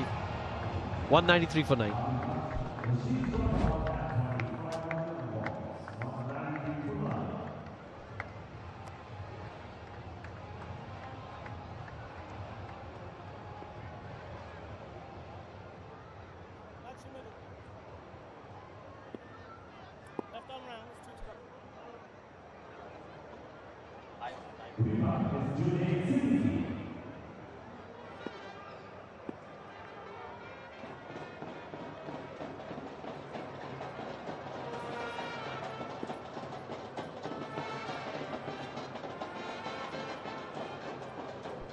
Warriors are 9 down. Siddiqui facing the music.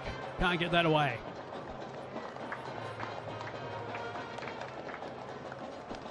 Junaid Siddiqui had such a good Asia Cup with the ball recently. Much to write home about. Look at the last wicket. Sharp catch by Kumar. He's certainly been a bit of a shining light today with his bowling and his fielding. Nice find, Ajay Kumar. Last ball in the slot, on the bounce, and it's only going to be the one. And it's a very, very good victory with the Abu Dhabi Knight Riders. They can be well pleased with that. They need to start really well today after playing poorly last season. But today they'll be happy with that. They've got won by 39 runs. Good stuff for the Knight Riders.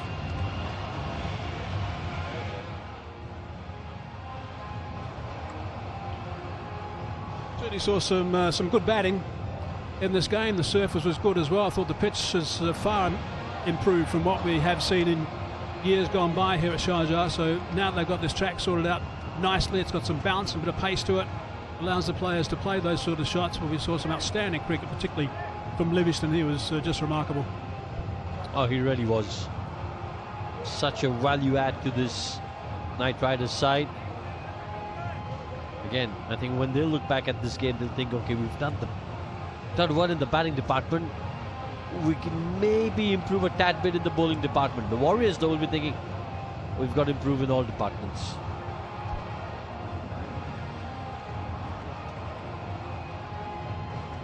Boys in purple are very happy as they walk off with their first victory of season 4.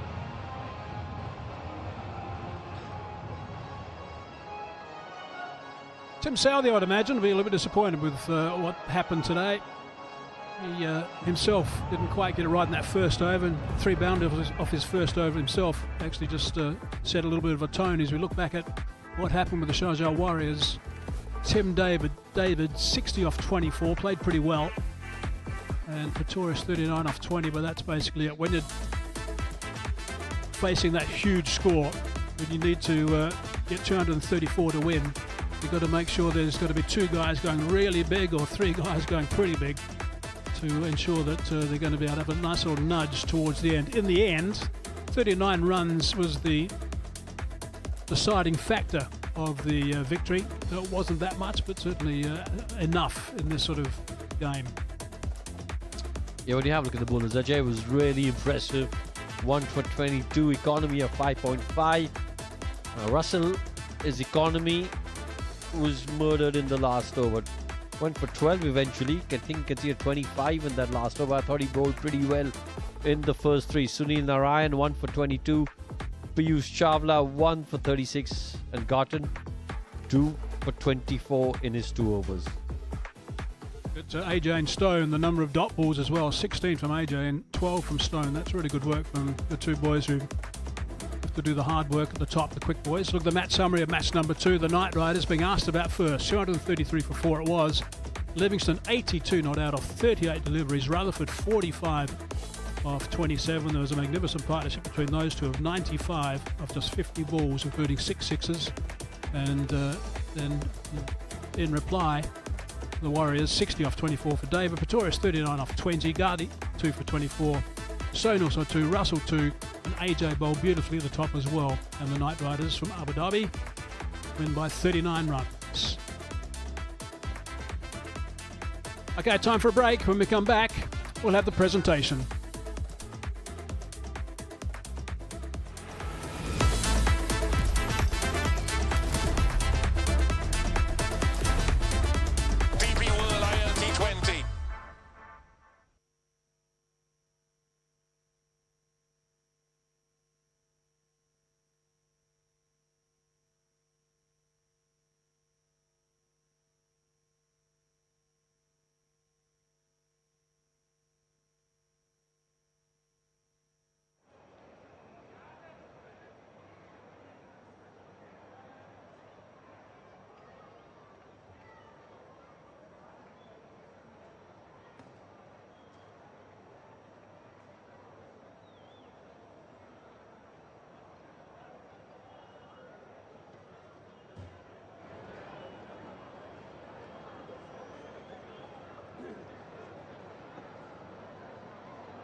Welcome back. We just had the completion of the second match in the DP World ILT20, where the Sharjah Warriorz have gone down, of course, against a side that played so well, Abu Dhabi Night Riders. They didn't get enough runs. They were chasing a mammoth total of 233 for 4, but it was just David and also Pretorius who threatened at any stage. In the end, they fell shy by some 39 runs, so it is quite a tidy victory. They'll be very pleased with that, I would imagine. Okay, let's have a look at the wickets that have gone down in that innings. The first one to go was someone who's always pretty dangerous, Johnson Charles. He set one up in the air to Alex Hales, who had a long time to sit underneath that before it was caught. Second one was Tom Abel. It was sent upstairs for a bit of a look. He was adjudged to be LBW. Stumped was Kola Cadmore by some distance at the end. And some pretty handy catching was taken, because it's not easy with this dark sky. That was a good catch. Andre Russell enjoyed his time. Dinesh Karthik came into the attack, and Andre Russell took care of him. Kumar back into the game and got a wicket. Hales again. That was an interesting dismissal. It was sent upstairs. In the end, it was chosen. There was a nick as well. Pretorius is going to hit Ollie Stone out of the ground, but those stumps were disturbed. AJ Sharp backward square. Another wicket going down, so some pretty good fielding, some pretty good catching.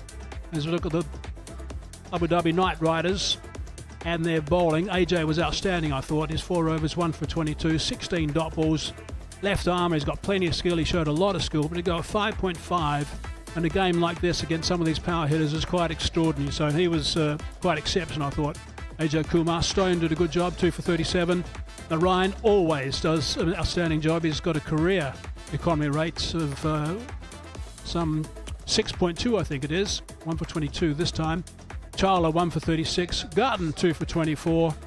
And then Russell picking up a couple as well. So the match summary at the end, Night Riders amassed 233 for 4.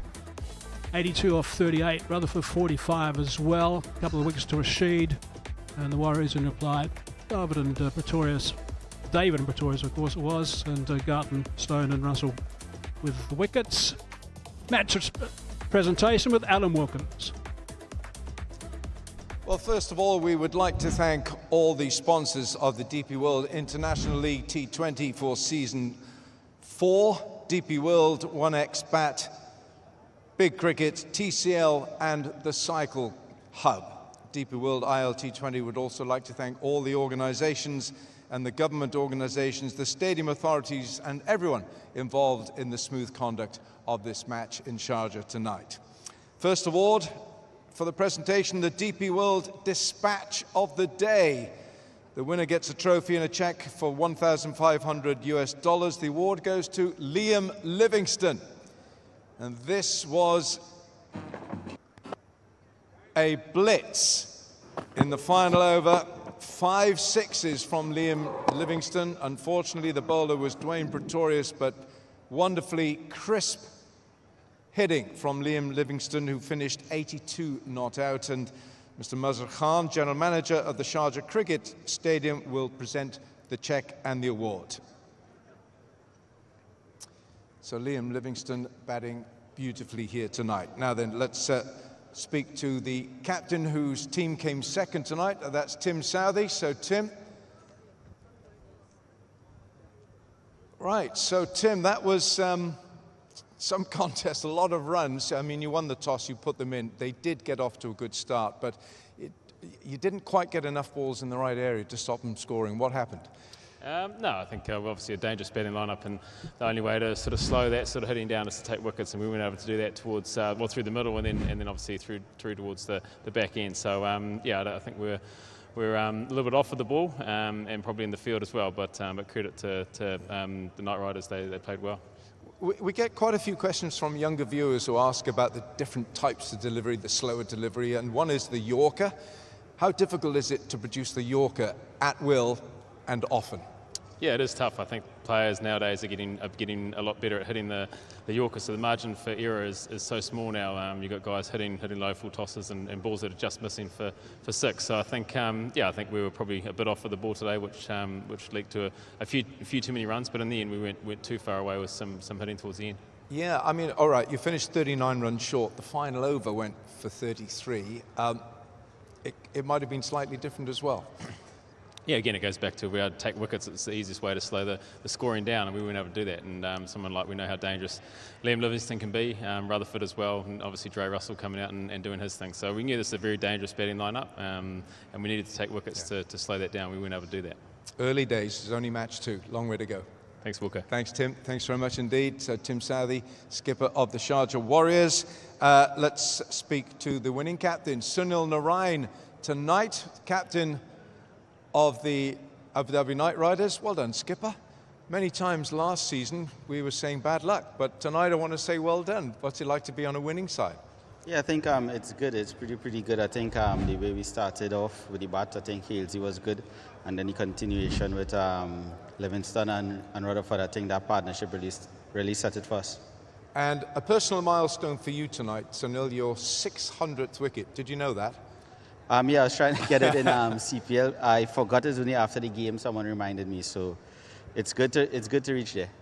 Yeah, but you had the ball on the end of a piece of string tonight. How much do you actually practice for the match, the actual match coming up? I genuinely practice a lot, but I think it's all about sticking to what you practice. I think the harder you work in practice, it makes it a little easy in the game. So I think it's just trying to concentrate on what you do in practice and try to execute as best as possible. And before I let you go, I mean, it was a game with a prolific hitting, but there was one spell again tonight from Ajay Kumar, bowled beautifully, 4 overs, 16 dot balls, 1 for 22. Have a word about him, please. Yeah, I think he was excellent in the power play. I think bowling 3 overs in the power play against guys who are going after making 2 to the yard. I think it's brilliant. I think he has good qualities and he has a good slow ball. So I think he used it well tonight. So hopefully he learns from this and keep going better and better for us in the tournament. Okay, Sunil, thanks very much indeed. Well done as captain. Thanks. Of the winning Abu Dhabi Knight Riders.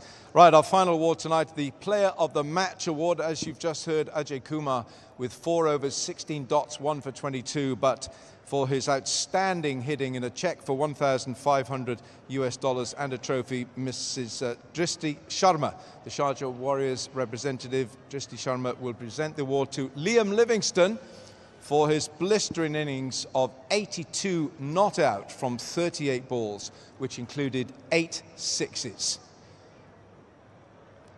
So, Liam, okay, so once, I mean, you're recognised now as one of the big hitters all over the world. What makes it click for you? What's the process that you go through to put on an innings like that tonight?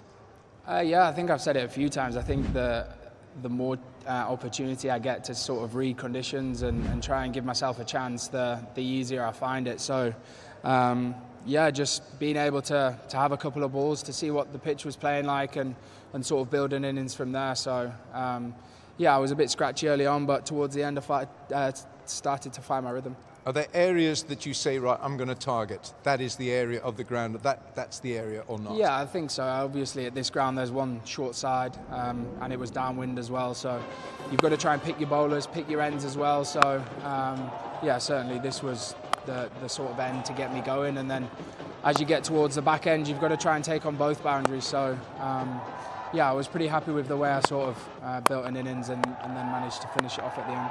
Yeah, 33 off the last over, five of your 8 sixes in that last over. It's not often that Andre Russell is a spectator to the entertainment, but he was tonight. I know, it's. I'm sure I'll be at the other end at some point in this tournament watching him go at it. So, yeah, it's certainly nice to look around our dressing room and see the talent that we've got in there, which is pretty nice to be a part of. Well batted.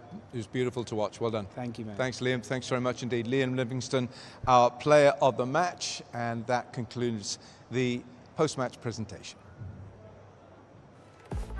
Alan, thank you very much. Right now, just to remind you, tomorrow, match number 3, we've got the Golf Giants versus My Emirates. That's going to be live from Dubai International Stadium. The game's coming thick and fast. That's going to be a beauty. It was action-packed today, that's for sure. Plenty of batting. I'm sure you enjoyed the big hitting. We'll look forward, of course, to your company tomorrow for match number 4 from Dubai. See you then.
Well, the DP World ILT20 match number 2 was kicking off here at Sharjah Cricket Stadium. It was the Abu Dhabi Knight Riders taking on the Sharjah Warriors. Now, the Warriors won the toss and they decided to have a bowl first, but it was the Knight Riders that just absolutely dominated from the get-go. 233 posted on the scoreboard, and wasn't it a spectacular event to witness?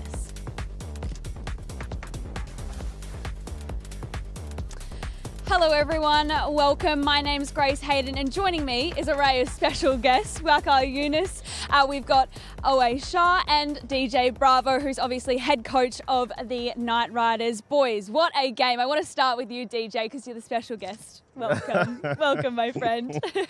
You must be a very happy guy. Yeah, very happy. It's always difficult. It's always a difficult venue to come and play. You know, we said in our meeting today, for me, what is important is the process and the way how we go about the game. They're a very good opposition, so we have to respect that. But take the conditions out of the equation and just play what is in front of us. And I'm very happy. They won the toss, put us in, and we'll take 230 any day. Where do you think your strengths lie as a team? Obviously, it's your first match here for the DP World ILT20, but where do you think the strengths are really in the side? I think our strength is the depth in our batting and the quality of players. You know, you can have a long batting lineup, but when you have experience, you have power, and then you have a lot of touch players as well. You know, we lose the early wicket, but I think the partnership between Hales and Alishan on a little tricky, slowish condition, the key was not to lose wickets early. And I think they laid a proper foundation, and Livingston innings and the partnership between Livy and Rutherford gave us that platform for our big hitters to really capitalize in the back end. But having one player to bat all the way to the end, like what Livy did, is what made a big difference. Ace, that partnership between Livingston and Rutherford was really sensational to watch. What was your take on that?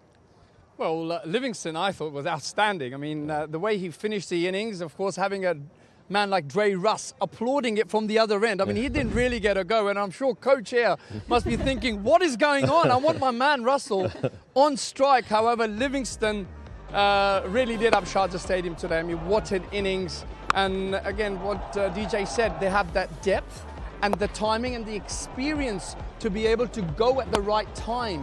They bide their time, I think, over number 14, 15, 16. They just sort of re-evaluated, and then, of course, then they went hard. Russell got in probably in the last 2 overs, but didn't really get to go. And I think it was a really good innings by Livingston, who played, to me, the complete T20 innings. Yeah. I think it's just the left hand, right hand. I mean, when you have left hand, right hand, on a pitch which is slow, it becomes very, very hard for the bowlers to sort of manage the right length. And honestly, I wasn't expecting, DJ, I wasn't expecting this pitch to behave like this. I thought it'd be a little bit quicker. Yeah. It'll have a little bit in for the paces, but they're actually very slow. And the new ball actually kept low. And then once you get used to of the surface, get used to of the pace, I think it was just a belter after that. Even though we saw right at the end, it was just one-handed sixes were coming. So it's a good surface. It's always been a good surface, but it started really, really slow. Were there any moments where you were sitting going, oh, we may lose it here, or were you confident the whole way through, Coach? No, I think when he chased in 230, and when you have a power play like what we had, you know, they didn't get off that fly in the power play. So at the halfway stage, the information from the bowlers, they tried to bowl wicket to wicket early. And I think young AJ, his 3 overs in the power play is what made the big difference for us. We are very specific of our bowlers bowling on certain end. We want the lefty to bowl from the pavilion end and the righty from the opposite end, and change of pace. But early on, we want to make sure we win the power play with the ball, because chasing 230, even though they bat deep, they have to keep that. We want that run rate to keep going up as early as possible and take our chances, and that's what we did. I just want to touch on that. Sorry to interrupt. What is your version of winning the power play? Is that getting wickets, or is it more dot balls? No, we have a structure. We try to get wickets in the first 4 overs of the power play, swing the ball, be aggressive. If they get off to a flyer, let's say 40-4, 45-4 with no wicket, then we have a defensive plan to come out of the power play with less damage. We don't want the power play to go for 60 plus, because anytime the power play goes 60 and above, as a bowling team, you always under pressure. So I want to make sure that we manage a power play. If we're not getting wickets, they're also not scoring runs. So that's our philosophy. And I think AJ, like I said, he make the difference. And obviously, Ole Stone get the first wicket with Johnson Charles, who's a very dangerous bowler. But our plan is very simple. Control the power play. We have 2 quality spinners in the middle for our middle overs. And in the back end, we use the dimensions. So what is the thing about Ajay which really impresses you? I mean, he doesn't have a brisk pace which you'll say, okay, you know, someone bowling at 145, 150, but he's got a settled pace, 130, around 135. But what is it about him which made him so special? His ability to swing the ball both ways. One, bowl a Yorker when he wants to bowl a Yorker, and his slower ball. So we had Ibra, who played with us last season, was ahead of him. And in our camp, Otis and myself said, okay, no, we think this is the guy now because, again, being a lefty and being able to bowl a Yorker and execute a Yorker when he wants to is key with the new ball and the old ball. And anytime you have a bowler who can tell you what feel he wants, he knows what he's doing. That's so true.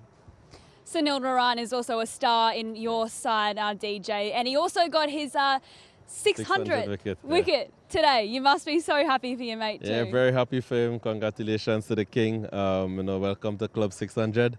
And yeah, we have a jersey there for him, waiting for him to celebrate. And he's a legend of the game, and you know, still going from strength to strength. And we are happy, especially with him being a captain, stand-in captain for Jason. And with a win like this, will do us good as a group. He's hot on your heels. Yeah? He's hot on your heels. Yeah. He is. But again, we're happy. We're happy we have another game here. And I think this game will give us a lot of information that we were searching for. So it's important for us to have a regroup. And we do a lot of debriefing. I'm not big into team meetings to discuss opposition, but I discuss how we want to play as a group. More your own strengths. Yeah. Focus on our strengths. Now, Jason is normally your captain. It's his first time being a captain in the ILT20, but he's got a knee injury at the moment, you mentioned before. How's he going? Yeah, hopefully he can be ready for the next game. Both Jason and Salty are struggling. Just come off from a very hectic schedule, T10 as well. And but we just want to not take any chances. It's so early in the tournament. But it's also good to have the bench strength that what we have. So I took a lot of pride in terms of the squad that I picked to have the depth for moments like this. You know, injuries, poor form. So you want like-for-like replacements so that when players struggling, whoever comes in can get the job done. Dre Rouse is also in your side. Oh my goodness, it's just stars galore for the Knight Riders, typically, as we'd expect. But I mean, he's been in the news a lot recently. He's actually now not playing for IPL, but he's now part of it as a coach. So it'd be nice to be having a buddy in that sort of element too. Yeah, definitely. You know, as soon as he joined the squad, I call him Power Coach. He started laughing, and he's still enjoying his cricket, I think, apart from the last over. But his spell was also a very important spell for us because Tim David was going good.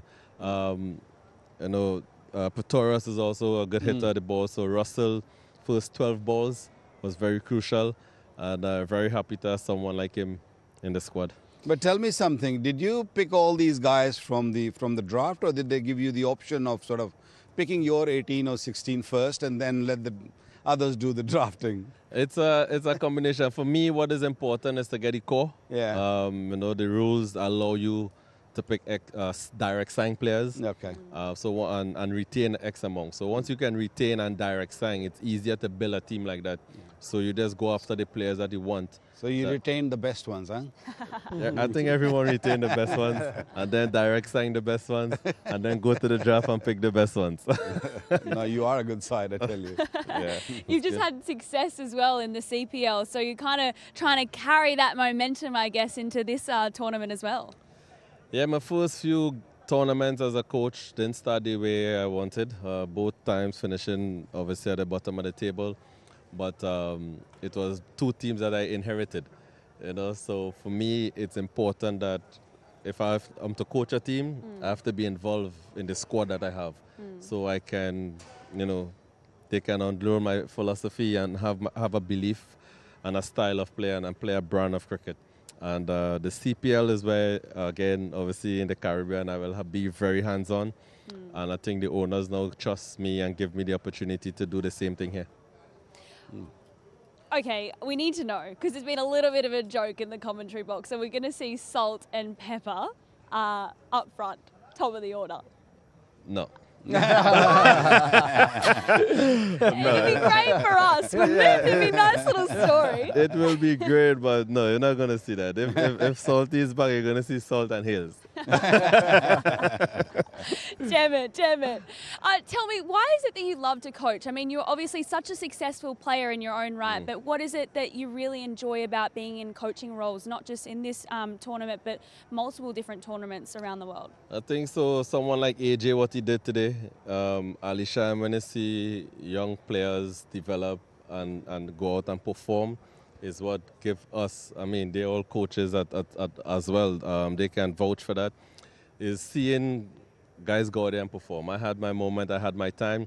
It's just to create an environment where trust is important and give them the platform to go and express themselves. And when the younger players do well, it's feel more satisfying. Yeah. Absolutely. I mean, it was the second highest tournament score that we saw played out today. I mean, you boys were in the commentary box. It must have been pretty electric to see. Everyone was pretty up and about. Yeah, we certainly were. Well, I backed Knight Riders. I don't know about the rest of the commentators, Mr. Wakar Yunus. You were all backing Sharjah. Really? So I had my man's back. Come on, coach. Early days. Come on, coach. But, but yeah, look, you guys were awesome. I mean, on paper, I thought you had definitely that complete batting lineup. Yes, you've got some experienced bowlers, and you played to be the perfect game. Yeah. It was a very good game. Both teams are very strong. When you look at this tournament, there are some real quality players, and the local players as well are also improving, and they add in the bits and pieces as well. Waka, why didn't you back him? Why didn't I back him? I don't understand. Why are you putting me under pressure? We're friends here, you know. I know, true. This topic shouldn't have come up. Come on. All right, well, on that, thank you so much, DJ, for joining us, and congratulations for tonight's result. All right, we're going to head to a break. We'll be back very soon.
Hello everyone and welcome back. I'm Grace Hayden and joining me this evening for our post-match show is Rohan Gavaskar and Mike Hazeman. What a game we've just witnessed, boys. I mean, 233, that's the second highest score in ILT20 history, and it was exciting to watch. I thought it was wonderful. I didn't expect it to be like this. I mean, I've worked a lot at games in Sharjah before on the old tracks, and it's been sluggish and a bit on the slow side. Obviously, I know the last couple of years it's been a lot better, but I just thought the power hitting was quite exceptional. I mean, I don't know if I've seen power hitting like that for a long time.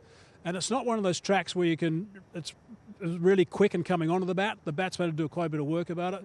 But the way they were hitting the ball so clean, I thought was magnificent. Just terrific to see. And the bowlers won't be happy, but the batsmen will be delighted. Well, I actually thought, as Hazy says, the power hitting was excellent. To get to 234 in the first innings. And the fact that maybe the Warriors could have chased it down if they'd gone off to a better start. And if Tim David had batted a little longer. Well, that tells you what a good track this is. And teams that will come to play and I will be thinking, listen, you know, on most other tracks, 160 in this tournament seems to be enough. But when we come to Sharjah, we've got to try and get about 200, 220. So I think that is important because what happens is first game of the season, you're always looking to see what the pitch is going to behave like. What we've seen today, it's an excellent pitch to bat on. It's going to be tough for the bowlers.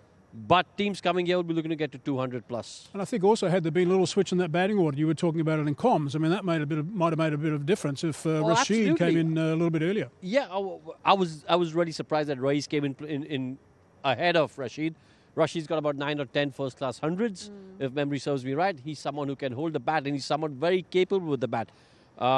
Rais had a day that he'd like to forget. It was just one of those days where, as a batter, sometimes nothing goes your way. You know, you can get that sort of fog or brain fog. There was an LBW appeal, inside edge. No batter ever walks. He walked. So that basically told me that he had a bit of brain fog. And it can happen to anyone, the best in the world. But I still think Rashid going forward will be coming into bat ahead of Rais. Someone who doesn't normally have brain fog is Andre Russell, and oh my goodness, he was outstanding again and always is. But you had a chat to him earlier in the day, Mike, about his power hitting and how excellent he is and what makes him so special. You know, it's quite interesting, his career, and he told the story actually earlier about, it was after a World Cup in, I think the West Indies, I think it was, maybe in India, I'm not sure, in the 2015-2016.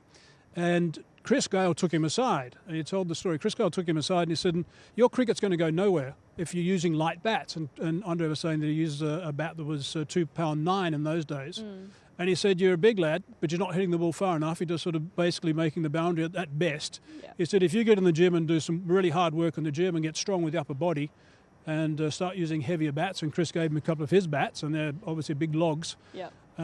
It would make a huge difference. So Chris decided then and there, because his cricket was going nowhere at that stage, he decided then and there to do that. And he said almost overnight he could see the difference. Then he started wearing batting gloves to bat him in the nets. They had lead weights all over them. He started wearing an arm guard that had lead weights all over it as well to get more strength with his top arm and that sort of stuff. And he didn't look back. He said that was a game changer for him, and that's got him where he is today. 150 push-ups, wasn't he saying? Oh, that's right, yeah, 150. I lost count when he was talking about that. I don't know what 100 and how many? I didn't know. Well, in a month? Yeah. Yeah, 150 in a month. 6 months. Doable. Yeah. Doable. Doable in a month. Oh, maybe we need to get a little bit of training. We definitely do. Talking about someone who can hit it a very long way and who has been very successful this 2025 season is Tim David. Now, his team really needed him tonight. He started a little bit bad, though, in the field. What was your take on that, Mike? I mean, a few drop catches. It's most unlike him. I mean, he's a wonderful fielder. He's a terrific boundary rider. He's one of the guys who likes to be in the right spots. He likes to position himself. He's a big lad. He's about 6'5". He's a big unit, and he's got very good hands. He likes to be in the right spots where all the action happens, and he was in those spots. But for today, he was certainly off colour with the fielding stakes, and you'll never see that. I mean, that was just, I couldn't believe that when he dropped that because he's got such good hands.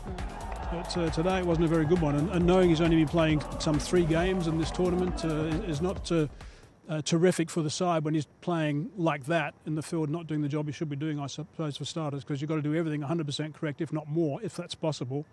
I think you're playing so few games. I think we've done him dirty by showing that last catch as a drop chance. It was where he's dived and, you know, I think we've done him a little dirty over there. He was trying to stop the ball from going down the road. Yeah. I mean, that was a tough chance. The first one, yes. The first one, I think he catches it 99 times out of 100. The last opportunity, I think we've done him a little dirty over there. We've got to add a little bit of fluff, though. Come Yeah. on. Well, We've got a story listen, here to make. It makes for good viewing. Exactly. You know, his reparee was really something that was, you know, a lifeline for the Warriors. So quote, it didn't really pan out for them this time. But, you know, he was given this extra life. Piyush, he was, you know, bowled straight through the wicket. And I mean, honestly, what did you think about that, Mike? The right decision was made. It took some time for the right decision to come, and it was Blocker Wilson was up there adjudicating this. There was no doubt that the keeper's gloves onto the off stump.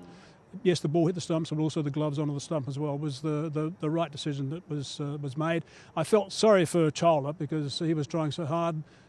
Tim David had smacked him for a couple of sixes just before that as well, and he came back beautifully and got him. But he got a second chance, didn't capitalise on it. I think he got another 6 runs only after that. But it was the right decision, but it's a rare one, so you don't see that happen very often, but it was right. Poor Pepper behind the stumps. You have to feel bad for him. We were batsmen, no. Well, that's true, but I felt bad for him. The poor face on him, honestly. But Tim David was cheering, and honestly, how do you re-centre yourself when you've just got out and then you got to come back out and he teed off? He just didn't care. He was like, here we go. Lifeline activated. I'm just going to go for it. Well, I think it's the best thing as a batter if you think you're out and then suddenly you get called back. And then boom, you think, oh, listen, you know what? This is going to be my day. I've got a chance here. I'm going to make the most of it. And after that, it was just spectacular hitting from Tim David. You know, as a batter, when I was batting, if I had a few great shots and went straight to the fielder, I didn't quite like it. But if I got a few edges which went down to the fence for 4, I was like, wow, this is my day. And because I've edged it, I'm not batting well, but I've got 10, 12 runs off it. So I've got to make it count. And that's what Tim David would be thinking. He said, look, I've got a chance over here. It's my day. I've got to make it count. Well, unfortunately for the Warriors, he couldn't take them over the line, but he showed us what he's capable of. Absolutely. Yeah, the problem was he was the Lone Ranger. He was the one that had to do it. So everything was in his shoulders, really. So, yeah, he got a second chance, but couldn't capitalise as much as they would have liked. But that may become a little bit of an issue moving forward. I mean, he's only here for 3 games, as you mentioned earlier. He's got to head back to Oz because he's got Big Bash coming up. But, you know, what is the Warriors really going to do once he has to go home? Who's going to step up? Who's going to show that they can really, you know, carry the team? Well, I think a lot would depend on TKC, Johnson Charles, and Sikandar Raza. I think these 3 will have to step up, take responsibility. We've seen that in the past they've done so as well because TKC has been magnificent for the Warriors. Sikandar Raza was outstanding last year for Dubai Capitals. He played that match-winning innings in the final, quick-fire 34 of 12 deliveries. So we know what he's capable of, the #1 all-rounder till very recently in world cricket. So these 3 will have to step up. I think as far as the bowling's concerned, Adil Rashid brings a lot. Patirana will be coming to the side. Shana will be in the side. Pretorius again showed that he's very capable with the bat lower down the order.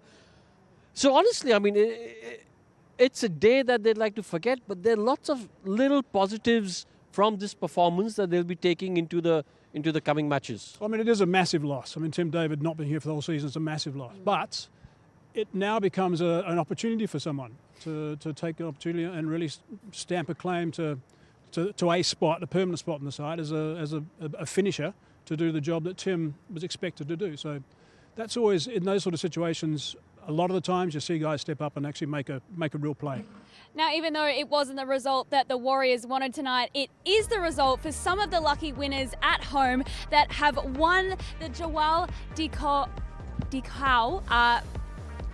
in Mapau. Now, the winner names are Samil, Komal, Tushar, Pravin. There's so many names that are on this list. I think there's about 10 of them.